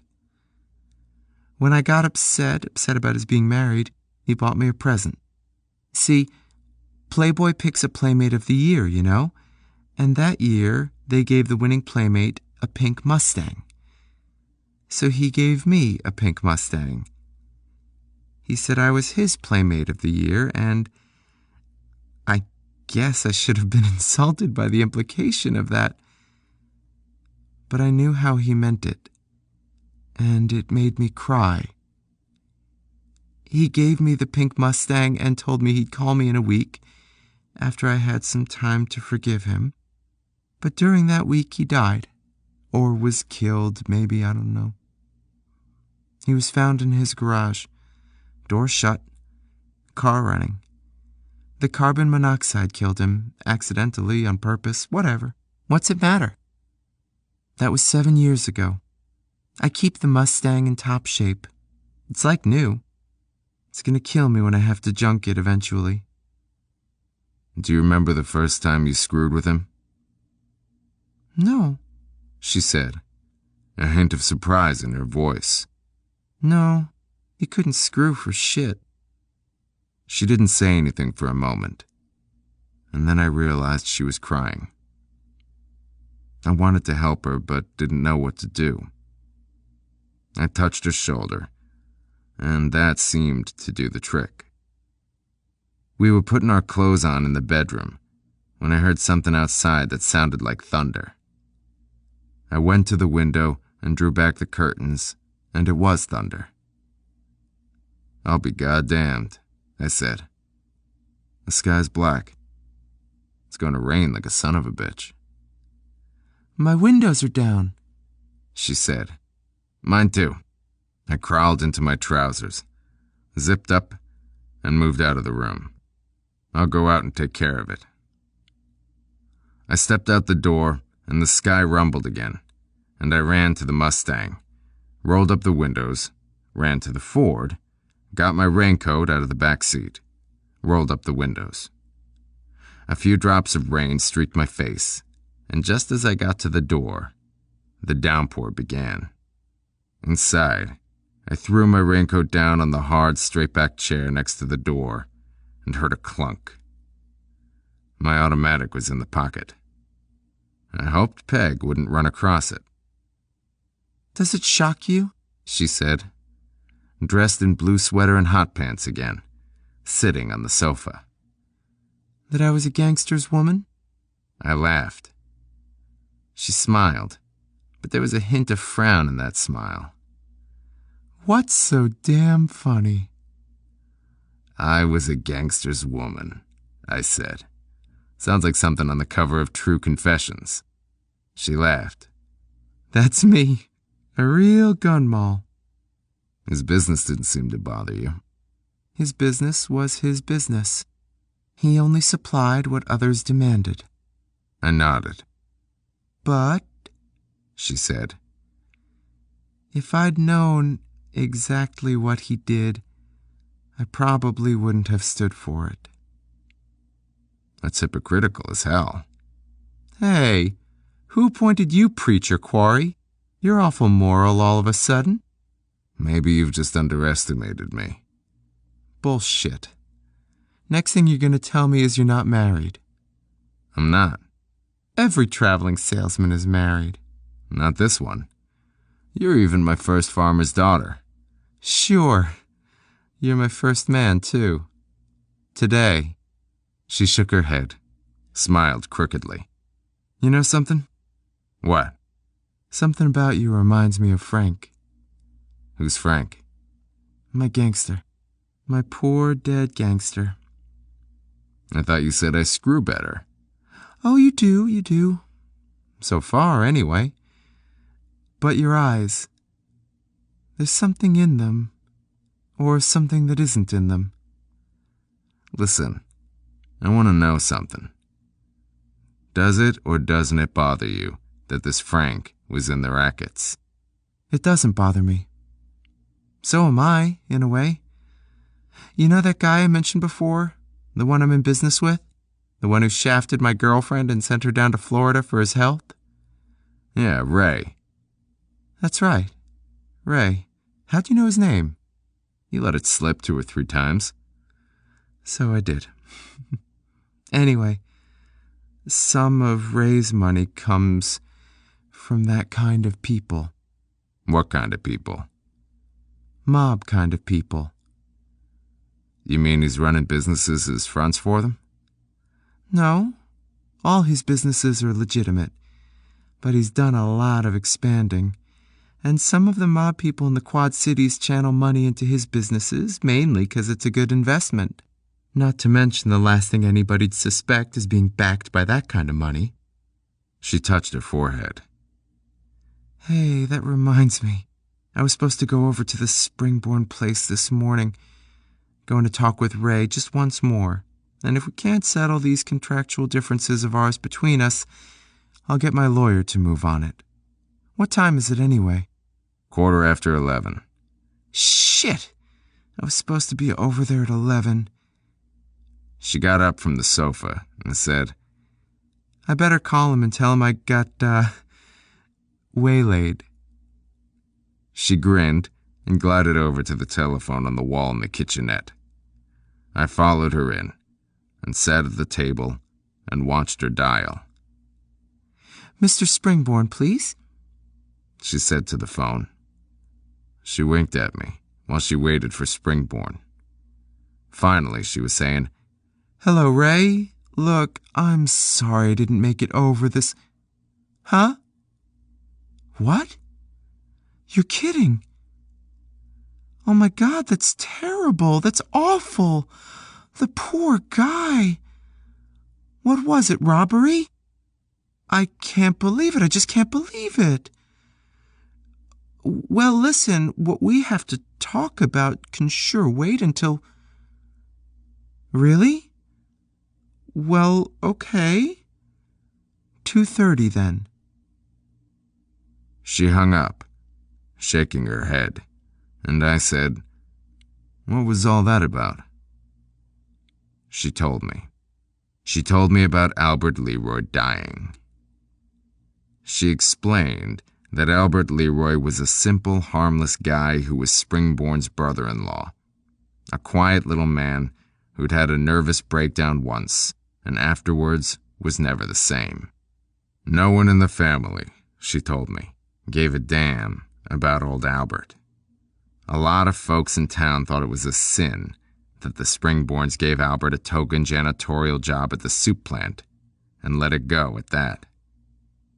It was something of a pain, she said, hearing Ray Springborn pretending to be upset, just as it would be a pain to watch Linda Sue Springborn going through the motions of mourning. She said, as an indication of how callous the Springborn reaction to the death was, Ray had told her to come on over for their business chat this afternoon, to help him take his mind off the tragedy.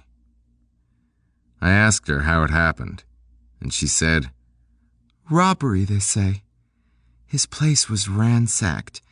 You see, it's almost a legend in town that Albert was something of a pack rat, and the Leroy family has been a money family in Port City for years. Somebody must have figured they'd find a mattress full of money." Too bad. Yeah, sure as hell is. Thunder cracked again. The rain was coming down hard.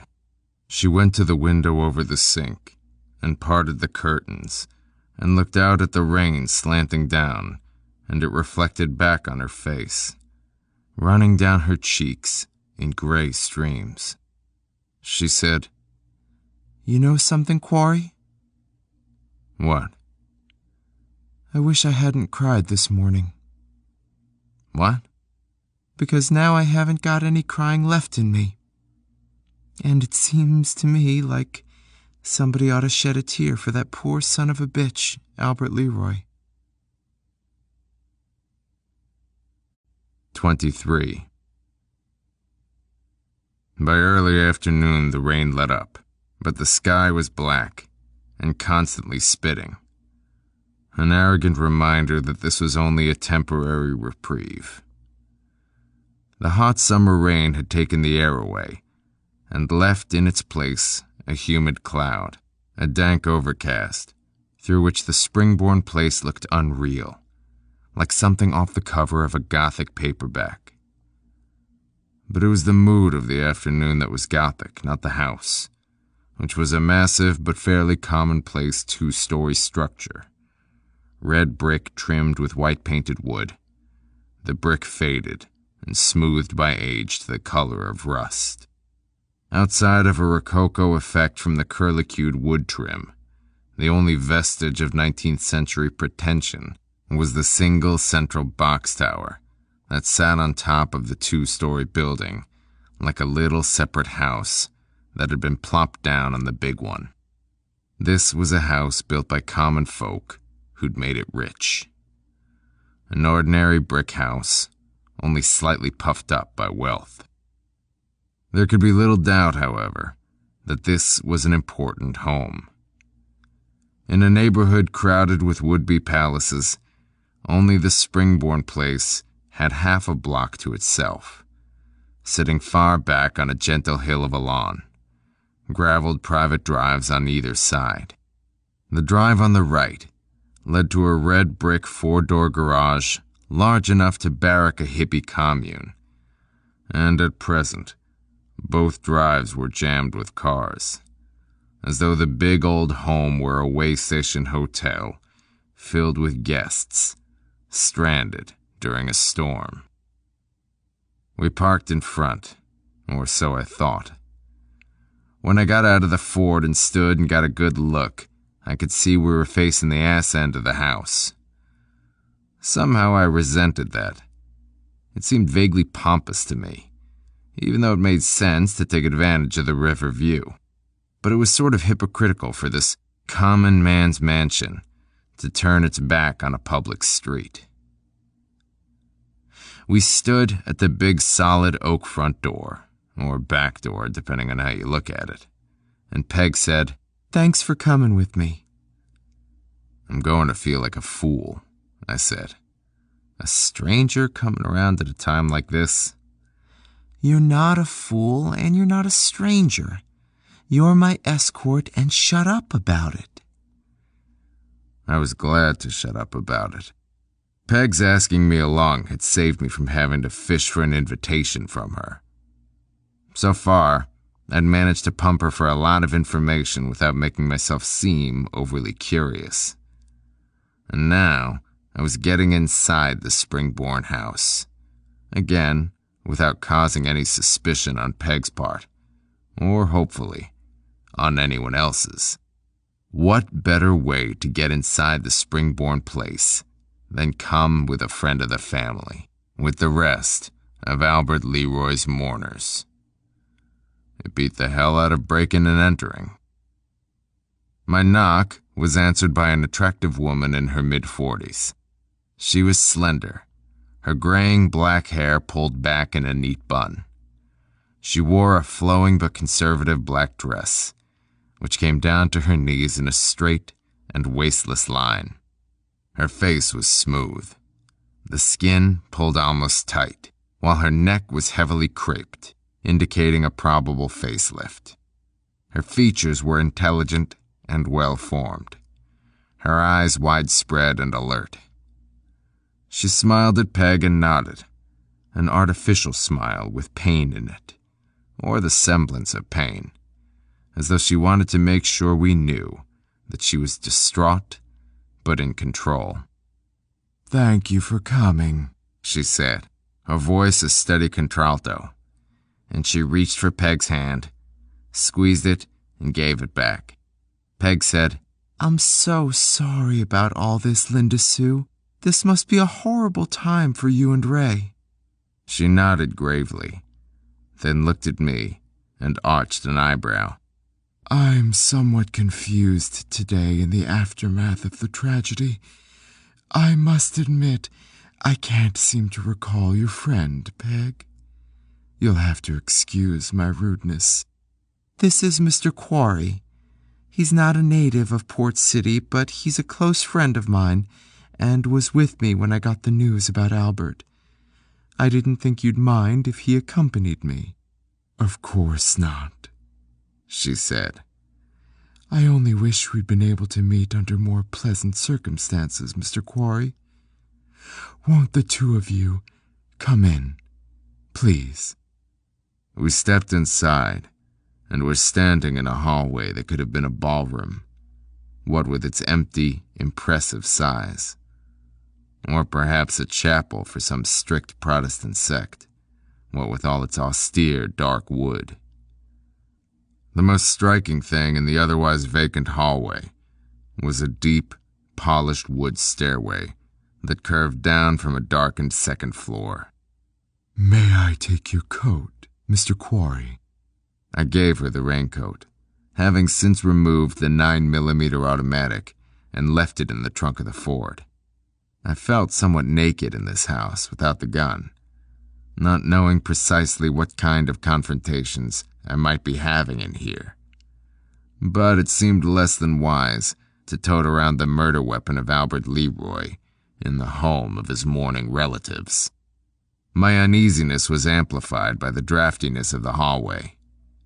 It was cool in here, centrally air-conditioned, I supposed, an uncomfortable, morgue-like coolness. Linda Sue Springborn said, "Will you join us in the drawing room, Mr. Quarry?" She motioned to a doorless archway to her left. "Raymond's in the den waiting for you, Peg." She smiled and said, "I understand you're going to discuss business matters. I'm glad you are. That will make things easier for Raymond. Get his mind off this very depressing day." Peg nodded, smiled at Mrs. Springborn, smiled apologetically at me, pressed my hand, and disappeared through the French doors opposite the archway. I followed Mrs. Springborn into the drawing room. She said, "Make yourself at home," and left me to fend for myself. I found a chair in the corner and sat. I was sitting before I realized I was the only person doing so. The other 20-some people in the room were standing around, trying to look mournful, none of them taking advantage of the chairs and several davenports. I looked around the room and understood. It was a nice room to visit, but you wouldn't want to live there. It was one of those rooms full of chairs you don't sit in, tables you don't set things down on, or pick things up off, with bookcases full of leather-bound volumes you don't read, and a fireplace you don't burn wood in, and a grand piano you don't play. The walls in here, though, were not the cheerless dark wood of the hallway, but a rather pleasant pastel green satin paper. This was offset by deadly dull paintings stuck here and there, full of meadows where horses postured stiffly, and trees seemed made of green and brown plaster. Mrs. Springborn circulated, like a hostess at a reception, and periodically remembered the occasion, alternating a sad sideways shake of her head with an up and down nod, both of which I took to represent her restrained sorrow. No one spoke above a whisper, unless they were speaking with Mrs. Springborn, and never once did I hear Albert Leroy's name mentioned. I had the distinct feeling Albert Leroy could have walked into the room unnoticed. I had the odd notion that I was the only person in the room who had really known Albert Leroy, the only person who had played any meaningful part in his life, the only one who viewed Albert's death with at least some importance. This went on for an hour. Sometimes the room had so little motion, the whole thing could have been a painting, and as dull and lethargic a painting as the landscapes on the walls. I was getting thirsty, in spite of the coolness of the room, and must have swallowed several times, in a dry sort of way, because Linda Sue Springborn came over after a while and stage whispered, "Could you use a drink of water?" And she winked. Suddenly, I liked her better. I smiled and said, "Yes, I sure could use a drink of water." I followed her out of the room and through the hallway into a room that was obviously used for living and not display, with a couch in front of a television and a soft lounge chair next to a table strewn with magazines and paperbacks. From there, she led me through a smaller drawing room, not as lived in as the previous room, but not as much a museum as the other drawing room either. Off of that was a small, overblown closet of a room, a small study with a desk and one wall of books, and 3 walls of awards and photos relating to the kitchen corner radio program. "My den," she said. "Not near so large as Raymond's, but I need my privacy as much as he does. Maybe more." She went to the bookcase, where in the middle a space was reserved for a cluster of bottles and glasses, which made for a small but sufficient liquor supply. She said, "Sorry, no ice," and poured me a shot of scotch, as though she knew that was what I wanted. It was. She made herself a hasty gin and tonic and had it down before I'd even sipped my scotch. "You take that like it's medicine," I said. "Exactly what it is," she said. "A transfusion for an anemic soul." She smiled. She was rather pretty, in a plastic surgery sort of way. Her eyes were hazel. "How glad I am for a stranger to talk to. Someone I don't have to play games with." "Oh?" "I didn't love my brother, Mr. Quarry. He was a burden in life, and he's a burden in death." "Those words sound cold even to a stranger's ears, Mrs. Springborn." "Well," she made a face, and there was sadness in it, somewhere. "it isn't true to say I didn't love my brother. I used to love him. I loved him before he became irrational, before he became a hermit. He was a bright man once, Mr. Quarry, maybe a genius, near it anyway. But he had a mental breakdown, was given shock treatment, which was maybe a mistake, because afterwards he was a vegetable. Tell me, Mr. Quarry, how do you mourn a potato?" She laughed. Then abruptly the laughing turned to choking, and her eyes teared. She brushed away the wetness and fixed herself another drink. She could mix a gin and tonic as fast as I've seen one made. She could down them with the best of us, too. "There's something in your face that makes me feel I can be open like this with you, Mr. Quarry. And Peg, she's a good girl, a smart girl. She's a little wild sometimes, but I don't think she'd bring one of her casual shack-ups along with her. She must think well of you to bring you along. Can I have another scotch? Of course, certainly. Let me have your glass. Where are you from, Mr. Quarry? Nowhere, really. What's your trade? I'm a salesman. What do you sell? Myself, mostly. Like everybody else. How true. How true that is. We're all prostitutes, Mr. Quarry, in one way or another. We pursue almighty buck, the great American pastime. But what happens when we get almighty buck, Mr. Quarry? I've never had that problem.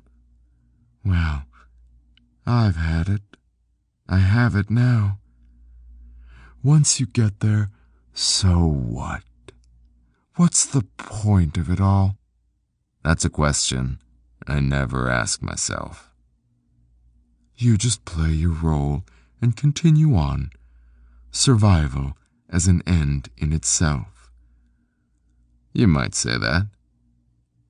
We have roles we play, Mr. Quarry, and sometimes playing them, we forget who we really are. She laughed, then said, Do you know? Her voice slipping into a flat Midwestern nasal twang. Do you know I've made a pile of money being a homey, down-to-earth Iowa gal? Like to hear a recipe for chocolate marshmallow fudge? Some tips on jarring preserves? She shook her head and began making her third gin and tonic. I touched her arm. I said, Listen, it's none of my business, especially since I don't know how much you can hold. But you've got a role to play out there, with your friends and relatives, and a gutful of gin and tonic might not be the best thing for you to be riding on. She made the drink anyway, and had it down before she answered. Leeches, she said. None of those SOBs, none of them cared about Albert when he was alive. Why should they care now? You're important business people in this town, I said. They come out of respect to you. Leeches, she said. You want to go back now? Yes. I walked her back, and she was a bit wobbly on the way. But once in the drawing room, she straightened and resumed her role of stiff upper-lipped, bereaved sister. She was a good actress. 24. After a while, I went out into the hallway and sat on the bottom step of the winding staircase. It was nice getting away from that drawing room full of ghouls. It was nice sitting alone. For half an hour, I sat and watched the French doors to Springborn's den and waited. Finally, Peg came out and gave me a wry smile and said, Having a good time? Terrific, I said. Any progress? She shook her head no. Still a stalemate situation, she told me. Probably best sorted out by lawyers. Ray was too good at business wheeling and dealing, she said, and she was too stubborn for either of them to make any headway. Then she said, Well, now look. I suppose I ought to go pay my respects to Linda Sue and make the rounds talking to the friends and relatives. What a pain in the ass. I suppose you've had your fill of all that. You want to wait out here for me? Sure. Take your time. I don't mind the waiting at all. Really? Really. I watched as she disappeared into the drawing room. Then I went in, through the French doors. Raymond Springborn's den was similar to his wife's, but on a larger scale. One wall was a window that provided a no doubt breathtaking view of the Mississippi, a view blocked right now by drawn, cream-color curtains. The room was full of dark wood, like the hallway, but not so barren, with a non-functional fireplace across from the French doors, its mantel covered by trophy-style awards, and much wall space taken up by framed citations, plaques, and photographs pertaining to the kitchen corner radio program and various other spring-born Leroy family enterprises. The wall opposite the cream-curtained window was all but engulfed by a desk about the size of a small tank, a grooved, scarred desk, stacked high with paperwork. The half of the back wall that wasn't taken up by French doors was a bookcase, and in front of the bookcase was a steel-framed cart with a modest supply of liquor and glasses riding it. Raymond Springborn was standing with his back to me, replacing a bottle of bourbon on the stand, getting ready to chug down a healthy glass. Apparently, he hadn't heard me come in, his mind on the business dealings he'd discussed with Peg, perhaps, or maybe he was just anticipating the forthcoming jolt of bourbon. "I'd like to talk to you, Mr. Springborn," I said. I startled him. I heard him choke on his swallow of bourbon, and he swiveled, his face intensely surprised and angered.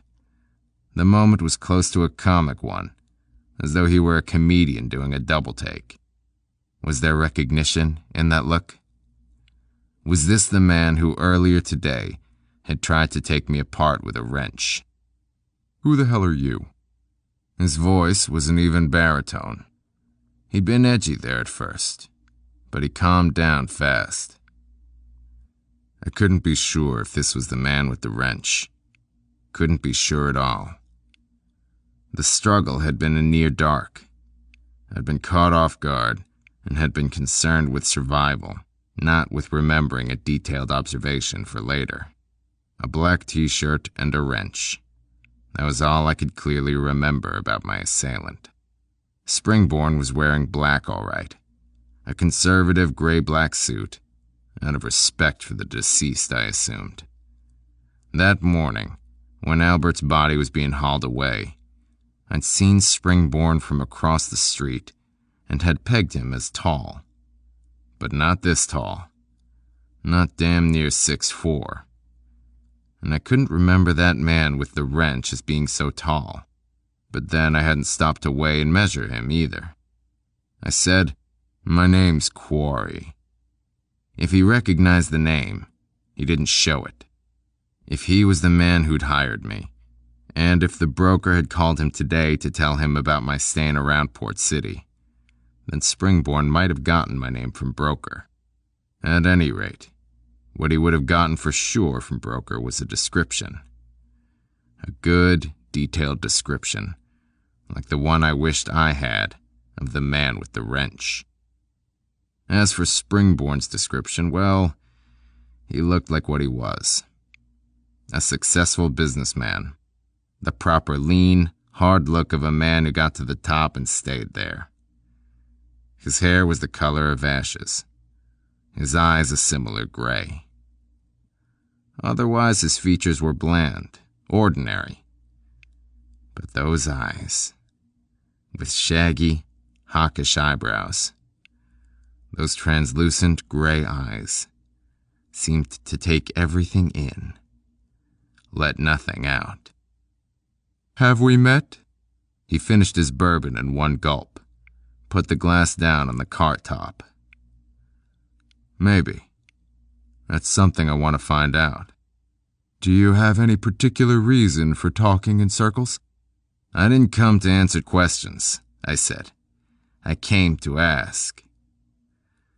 Now look, I don't know who you are, or who you imagine yourself to be, Mr.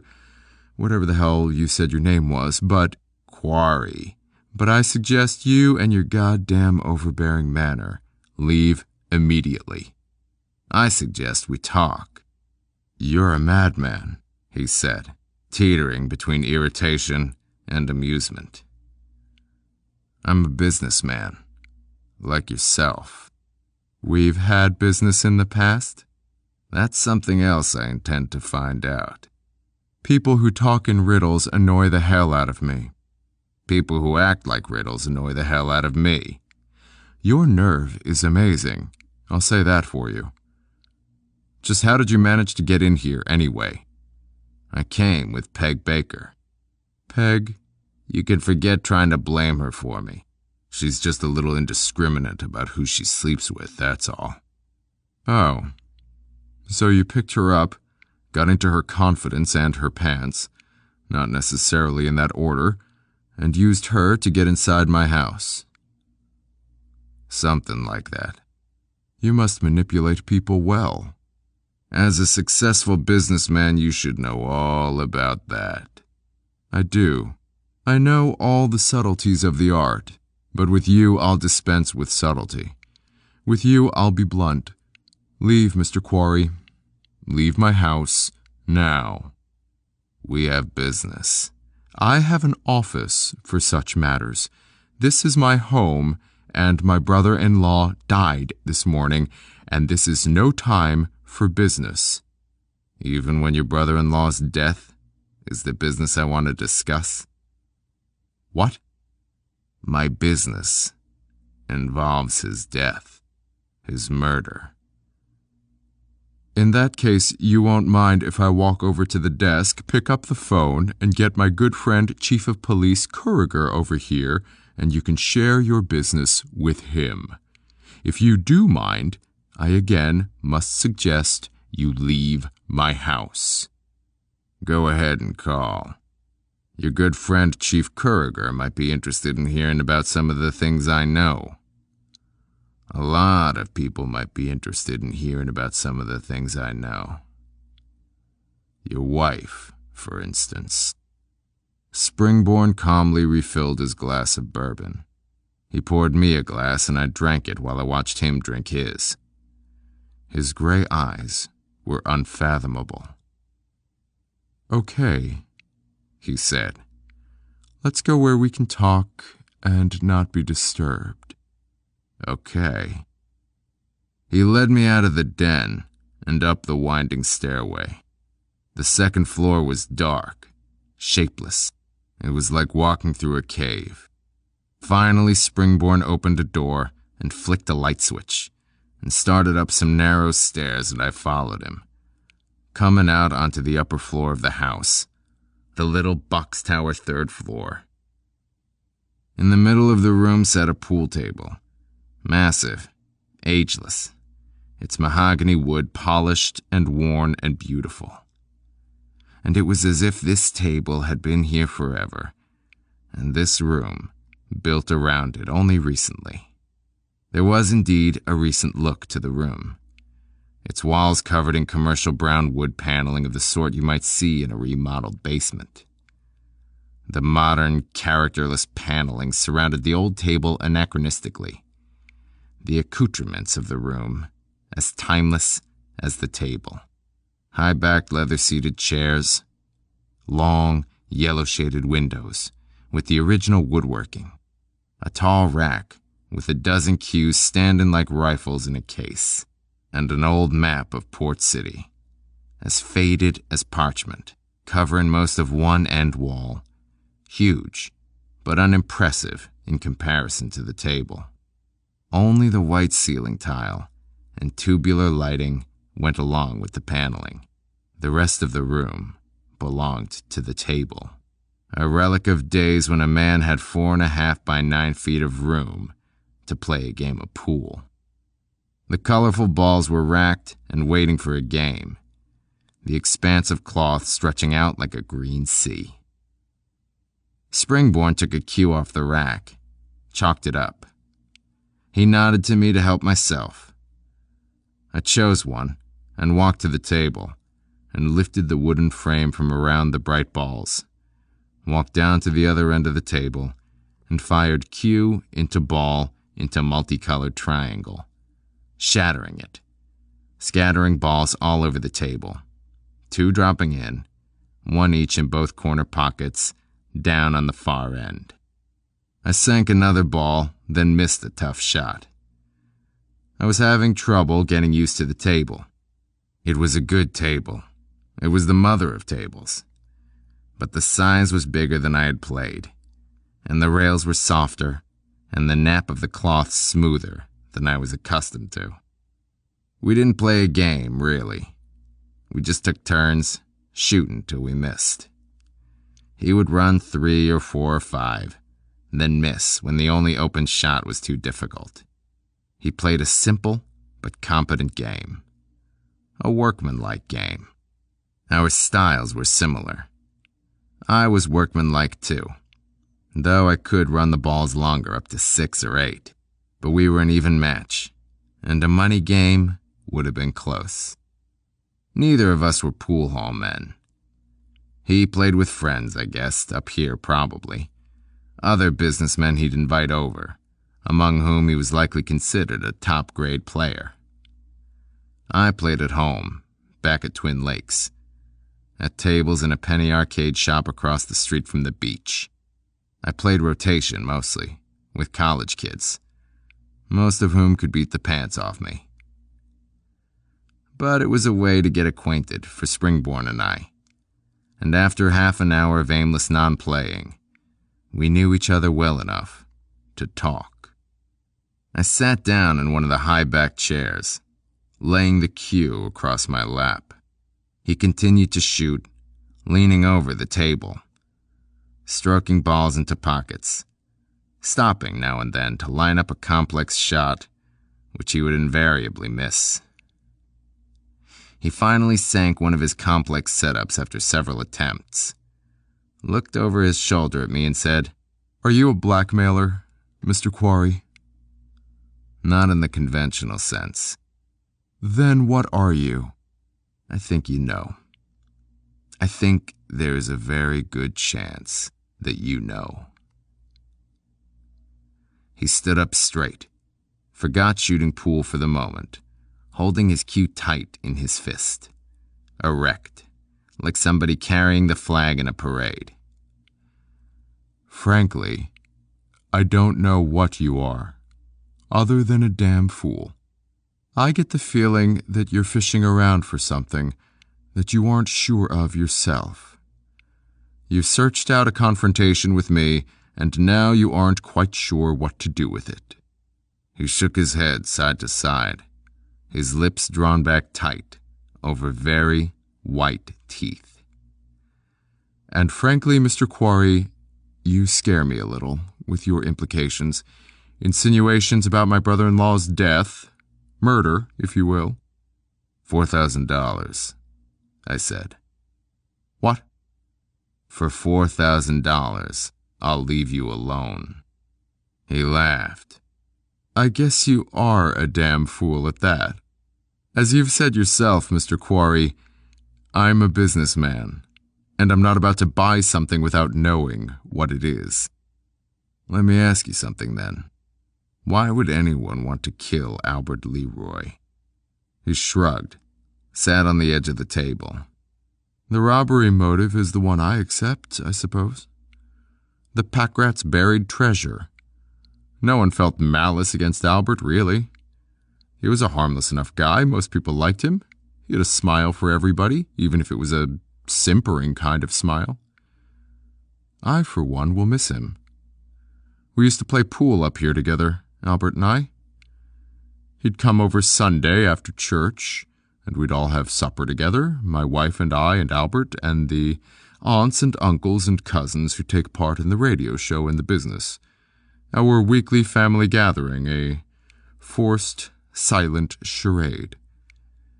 But after supper, Albert and I would come up here and play 8-ball for a few hours. I'd let him win 1 out of every 3 games or so. In the final game, I'd let run close.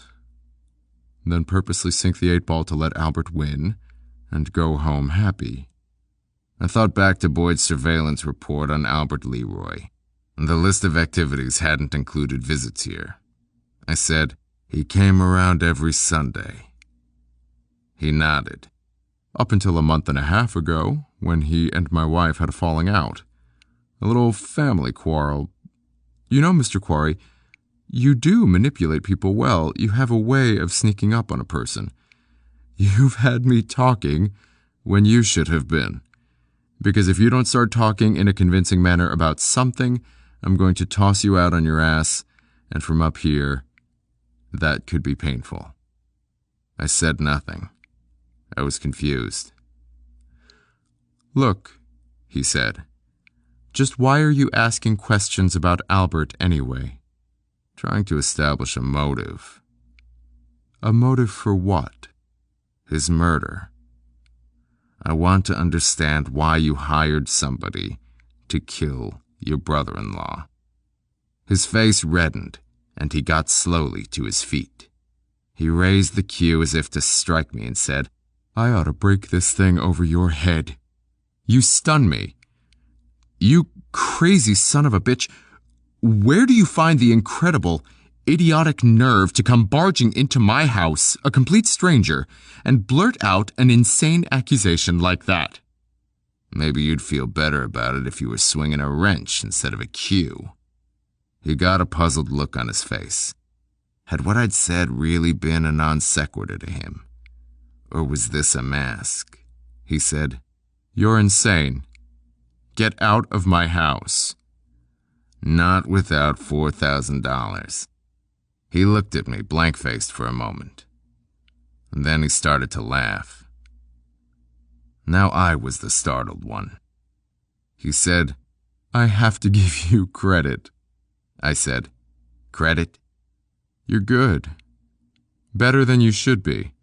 You know, I ruled Vince out at first because you didn't look right. You didn't seem like the type who'd get involved with him. But this ridiculous attempt to implicate me in Albert's death, who but Vince could come up with something so absurd? He laughed again, more harshly this time. You even had me wondering if maybe Peg put you up to this. To force me into handing bunnies to her on a platter, though I couldn't really believe Peg would try anything of this sort. But Peg is a friend of Carol's and could possibly have known about Carol and me, so I was thinking about it. I swallowed. I wondered what the fuck was going on. I felt like an actor who had wandered into the last scene of a strange play. Vince is just crook enough, he was saying. Just cretin enough to try something ridiculous like this. What's the matter? Isn't he satisfied with the cushy job I set him up in? Does he know anybody else driving a hack making that kind of money? I didn't know what the hell he was talking about. We'd been playing a game, both of us, but different games. Suddenly, I was filled with doubt. Suddenly, I knew Springborn was not the man with the wrench, and that I was digging a nice, deep grave for myself by tossing around all those hints about Albert Leroy's death. I stood up and said, 4,000 isn't so much to ask. No, he said. It isn't. That's one reason I figure this is Vince's scheme. A small-time thinker, Vince. A man with extremely limited vision. Let me give you some advice. You seem like a reasonably intelligent guy. I don't know how in Christ's name you got mixed up with Vince, whether he's a friend of a friend or somebody you met in service or someone you ran into in a bar or what. But however you picked him, you picked a loser, Mr. Quarry. Now, I'd advise you to head back to wherever it is you hail from. Do not pass go. Do not collect $4,000. I don't bluff easy, I said, aching to go, but for appearance sake not wanting to give in too quickly. How much do you know about Vince? Not much, I admitted. Christ, not much. You don't go in for that kind of stuff, do you? What kind of stuff? Maybe you aren't, Listen, he hasn't tried anything? Those gray eyes were trying to tell me something. I don't understand you. Maybe. maybe you don't. Well, Mr. Quarry, you just find your own way out. You seem to have enough ingenuity to do that anyway. I'm going to stay up here and shoot myself some pool. The activities downstairs are too morbid for my tastes. You know, you're not a bad pool player yourself, Mr. Quarry, though you wouldn't do well if we were to play a game for money. When we were shooting around, I was sandbagging, you know. So was I. No, you weren't. You were playing full out. It's a naive quality you seem to have. You're a trusting sort for a blackmailer. However, you do shoot a fair game of pool. But you won't win playing with me. Pool's my game. Wrong, Springborn, I said, with some admiration. Your game is poker. He bent comfortably over the big old table and batted an 8-ball into a corner pocket, and I left him. 25. One thought throbbed through my brain. Get the hell out of here. I walked quickly across the unlit second-floor hallway, anxious to reach the glowing area of light ahead that marked the top of the winding stairway, which would lead me down into that big, empty entryway, and then outside into dreary, overcast freedom. I'd been an asshole to stay in Port City. An asshole to think I could find my way through so complex a maze in so short a period of time. An asshole to risk everything to regain $4,000 and maybe have a shot at avenging Boyd and myself on that son of a bitch with the wrench. Well, I wasn't going to play asshole any longer. I was going to grab Peg by the hand, take her back to her apartment, and bang her goodbye, then head on home to Wisconsin. I actually sighed with relief as I neared the staircase. In the middle of the sigh, somebody touched my shoulder. I shivered. Not from being cold, though cold I was. Cold sweat variety. I'd been all but running through that hallway like a kid afraid of the dark. And now, somebody was touching my shoulder, and I didn't know whether to laugh, cry, scream, or crap my pants. So I didn't do anything. I waited for something to happen. Linda Sue Springborn stepped out of the darkness and said, I heard it all.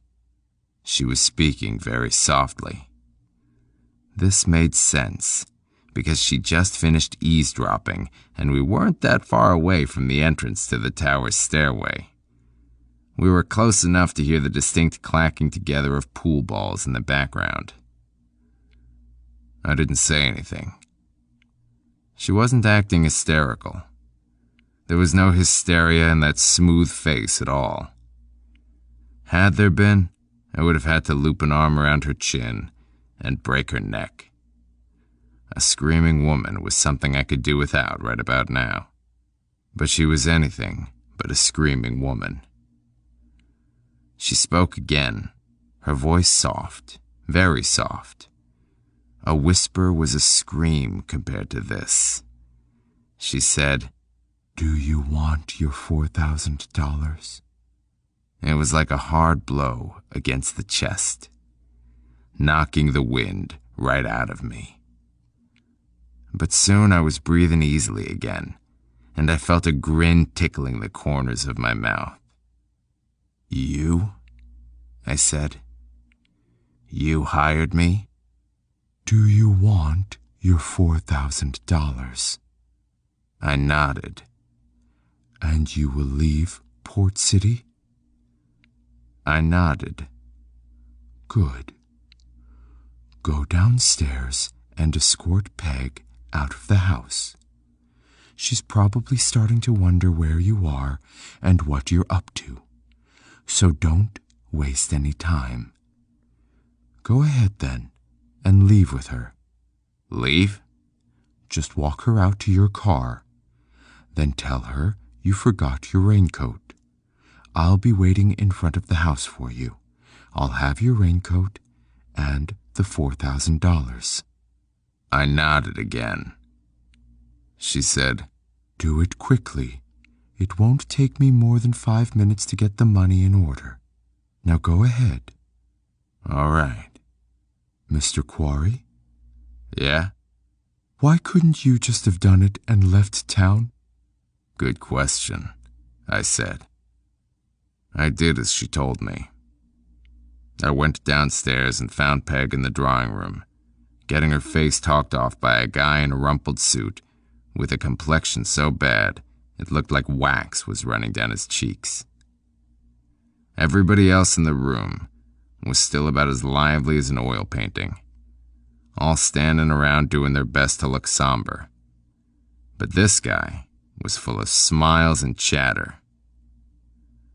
"Who the hell was he?" I said, as we walked out of the drawing room into the hall. He seemed like the only one having a good time. "Oh, sure," Peg said. "He's lots of yucks. He's the fucking Undertaker." "Well, when he goes," I said, "I hope they close the casket." Peg giggled. "Yeah, that is a nice face he's wearing, isn't it?" Outside, the rain was still holding back pretty much, keeping it down to a light misting. It was getting into late afternoon, but nobody told the sky about it. It was stuck at midnight. On the way to the Ford, Peg told me anecdotes about the various creeps she'd been talking to inside the house. And as I opened the car door for her, I said, "Shit, forgot my raincoat." "I'll go back and get it for you, Quarry." "Nah, that's okay. Be back in a flash." I didn't see Mrs. Springborn at first. She wasn't standing on the porch. She was off to the side, near some shrubbery. She was wearing a long black coat, and all that showed up as I approached was the whiteness of her oval face, like the face of a Madonna, but a Madonna with a bad taste in her mouth. When I reached her, she handed me my raincoat, and I put it on. Then she handed me an envelope and let me look inside and count the crisp $100 bills. There were 40 of them. When she saw I was finished counting, she said, "Goodbye, Mr. Quarry." "Not that easy, Mrs. Springborn." "Just that easy." "No. I want to hear about it. I want to know all about why you had your brother killed." "I'm not going to tell you. My agreement was to pay you, and now here I am paying you again, which seems payment above and beyond the call of duty, does it not?" "Are you trying to tell me that I'm not responsible for your associate's death?" "Yes, your, agent? At any rate, the man you work through, the man you know as the broker, I believe, called me and told me all about your wild story of a man with a wrench. I would imagine it's a true story. You don't seem like a man who'd be prone to hallucination. But, sir, whatever it was that happened to you and your late partner was the result of some unknown factor that neither you nor I had control over.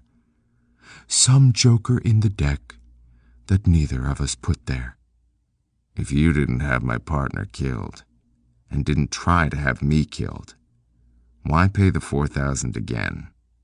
"To get you the hell out of Port City. Why else do you think, you incompetent bastard?" Her low voice sounded almost like a man's. Deep, harsh. "Your broker warned me when he called that there was an outside chance you'd be poking your nose around. He'd take care of it, he said. But there was a slight chance you'd cause some trouble. And then you show up here. I couldn't believe it. Even after we spoke and I knew that you must be who you were, I couldn't believe it. I still don't.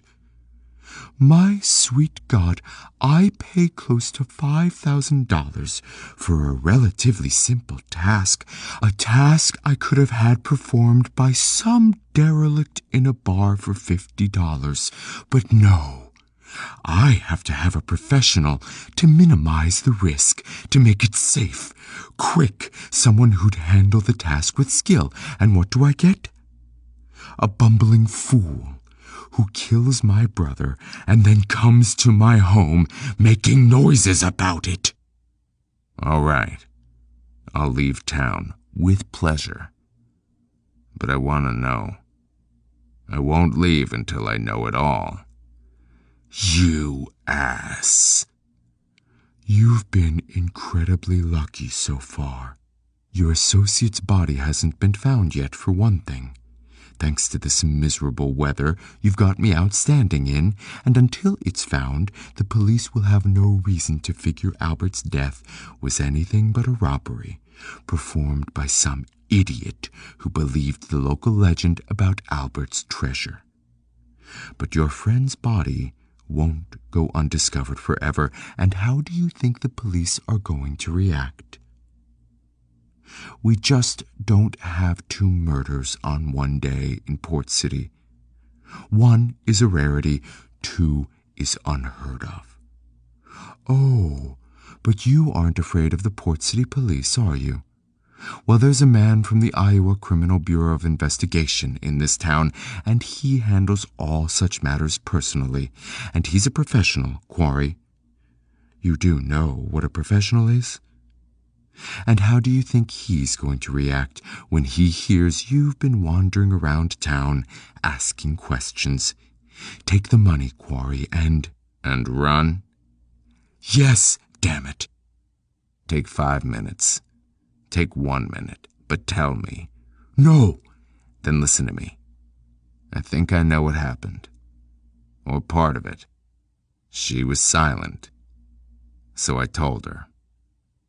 The way I had it figured, Albert Leroy had found out what was going on between Raymond Springborn and his girlfriend in the apartment across the way. Maybe it had started out as a streak of the voyeur in Albert. Maybe he had just come upon the 2 lovebirds by happy accident, who knew? But come upon them he had, and Albert found power in what he knew, power to come to Raymond Springborn and ask for money. More money than he'd gotten in his job as a janitor, that was for sure. Probably far beyond that. Maybe he'd asked to be on the goddamn board of directors, or some other silly-ass thing he felt he had coming to him as right of birth. Whatever. He had used what he knew to twist Raymond Springborn's arm, and had gotten killed for his trouble. She remained silent till I was finished. Then she said, Take the 4,000 and go, Quarry. I'm close, aren't I? I said, through gritted teeth. I thought I had it figured exactly right. I thought your husband had tried to keep his affair from you, to hide this little girl he was using to scratch his 7-year itch, that he'd hired your brother's death, and had done away with the threat of you finding out about his cheating, getting rid of the family deadwood to boot. She leaned forward and spoke with her lips peeled back, saying, Do you think I care whether or not Raymond fucks that little whore? Do you think I give a good goddamn if he fucks every bitch in heat in the world? I don't want his goddamn bed. I haven't wanted it for years. I like the pressure off me. Oh, wait, I said. Wait a minute. No wonder. No wonder. Your husband has never known a thing about this, has he? Damn. Albert came to you with the story about Ray's cheating, didn't he? Albert came to you with the demands. This is nonsense. It sure is. No wonder your husband was so indignant when I made those implications about him killing Albert. And you didn't really give a damn about that little girl he was screwing, did you? I told you. I didn't want to be part of his damn sex life. Raymond and I, we have an understanding, a way of living together. Our life together is the business. The business is our relationship. We don't have any children, couldn't have any. Our family is the business. And our relationship is the business. And why don't you go fuck yourself? You don't want your husband to find out about Albert, do you? You don't want him to know that you had your own brother killed. Quarry? And no wonder. A woman who'll murder her brother might do most anything. How much, Quarry? I have another 4,000 in the house. Just wait here. I'll get it. I'll get it for you. Why did you want him dead? What threat did Albert pose you? You didn't give a damn about your husband's cheating. She said quietly, in defeat. He said he'd tell everyone about Raymond. He'd go to the press and he'd tell them about Raymond and the girl. And I laughed, because it all made sense. The motive was there at last. Scandal. An empire built on chicken soup and fudge recipes, and family cannot endure a scandal. The rest of the world may accept adultery. The jet set and movie stars may be able to screw when and whom they please, but not in the Midwest. Not when you're Linda Sue and Ray Springborn. The kitchen corner couple. And who knew how many other Springborn skeletons in the closet Albert would have been able to reveal. Intended to reveal. Raymond Springborn's mob connections, perhaps? And what else did Linda Sue have to hide from her public? There had to be something. Perhaps any number of somethings. Whatever they were, the scandals would be fueled by their source. The broken down, pitifully neglected member of the kitchen corner clan, Albert Leroy. So that's why Albert Leroy had to die, I said. He died a long time ago, she said. He was a vegetable. Yeah, I know, a potato, you told me before. What did he ask for? He wanted to be vice president of Springborn Leroy Enterprises. He wanted decision-making power. He wanted a fat salary, like you guessed. He wanted too much. Yes, he wanted too much. He was a lousy janitor. How could he expect to move into an executive position? He couldn't have handled it. He would have been a public embarrassment to us if he didn't run us out of business first. He was enough of an embarrassment to us as he was. What about that fabled treasure of his? He did have around 9,000 or 10,000 in the bank, left from his inheritance. What of that? It's mine now, or was. I've given you people the equivalent now that you've been paid twice. Shit. That was nice of your brother, wasn't it? Paying you back what it cost to murder him? What's the purpose of this? What do you want, Quarry? Nothing. This 4,000 will do fine. You'll leave then? I want to know one thing more. What? Who is Vince? I have no idea. Now, don't bullshit me, Linda Sue. Maybe housewives all over Middle America would believe you, but this is your brother's killer you're talking to. I tell you I have no idea. I heard Raymond mention the name just now when you two were talking up in the tower room. I never heard the name mentioned before. You realize, don't you, that this Vince is probably the guy who stole the 4,000 and killed my partner? What do you care? You have 4,000 and you're still alive. She was right. Okay, I said. I'll be out of Port City before midnight. Make it sooner if you can. Don't worry. I got no intention of settling down here. Quarry? What? Why Why aren't I twisting your arm for any more than just this 4,000? Because your brother tried the same thing, didn't he? And you murdered him for it. Hell, I'm not even your brother. I'd hate to think what you'd have done to me." Her eyes and mouth were tight, in the plastic surgeon's mask. "You pompous ass. Where do you get off with that condescending tone? You keep saying that I murdered my brother. Let me remind you, you smug, smart-ass bastard. You murdered Albert Leroy." "No," I said. "I killed him. You murdered him." And I left her to think about it. I hoped she'd think about it a long time, but I doubted it. 26. I woke with a start. I looked at my watch. 8:30. I'd slept 15 minutes. After 2 hours of staring at the ceiling, thinking more thoughts than is healthy, I dropped off to sleep, which wasn't healthy either. When Port City was just another unpleasant memory, then I could sleep. Not now. Not yet. Peg was beside me, asleep for an hour and a half, an arm draped loose across my midsection, her head snuggled under my shoulder, one breast crushed casually against my side. We'd had supper in the kitchenette and dessert in the bedroom, and spent the rest of our time drinking the 1/3 of a bottle of scotch, which constituted the remainder of her liquor supply, and mindlessly chit-chatting, finding out as much about each other as we cared to know. She gave me an uneasy feeling.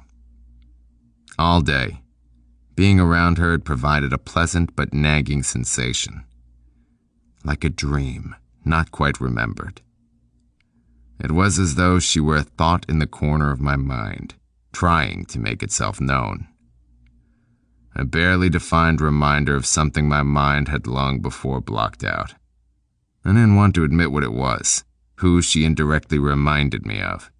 I didn't want those feelings to crawl up out of my subconscious and onto a rock of awareness where they could wriggle and tease and bathe in my understanding of them. I didn't want to face the realization that I hadn't felt like this since I was young. A young man who believed in certain absurd abstract notions. A young man who married before he should have. Feeling emotions he defined as profound and should have seen for the animal instincts they were. But Peg, this sexpot centerfold blonde right out of a wet dream, this gracefully aging beauty who liked one-night stands with greasy-haired potheads 10 years her junior.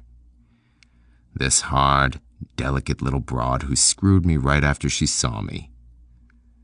She was getting dangerously close. She was getting dangerously close to being a person in my life. Women hadn't been persons in my life for a long time. Women were pretty receptacles for pent-up biological and psychological waste material, an extension of self-abuse, nothing more. But why then was I thinking crazy thoughts about her? Wild thoughts, like thinking of asking her if she could use a business partner, someone who could add a fat bundle of cash to what she'd saved, to aid her in her attempt to either possess or escape from bunnies. Why was I entertaining this fantasy insanity of wanting to ask her to go partners with me? To find a bar or club or restaurant or diner or anything somewhere, out west maybe, and run a quiet, legitimate business with days and nights and maybe years of breathing and eating and screwing and doing all those things that make life tolerable. Maybe even grow old together. Or at least older. Of course, I didn't have much saved up, but I did have that plastic bag of white powder that was worth a lot of money. And bullshit. I was used to being alone. I liked it. People annoyed me. Sometimes companionship got necessary, sure. So you would play some cards with people you could abide, you'd find some good-natured, well-bodied woman and take care of your needs. But my needs now were shifting. This business of killing, for one thing. This making a life out of death. You can only do that as long as your stomach and head are hard. Mine were getting soft in places. I was losing my edge. Otherwise, why else would I stick in town after a hit? Detachment. Never get personally involved in a job. The fundamental rule. And here I was, hip deep. Boyd's death eating at the back of my head. Albert Leroy less a shadowy target in my mind, and more a real person I'd shot in the chest this morning. And the one constant in my life for some years now. The broker, longtime business associate, had become a person to be distrusted, perhaps feared. At the very least, the umbilical cord of our working relationship was soon to be severed. In fact, I was, God damn it, thinking. I had to stop this goddamn fucking thinking. I slipped out of bed. Peg moaned and reached for me in her sleep, but I was too quick for her. I wandered out into the other room, moving through the museum her mother had left behind, went to the window and drew back the curtain. It was raining again. On the chair by the window was my raincoat, and in the raincoat was the 9mm. I'd retrieved the automatic from the trunk of the car, since I felt that until I was safely away from Port City, it would be best to have gun close at hand. I patted the pocket which held the gun. It was a deep pocket, sewn in special for this purpose. I wished I could put on the coat and go out and find the goddamn man with the goddamn wrench and use the gun on him and leave Port City.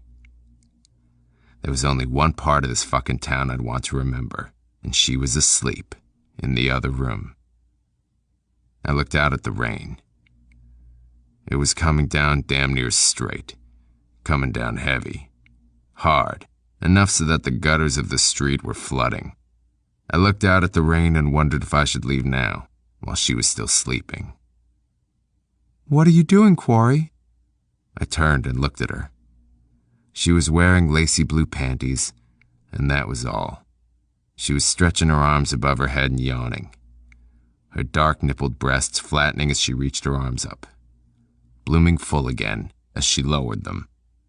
Nothing, I said. Outside, the thunder rumbled, cracked. She joined me at the window and looked out. The gray, streaking rain reflected on her pink flesh, as though someone were projecting a film and using her as a screen. She leaned a knee against the chair and touched the windowsill and said, "I like the rain." She was smiling, but just a little. I wish I could run out there just like this and jump around in it. Rain like that depresses some people, not me. It's a release, a gush, like crying or coming. She leaned over and picked the raincoat up off the chair so she could sit down. The gun fell out of the pocket and dropped to the floor. It was like another crack of thunder. "Christ!" she said, and sat down. She stared at the gun, as though she'd never seen one before, and was trying to figure out what it was. Her eyes were very round, very white, like the plates in her mother's china cabinet nearby. Then she looked at me with the blankness that precedes terror, and when her lower lip started to tremble, she bit it. "Easy, Peg," I said. "Now don't get upset." Who the hell are you, Quarry? Who are you, for Christ's sake? Now, Peg. Quarry, what are you doing here? I can explain. I went over and picked the gun up off the floor, shoved it in my belt. Just take it easy.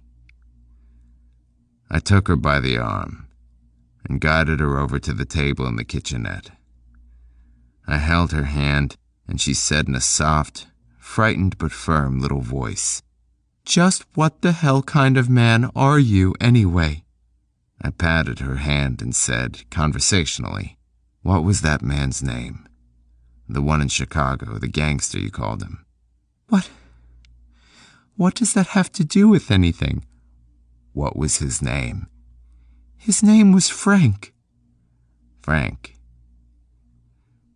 "Peg, I'm the kind of man your Frank was, I would guess.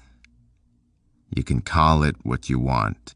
Gangster, mob person, whatever. The label doesn't really matter." She blinked. Just once.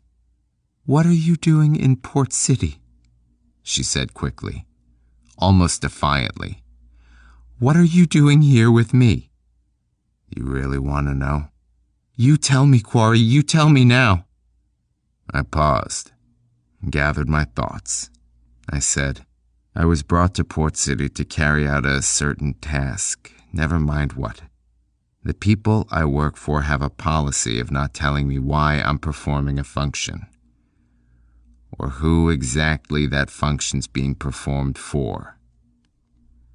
I just do as I'm told, and I'm given money, like any other working stiff. But this time, after the task was carried out, bad things started happening. For openers, almost $4,000 that belonged to my partner and me was stolen. And that was the nicest thing that happened to us. Then somebody murdered my partner and hung around and tried to murder me. You've noticed the bruised area on my chest and shoulder?" She didn't answer right away. Her face had turned bloodless white when I mentioned murder, but after a moment, she managed to nod her head, yes. This was from where somebody tried to do me in with a wrench. Damn near succeeded, too. So I've been nosing around, asking questions, looking under beds. I'm at a dead end right now.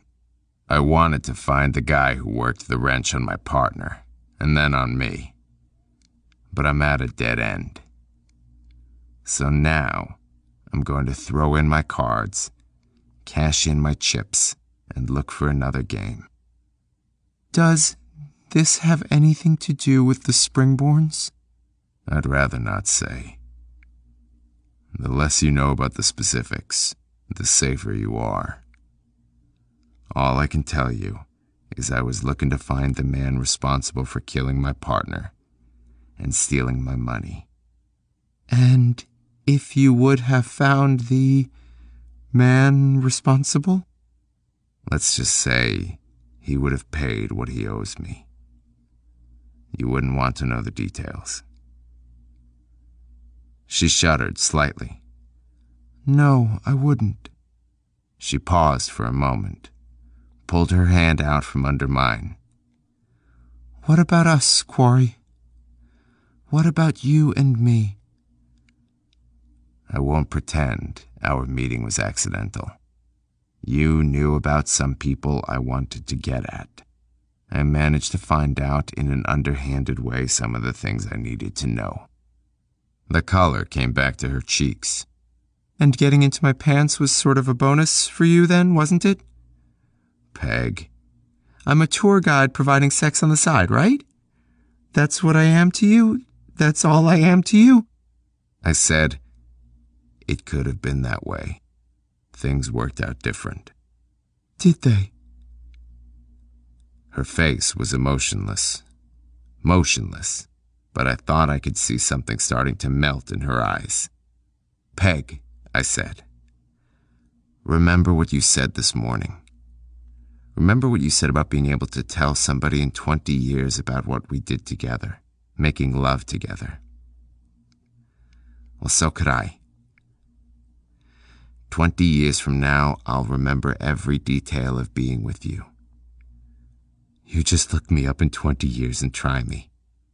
She gave me a tentative smile. She said, "Will you, Quarry?" "Yes, I will," I said. She was quiet for a moment. She was thinking. Then she made her decision. She said, "Okay, so you're a bastard.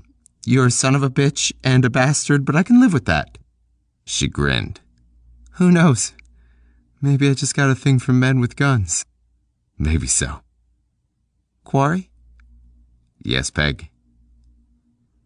Have you given up on finding the man responsible? Pretty much. You don't want to give up, though, do you? No. I'm close to him. I'm very close. Can I help you? I don't want to involve you any deeper in this. Aren't there any questions you could ask me? That isn't involvement, not really. There's no risk in me answering a few questions. Well... Please. I stopped. Then I said, "Do you know anybody named Vince?" She gave me an odd look, cocking her head to one side. "Vince," I repeated. "A guy named Vince."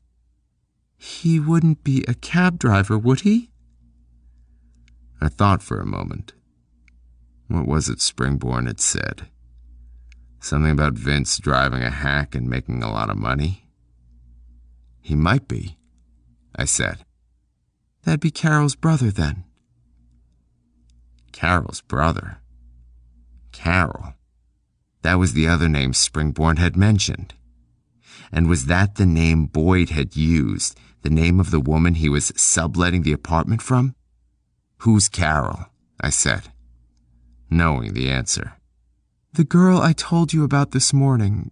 My friend. The one Ray Springborn was shacking up with, then all of a sudden sent packing to Florida. It was making sense. It was starting to make a lot of sense. I said, "Tell me about Vince." She shrugged. He's a deadbeat, and that's the whole story. He drives a cab, thanks to Ray. Carol asked Ray to fix him up with a good job, and Ray agreed. Besides, it keeps Vince's mouth shut about Ray and Carol. Matter of fact, I think Vince might have been putting the squeeze on Ray just lately. Maybe that's why Ray sent Carol down to Florida for a while. She shook her head. Why Carol cares about that brother of hers is a mystery to me, but I suppose it's because he's all the family she's got around here. You see, their parents are split up, divorced, and moved away long ago. That Vince is a real shit, Quarry. He's queer as hell, too. What? He's queer. They even had him in jail for it. I remembered what Springborn had said, the implication in his words. "Hasn't he tried anything?" Springborn had said. "You don't go for that stuff, do you?" Actually, Peg was saying, I guess he wasn't jailed for being a queer exactly. It was something worse than that. Much worse. Because Christ knows, as far as I'm concerned, a person's sex life is his own business, but this Vince, he's a pervert in the true sense of the word. You know why he got thrown in jail? He was propositioning other homosexuals, especially guys passing through town, you know? He'd take them out in the country in his cab and roll them. Take every cent they had, even their clothes sometimes, and beat the crap out of them for the sheer pleasure of it. I understood. I understood it all. "Boyd," I said silently. "Boyd, wherever you are, you son of a lesbian bitch, wherever you are, you're an asshole. A dead one, but an asshole." Why hadn't it occurred to me? The obvious. The dead obvious fact that Boyd had been slipping lately. That Boyd was getting sloppy in his work. So sloppy bad. I was thinking serious of quitting him. But he had been even more stupid than I'd given him credit for. He'd been stupid enough, asshole dumb enough, out of his fucking mind, crazy enough to get involved in one of his gay flings while on a job. That broken heart he'd been nursing, that busted heart he'd been carrying around with him as a souvenir of his disintegrating personal life, that torn valentine he wore in his chest he'd tried to paste back together with a new love. A love he found for himself right here in Port City. And Boyd had picked himself a dandy lover. I could picture the first meeting in my mind. Because I knew what Vince looked like. I was sure of it. I was sure he was that clown in the taxi stand this morning. The guy who'd sidled up to me in the Port City taxi service this very damn morning. I could see him in my mind. A skinny guy in a white t-shirt. Though in the apartment, it had been a black one, hadn't it? Dark complexioned, his hair oily and curly and black. His smile leering with the tooth in front chipped. His voice tough one second, effeminate the next. I could see him talking to Boyd, while Boyd thumbed through Twilight Love at the paperback rack. I'd been right about one thing. It was an inside job. Vince was the brother of Carol, the girl who'd been staying in the apartment where Boyd was doing lookout, meaning Vince knew enough about the situation to know that Boyd and I had been brought to town to do some kind of springborn dirty work. It was unlikely he'd have figured it right down to the murder of Albert Leroy. But he knew that Boyd and I were in town to do something under the table for one of the springborns, though he no doubt assumed Raymond. But never mind that. Vince had probably been able to gather from Boyd that a large amount of money was involved, and Boyd had probably promised Vince some of that money. Might even have indicated when the money would become available. Might even have arranged one last rendezvous with the chip-toothed charmer before leaving town. I had the sudden urge to go back to that alley where I'd left Boyd behind a wall of garbage cans and see if the body was still there. If it was, I'd kick it in the ass. Peg was staring at me, watching my eyes move with thought. When I came out of my near trance, she said, "Is Vince the man responsible?" The man responsible? The man with the wrench? The man who killed Boyd? Who took my money? Who tried to murder me? Yes. Yes, he was. "Never mind," I said. "Do you want to know where he lives?" she said. I nodded. "Above the cab stand," she said. "There's a wooden stairway in back. It's the only apartment up there. He's got the whole floor to himself. He makes good money driving a cab. Thanks to Ray." "Thank you, Peg." "It's okay." "Now forget all about it." "I already have." "Good." "Quarry?" "Yes?" "Are you going now?" "I better." "Are you leaving Port City?" "Yes." "Right now?" "Soon." "Will I see you again?" "Not tonight." "When?" "Not tonight." "I'll hear from you then?" "You'll hear from me." "Quarry?" "Yes, Peg." "Come with me for a minute." "Yes, Peg." 27. The same woman was sitting behind the glass counter, but she was wearing a different dress.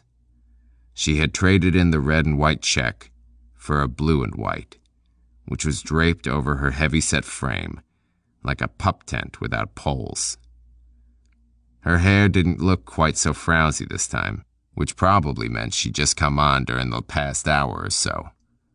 Whereas on my last visit to Port City taxi service, I must have caught her at the tail end of her tour of duty. "How's she going, mister?" she said, her smile a fold in the layered flesh of her face. She puffed at the last inch of a cigarette and flashed a brown grin and said, "What can I do for you?" "Hi," I said. "Hell of a night." "Hell of a night is right. Miserable as hell." "Yeah, all that damn rain. Listen, is Vince working tonight?" Vince? Sure, he went on an hour ago. You want me to get him on the squawker for you? Nah, don't bother. Just wondered what shift he was working. He don't get done till early this morning, after dawn. He very busy tonight? She comes in spurts. Right now he is. He's backed up 4 or 5 calls. But if you want to see him, just take a load off and wait. He stops in for coffee every hour or so when he gets a slow spell. He'll be along as soon as these calls is done. Give him a half hour, 45 minutes. Well, I'll come back in a little while. Suit yourself. I bought a package of gum from her and swapped her smiles and went out the door and stood in the soaking rain. The night was particularly dark, the street lamps like flashlights in a huge, dark warehouse. The street was full of rain and empty of cars. Only in the taverns a block down, Albert Leroy's block, were there signs of life, but even the drinking crowd seemed intimidated by the dreary weather. The noise and jukebox music of the bars seeming muted, half-hearted. Up here, by the taxi stand, all was quiet, deserted. I walked around to the back, passing Boyd's green Mustang, and put on my gloves and got the 9mm automatic firmly in hand. I climbed the open wooden stairway up to where Vince kept his apartment and got to work on his door. It had a new-style lock that might have been designed by a moonlighting burglar, the type of lock you can use a credit card to open. Once inside, I pulled the shades in the kitchen and switched on the light, and for a moment, I was startled. For that moment, I thought I was back where Boyd had stayed, back in that apartment I'd since found out belonged to somebody named Carol. The same pink stucco walls, the same new but cheap furniture, like something you'd see in a middle-grade mobile home. The wall-to-wall carpeting was even the same color, a murky green. The layout of the apartment was identical to the other one, and it was obvious the renovations of both had been handled by the same contractor, which wasn't surprising, considering Vince and his sister Carol shared the same landlord in Raymond Springborn. Vince was not a neat housekeeper. Any fears I might have had about coming in from the rain and leaving a telltale mess behind were quickly dispelled. The kitchen table was a sea of empty beer bottles and cans, mostly Budweiser, with more of the same littered around the edges of the room. The sink was full of several days' dishes, and the smell of garbage was so strong I wanted to wrap the whole room in brown paper and put it out for the trash. The bedroom's focal point was its unmade bed, its sheets soiled and smelly and sticky damp. Underwear and dirty socks and colored t-shirts and jeans were wadded and tossed here and there, as though Vince took off his clothes like a greedy kid unwrapping a Christmas present.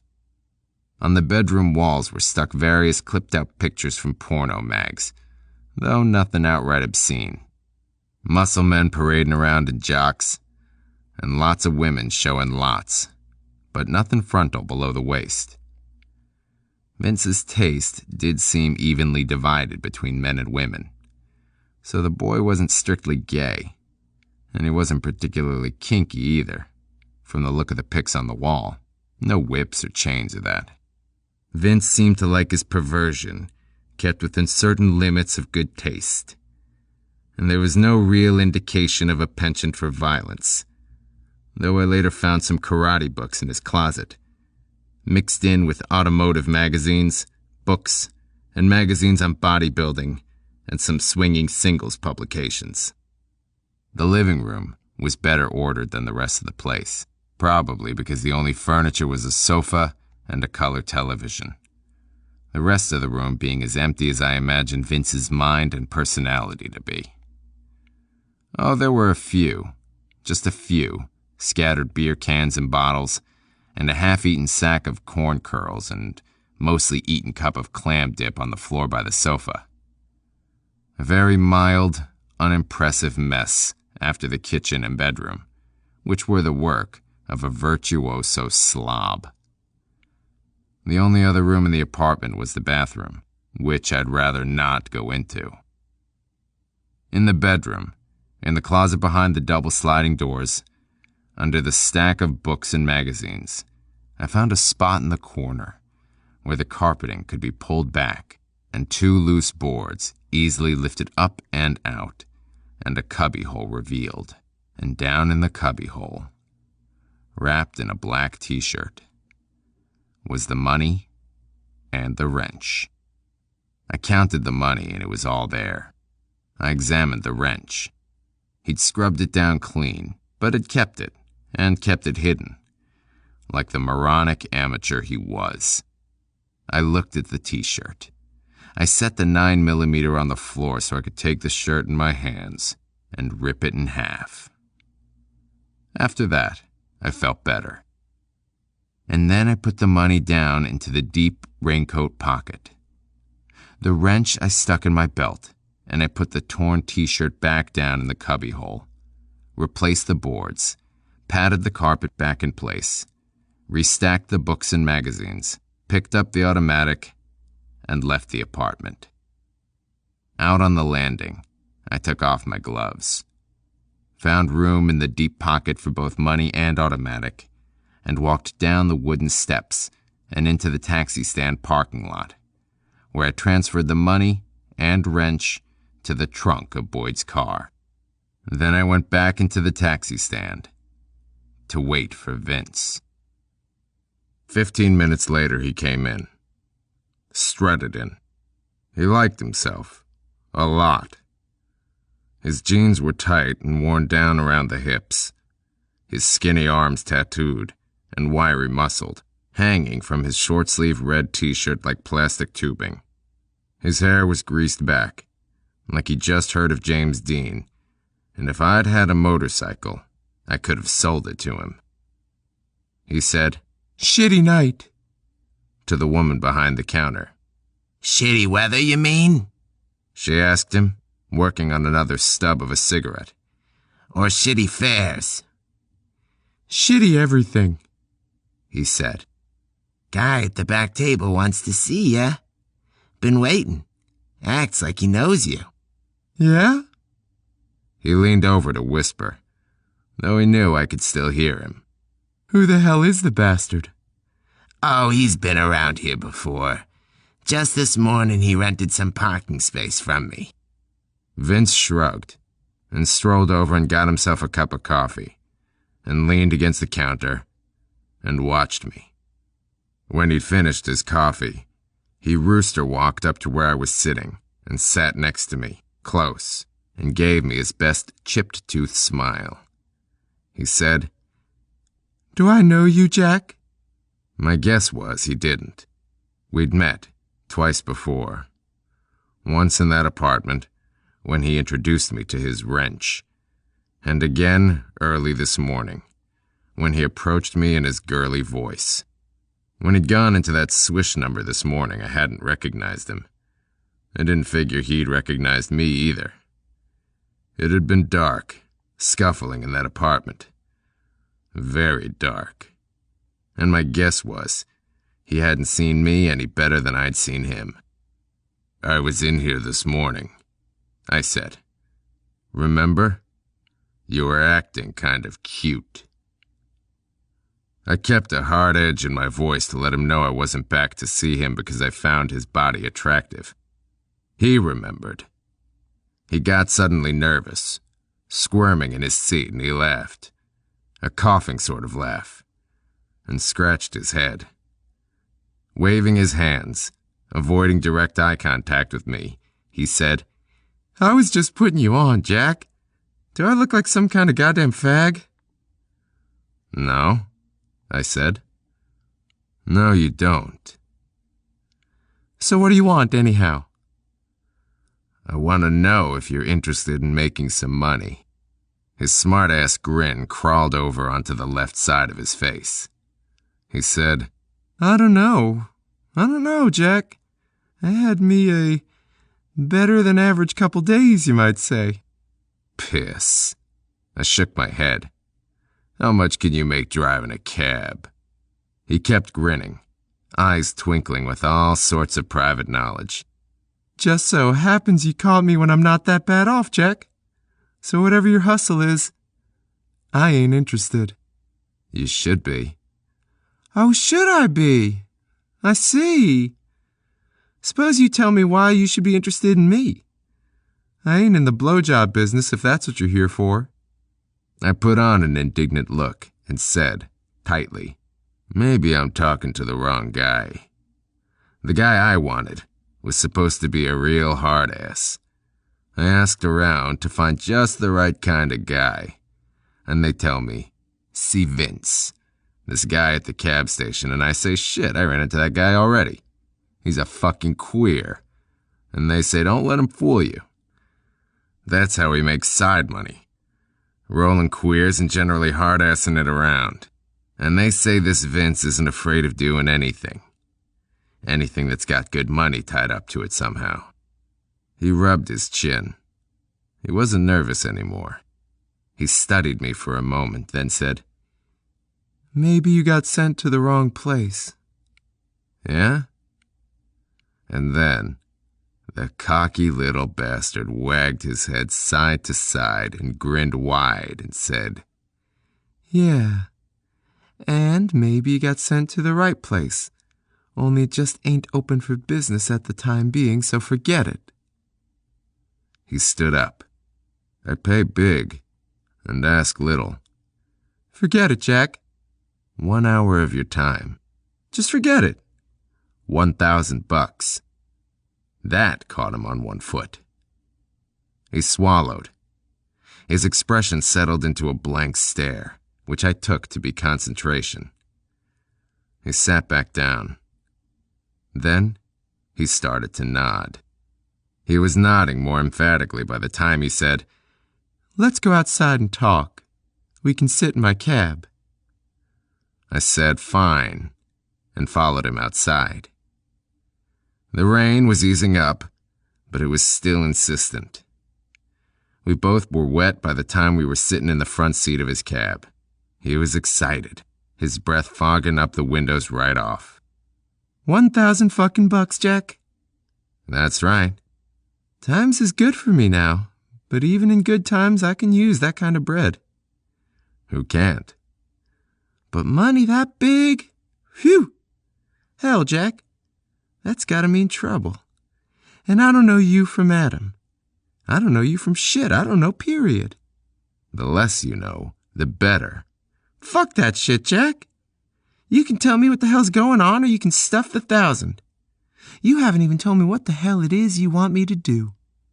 All I want from you is one thing. One simple thing.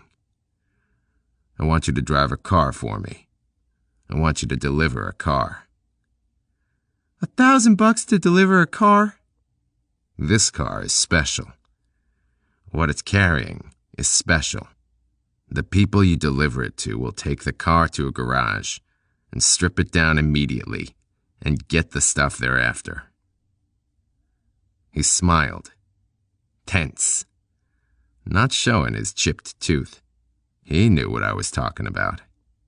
He all but said narcotics. He wanted to say it, but he restrained himself. Finally, he said, okay, Jack, but why me? You got a load of... Jesus, a load like that, and you ask a stranger's help? You must be fucking desperate. I am. I'm desperate. What the hell's the situation, anyway? Well, I made a show of weighing the consequences of telling him the truth. With mock reluctance, I said, my partner and I were making this run, and last night he took sick. Terrible sick. This was an overnight stop for us, so I figured by morning he'd be okay. But he got worse. Much worse. What was wrong with him? I don't know. Food poisoning maybe, some weird-ass virus. All I know is he's practically dying. This infection or something hit him all at once, hit him out of nowhere, and now I need a driver to complete the run. What do you say? He's too sick to drive? I'm asking you, aren't I? That's just it. It's so crazy you asking me. Who the hell else can I ask in this damn hick town? You gotta bail me out, Vince.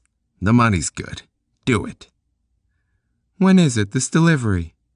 Midnight. Shit. It's after 11 now. Where we gotta be? The Quarry on the River Road, just outside Davenport. He was nodding his head, starting to buy it. He said, We can make that easy. Good. You take the lead, and I'll follow you. After you deliver the car, I'll drive you back to Port City. I got a roll of bills out from my pocket, part of the money Mrs. Springborn had given me. I peeled off 5 bills, all of them hundreds, and tossed them in his blue-jeaned lap. He stared down at them. 5 more like that, I told him. When the job's over. He thought about it. He scratched his oily head and said to himself, This has been a day. Then to me, Let's get going, Jack. Right, I said. We shook hands. 28. The river road followed the Mississippi's edge faithfully, and no doubt provided much visual pleasure for folks out on sunny afternoon outings. On the one side of the road, cottages dotted the river shore. On the other side, a high green bluff was strung with all sorts of houses, from modest to lavish, mutually enjoying the scenic view. After 10 miles or so, the bluff dwindled and the ground became flat and fenced off, the rich farmland Iowa is known for.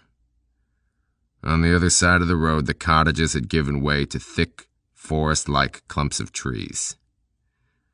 At times, the road rolled up hills, one of them peaking and leveling out to provide an overview of the river from a breathtaking high point, while on the road's left was a sheer, cliff-like wall of rock, like something out of Colorado or Wyoming. Other times, the road swung down through valley-nestled villages, quiet, sheltered little worlds removed from this era. The river road was a Sunday driver's paradise. The scenery varied in having more slices of America along it than any single stretch of 25-mile road you can think of.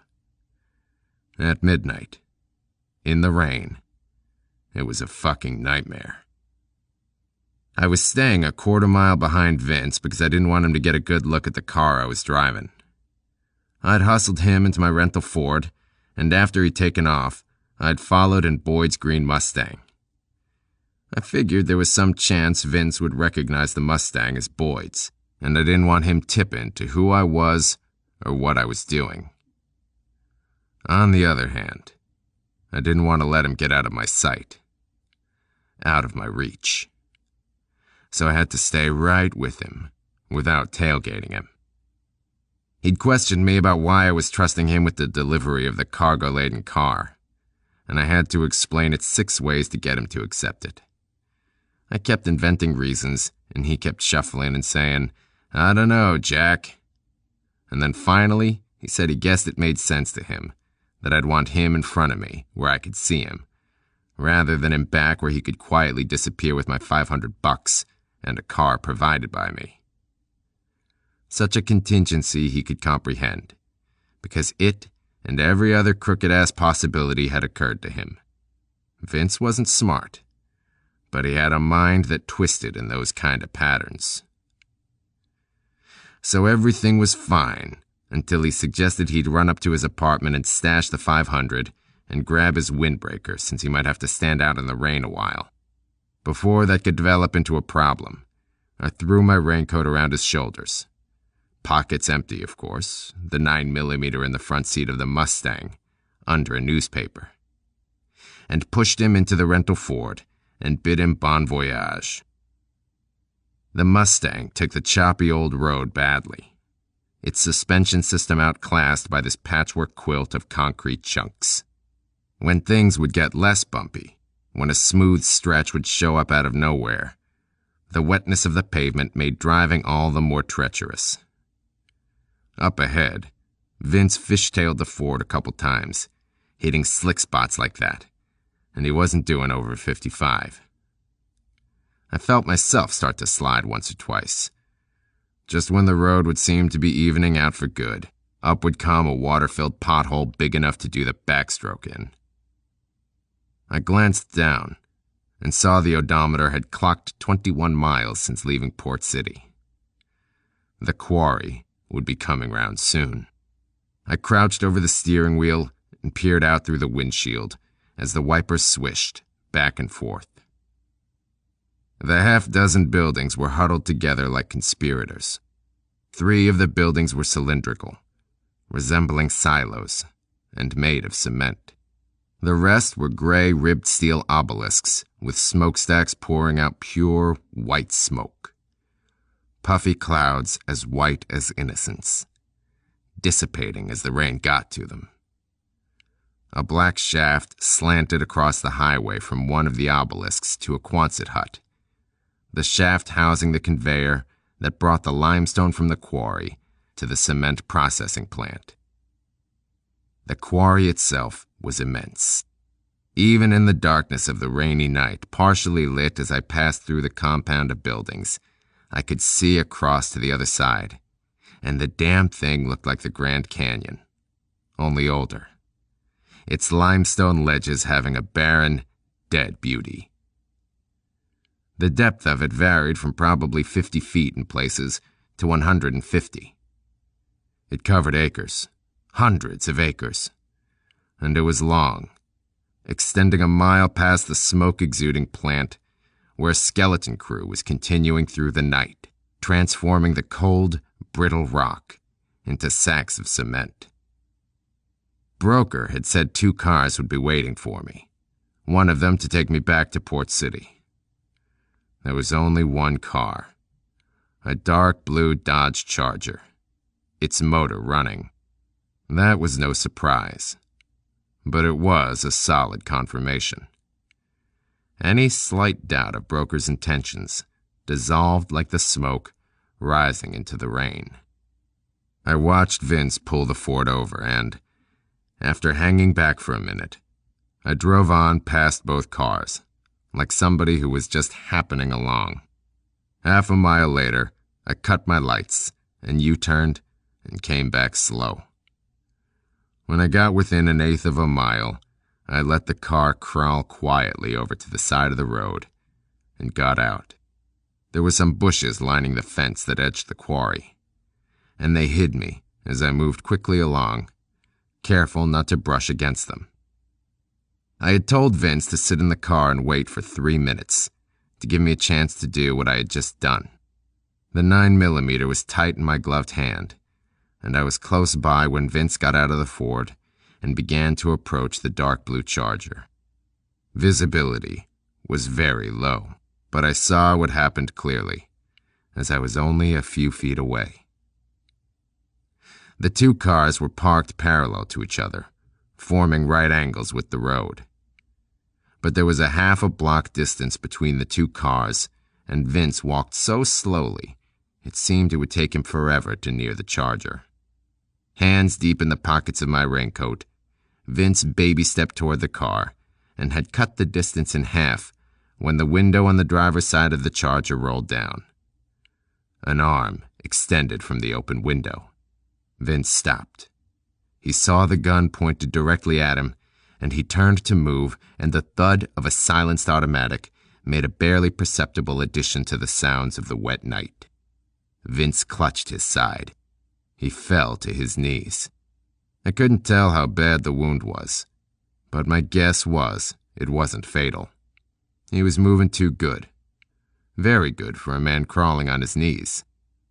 The door flew open on the Charger. A slender figure in a dark coat jumped from the car, limped frantically toward Vince, who was clawing through the mud and gravel toward the ford. The slender man caught up with Vince without much trouble. He bent over, saying, "All right, Quarry, you bastard. This is going to be a goddamn pleasure." And he turned Vince over and lifted him up by the raincoat lapels and realized it wasn't me. He dropped Vince back to the muddy, wet ground. "Christ!" Carl said, and I hit him behind the left ear with the barrel of the 9mm. Carl went down face first, splashing into a puddle. He landed just to Vince's left. I took the silenced automatic from Carl's limp fingertips and stuck the gun in my belt. Vince sat there and watched me with his mouth open, his face a mixture of pain and incredulity and stupidity. The rain running down his forehead and over his face, like a combination of tears and slobber. He looked at me hard, squinching his eyes, and then he got mad.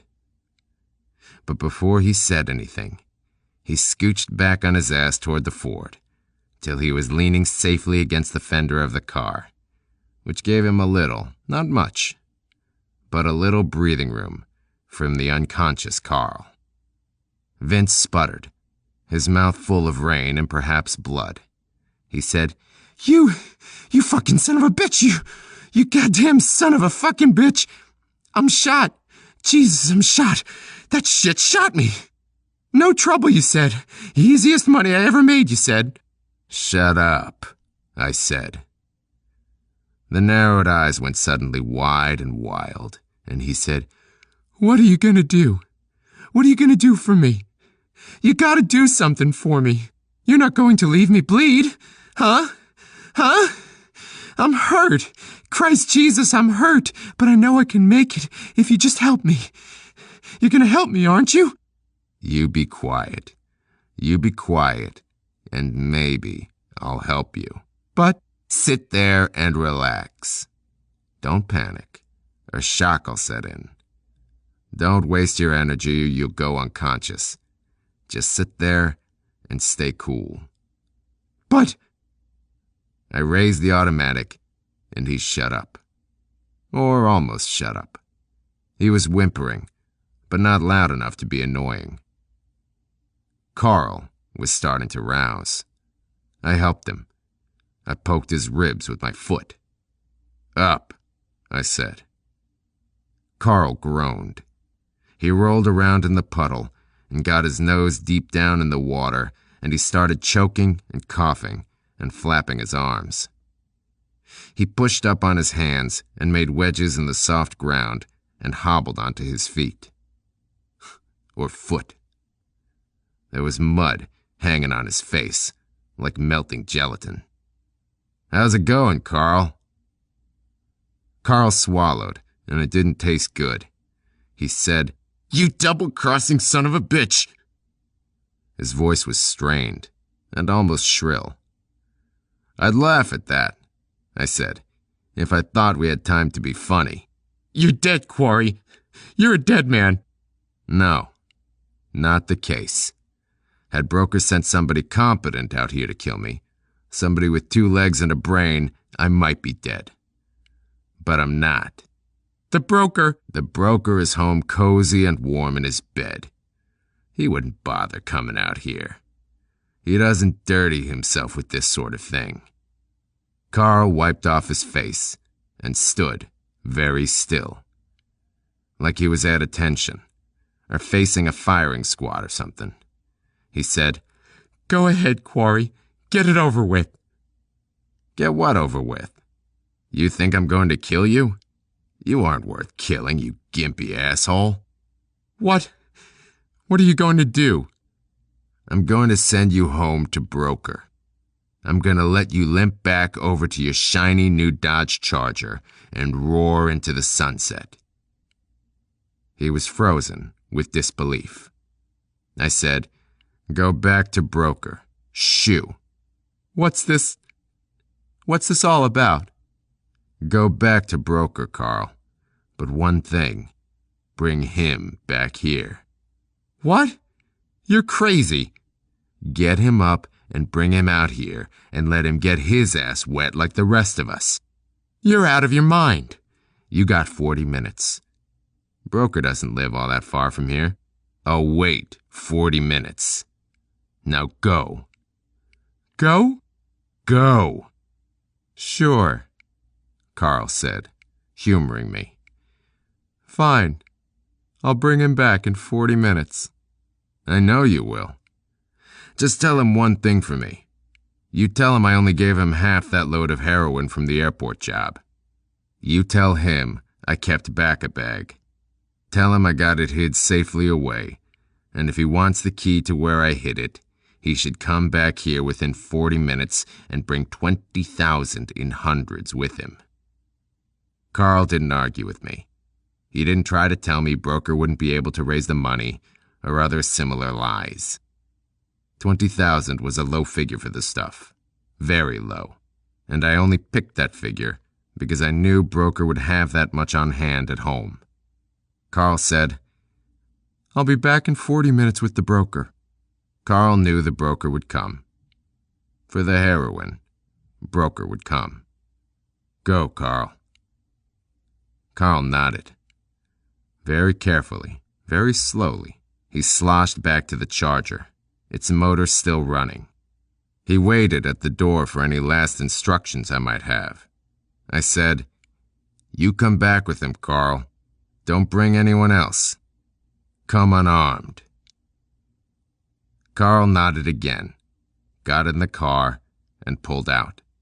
I watched the Charger disappear into the rain, and seconds later, the road was deserted again. Behind me, Vince said weakly, What's this about? Who the hell are you?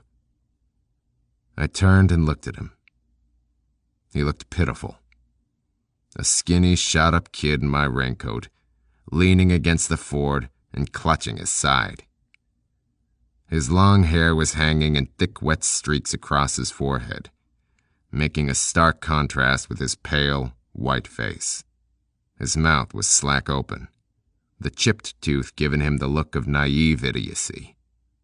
I said, You don't know, do you? Vince said nothing. I said nothing. We waited. Vince said, In Christ's name, do something. Help me. I'll fucking bleed to death if you don't do something. I just looked at him. He said, You got to, please. Oh, please do something. He was right. It was time to do something. I said, All right, I got a first aid kit in the trunk of my car. I'll go get it. He made a strange sound, a cross between a whimper and a sigh. He whispered, Thanks, Jack. I walked the eighth of a mile back to the Mustang and opened the trunk. I got out the wrench. 29. Shit, Carl said. He paced awkwardly back and forth, like he was trying to make fun of himself. He'd been 50 minutes bringing Broker out here, and I'd told him 40. He'd come back and found the area deserted, and for a full minute now, he'd been pacing and saying shit. He didn't know I'd moved the two cars to where they couldn't be seen. The rental Ford was at the mouth of the gravel access road to the quarry. The car just barely out of view, where I could get to it quick if I had to. Boyd's Mustang was down in the quarry itself, not far from what was left of Vince. Carl looked at Broker, whose face was visible in the back side window of the car. Carl held out the palms of his hands as if to say, What can I do? Broker pursed his lips and shrugged with his eyebrows.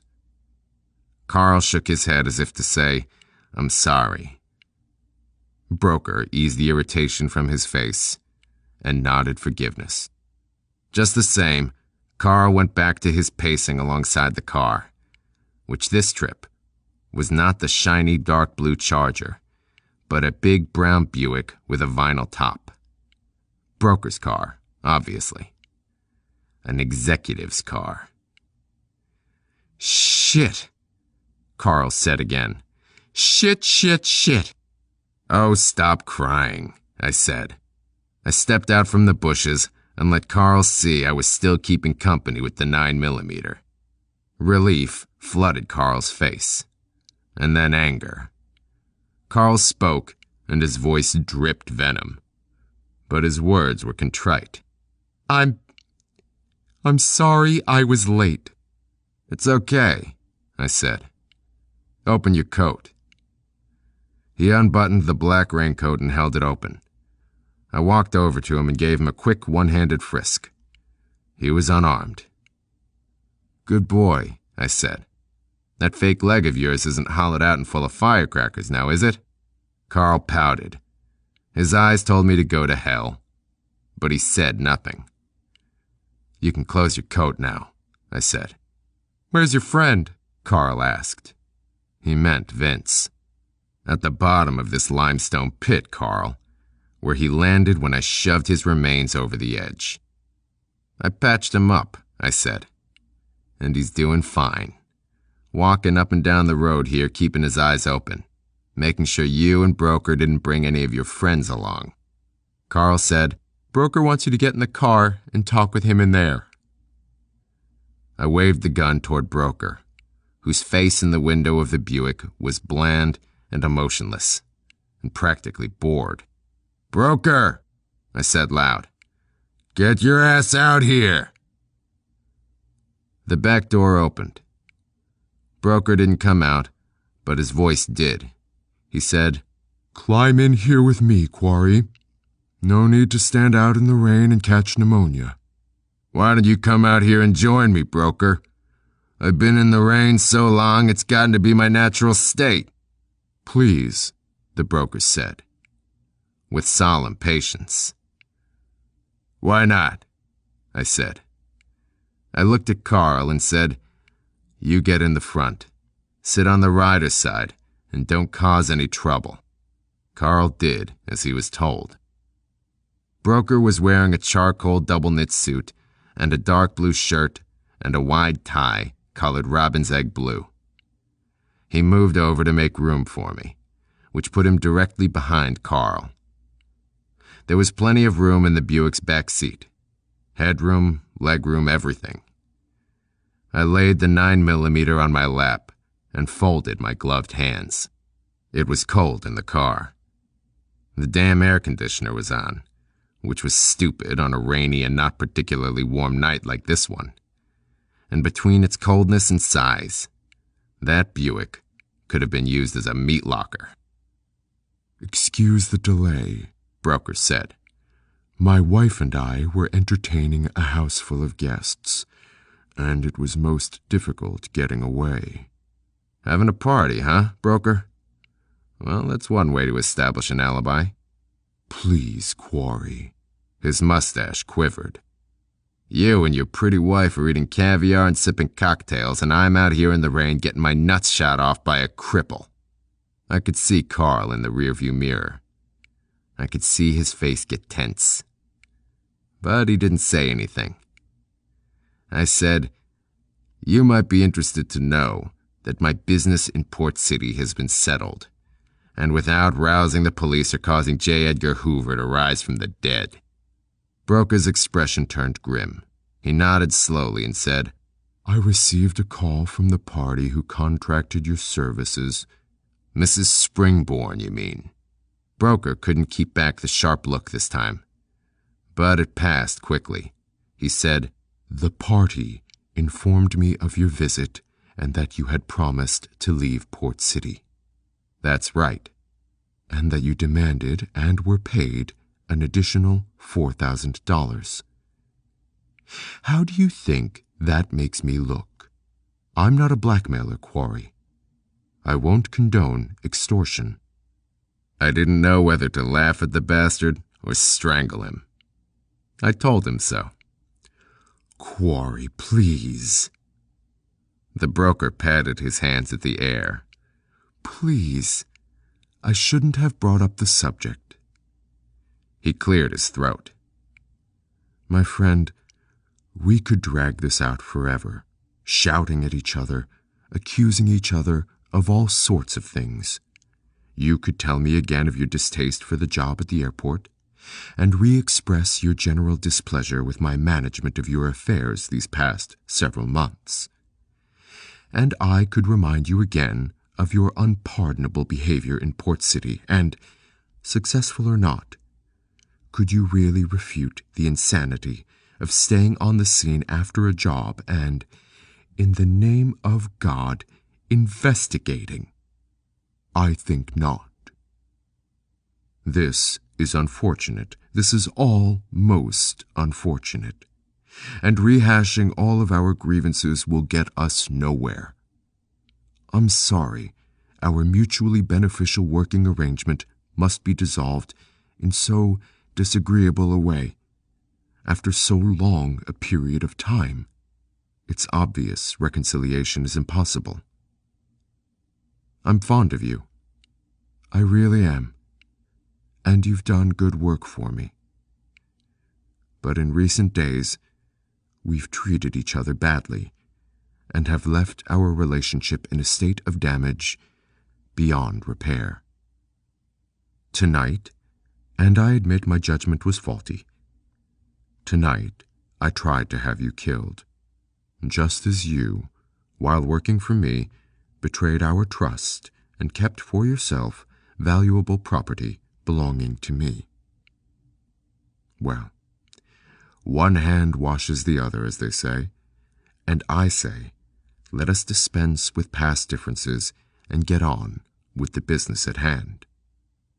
If he'd been running for something, I would have voted for him. The rain beat on the roof of the car like applause. Well, Quarry? Okay, I said. The broker nodded gravely and withdrew from his inside suit coat pocket a thick, sealed envelope. He ripped the envelope open with a great sense of the dramatic and displayed the thickness of green bills. I dug into my pants pocket for the key. I handed it to him. He said, "The airport? A locker at the airport?" I nodded. "Reckless," the broker said softly. "Most reckless." He handed me the envelope, without ceremony this time. I spread it open, ran my thumb across the edge of the bills. The bills were new and crisp. They even smelled new. I started to count the money, and from the corner of my eye, I saw the broker make a movement of his head. And in the rearview mirror, I saw Carl nod back, and I saw that the glove compartment was open. Sometime during broker's pompous speech, Carl had quietly opened the glove compartment. Carl was watching me in the mirror to make sure I wasn't watching him. I waited until his hand was inside the glove compartment and on the revolver, and then I grabbed Broker by the arm and yanked him over hard and plastered myself against the door. And Carl fired. Carl fired and his bullet caught Broker in the right eye, and the back of Broker's head flew off and spray splattered a surrealistic, mostly scarlet design across the back window. There was a moment when it could have been over for me. Broker had fallen on me. 1,000 pounds of dead Broker had fallen on my lap, and I couldn't get to the automatic. But somehow I shoved Broker over toward the other door and got my hands on the gun and brought it up to return fire. I should have been dead by that time, but Carl had hesitated. He had hesitated and let his mind get in front of his reflexes. He had hesitated and had had time to realize what happened, to see through the smoke and red mist, to see Broker's ghastly mutilated face. And Carl knew what he had done. And the look of horror on his face lasted only a fraction of an instant, because that was when the 9mm came mercifully up and rested against his cheek and kissed his face into nothing at all. Fingers fumbling, I unlocked the door, jerked the latch, rolled out of the car, gratefully crawled into the muddy gravel, choking on the smell of cordite, ears ringing from the explosion of Carl's unsilenced revolver going off in the confines of the car.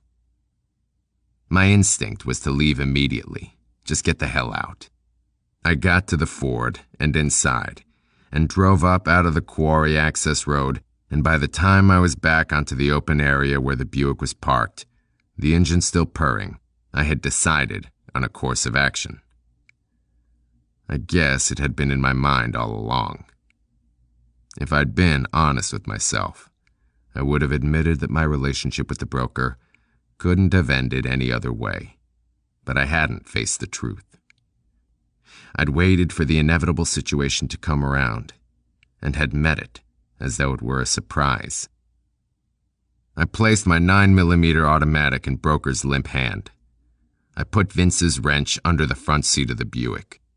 The investigating team would have a merry time sorting it all out. They'd get as far as a crossfire between Broker and Carl, and then would face a maze leading at one turn to a locker in the Quad City airport. A locker with a little plastic bag full of heroin in it, leading into an even vaster labyrinth of mob activity.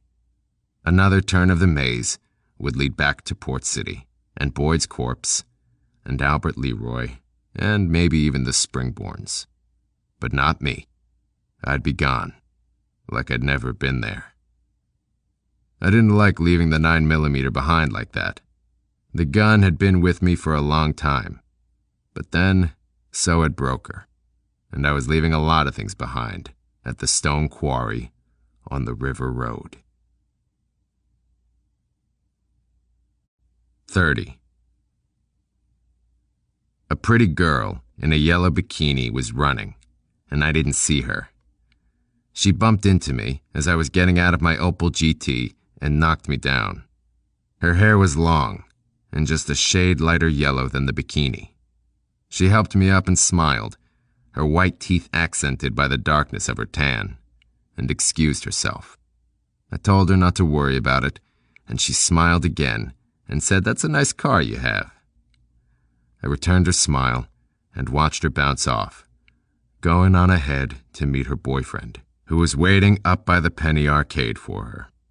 They joined hands and, in step with each other, crossed the street and disappeared into the swarm of flesh on the beach. Late August is a frantic time around Twin Lakes. The high school and college kids seem desperate to get every last drop of sun and fun squeezed out of the dying summer. I wasn't moving near so fast. But then, I didn't have to start back to school after the weekend. I'd come to the arcade hoping to play some pool, but the place was all but empty. It was too clear and hot a day to waste in here, for the kids anyway. The front end of the arcade was open to the street, with the beach just across the way, and a breeze blowing in from the lake was enough to keep me satisfied. I fed several dollars into a machine that gave me change and started in playing the various pinballs. I got lucky with a shooting machine, bagging damn near every jungle animal that reared its head over the green-painted metal bushes. But shooting got boring after a while, and I abandoned the machine and got myself a Coke and wandered outside, sipping it to get closer to the breeze. Before long, I found myself staring at the phone booth on the sidewalk in front of the arcade. Was it too soon to call her? Or maybe too late. I'd been back in Wisconsin 4 days now, and this was the first time I'd stuck my nose outside my A-frame cottage, other than to swim and fish in the lake that came up to my backyard. Mostly I stayed inside and watched television, listened to my stereo, cooked myself TV dinners, and sat around feeling paranoid. Boyd had said I was getting paranoid, and maybe he was right. Broker was dead, and I should have felt fine. Nothing to worry about. But I was sitting around like a man expecting a heart attack. I'd even dug out that .38 I'd smuggled back years ago from Nam, and I was carrying it with me all the time, ready to take a pot shot at the first thing that moved. Of course, I did have some legitimate cause for concern. Broker had kept me necessarily in the dark about the larger aspects of my work. Perhaps Broker had been some kind of regional manager, reporting back to higher-ups somewhere. If that was true, my name would be known to those higher-ups, of course. And maybe they could put 2 and 2 together regarding Broker's demise and come up with me. And there was that white powder in that little plastic bag. From what I knew of Broker's work, he shouldn't have been involved with that kind of thing. He had always insisted that he wasn't hooked up to the mob, that we did only piecework for the family. But suppose Broker was directly linked with mob people. Then what? If paranoia is when you think people are out to get you, then are you still paranoid when people are out to get you? I mean, shit. It isn't pleasant sitting in a room knowing maybe some stranger's going to walk in off the street with a gun. The operator told me how much money, and I dropped the coins in. I listened to the phone ring and pictured the apartment in my mind, and she answered. "Hello?" she said. I said nothing. "Hello?" she said. "Who is this? Hello?" "Hello, Peg." "Quarry?" "Hello, Peg." God, Quarry, you're alive." "How are you, Peg?" "The papers were full of blood the day after you left. The papers are still talking about it. It's horrible." "Oh?" "When Vince turned up dead, I thought, but you couldn't have done that to him. The paper said his body was... You didn't do that to him." "Peg." "Yes?" "It's good to hear your voice." "It's good to hear... Quarry, people are in town asking questions." "What sort of people?" "I don't know. Different sorts. FBI, people like that." "I see. What sort of questions they asking?" "I don't know for sure. They haven't talked to me yet. I hope they don't. I don't know what I'm going to say to them if they do." "Don't say anything." "You know I won't tell them anything about you." "But what about me? My mind's full of what I can't tell anybody." "Forget all that." "How can I? Quarry?" "Yes?" "Why did you call?" "I wanted to talk to you. I'd like to see you again, Peg." "Quarry." "Not right away, maybe. But I want to see you. I have some money saved up, Peg. I could help you. Maybe you and I could..." "Quarry, what are you talking about?" "Peg." "I'm just a broad you shacked up with once. For a fucking day at that. Why talk like it's something else?" "It is something else." "How do you know? How do you know you're not just another one-night stand for me, huh? I'm a one-night stand sort of person, you know?" "I feel something for you, Peg." "Oh, Quarry, goddamn you." "I want to see you again." "I don't know." "What? You don't know what?" "I don't know if I want to see you." "Why?" "Because I've been thinking, Quarry. I've been thinking about things that happened while you were in town. I've been thinking about certain things you said. I've been thinking about what's been in the papers." "Forget all that." Okay, I will. But first, I want you to tell me something. I want you to tell me what you do." "What do you do, Quarry?" "You said you were like Frank. Something illegal. Okay, I can live with that. But be specific. What is it you do, Quarry?" "I kill people." "You kill people, don't you?" she said. I said nothing. "Goodbye, Quarry," she said. The line went dead. I played with the shooting machine for another half an hour. And when I quit, there were 10 free games left on it. Then I went back to my A-frame, and for the rest of the afternoon, I swam.